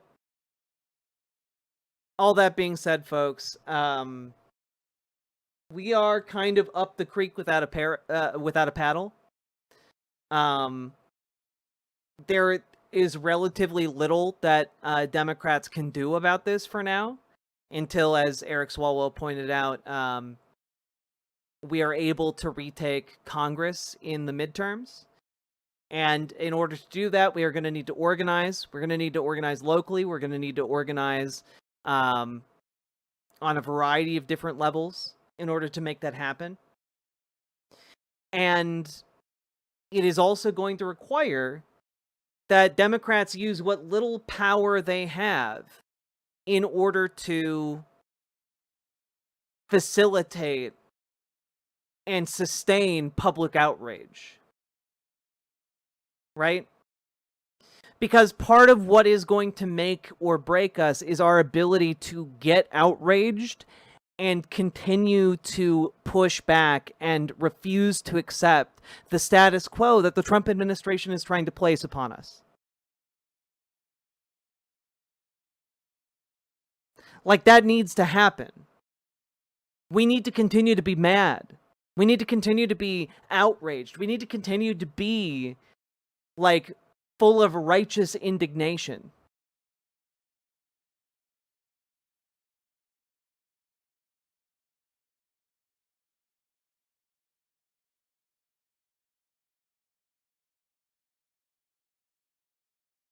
So, that being said, organize. I don't know each of your local situations and what might be the most effective way to organize for you.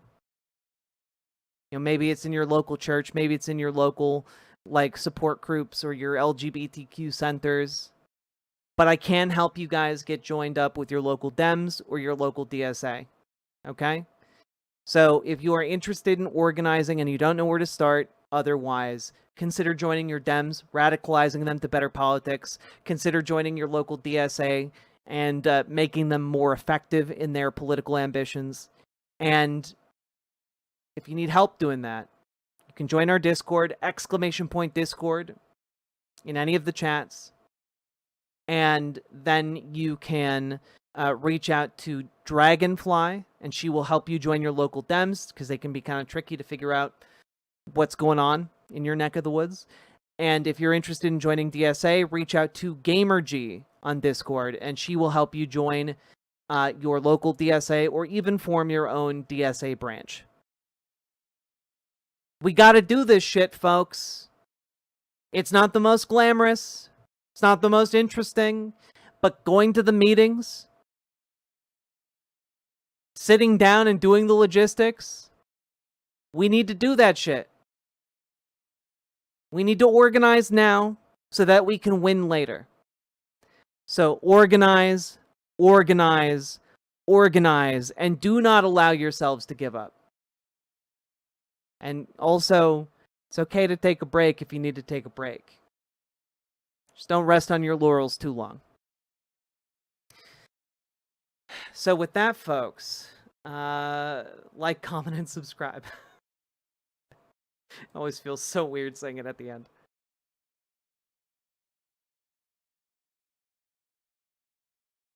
Winning is like surviving, only better.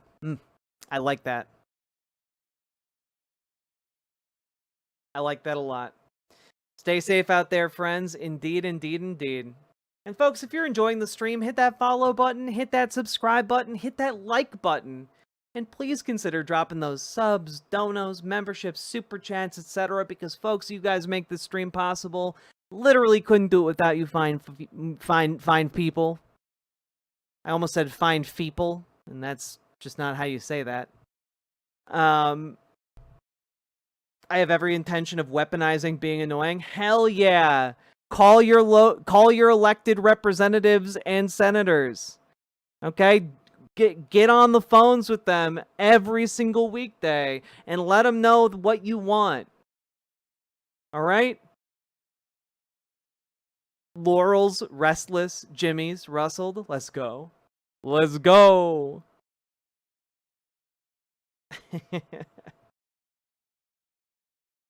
Y'all are adorable. Oh boy. With that, folks, I am exhausted. It's currently 2 o'clock in the morning. I gotta get up in a handful of hours. But if you enjoyed the show, please do show your support any which way you can or feel able. And otherwise, I'm gonna go to bed. Good night, you lovely beans, and I will see you all tomorrow. Good night, everybody.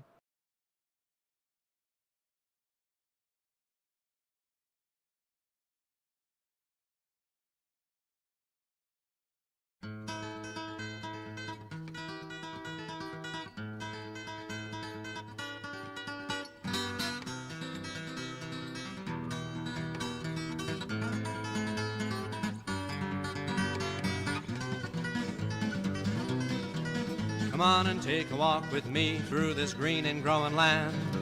Walk through the meadows and the mountains and the sand. Walk through the valleys and the rivers and the plains. Walk through the sun and walk through the rain. Here's a land full of power and glory, beauty that words cannot recall. All her power shall rest on the strength of her freedom. Glory shall rest on us all. From Colorado, Kansas, and the Carolinas too, Virginia and Alaska, from the old to the new, Texas and Ohio and the California shore. Tell me who could ask for more? Here is a land full of power and glory, beauty that words cannot recall. All her power shall rest on the strength of her freedom. Glory shall rest on us all. Yet she's only as rich as the poorest of the poor, only as free as a padlocked prison door, only as strong as our love for this land, only as tall as we stand. For here is a land full of power and glory, beauty that words cannot recall. All her power shall rest on the strength of her freedom. Glory shall rest on us all. Come on and take a walk with me through this green and growing land. Walk through the meadows and the mountains and the sand. Walk through the valleys and the rivers and the plains. Walk through the sun and walk through the rain. Here is a land full of power and glory, beauty that words cannot recall. All her power shall rest on the strength of her freedom. Glory shall rest on us all, on us all.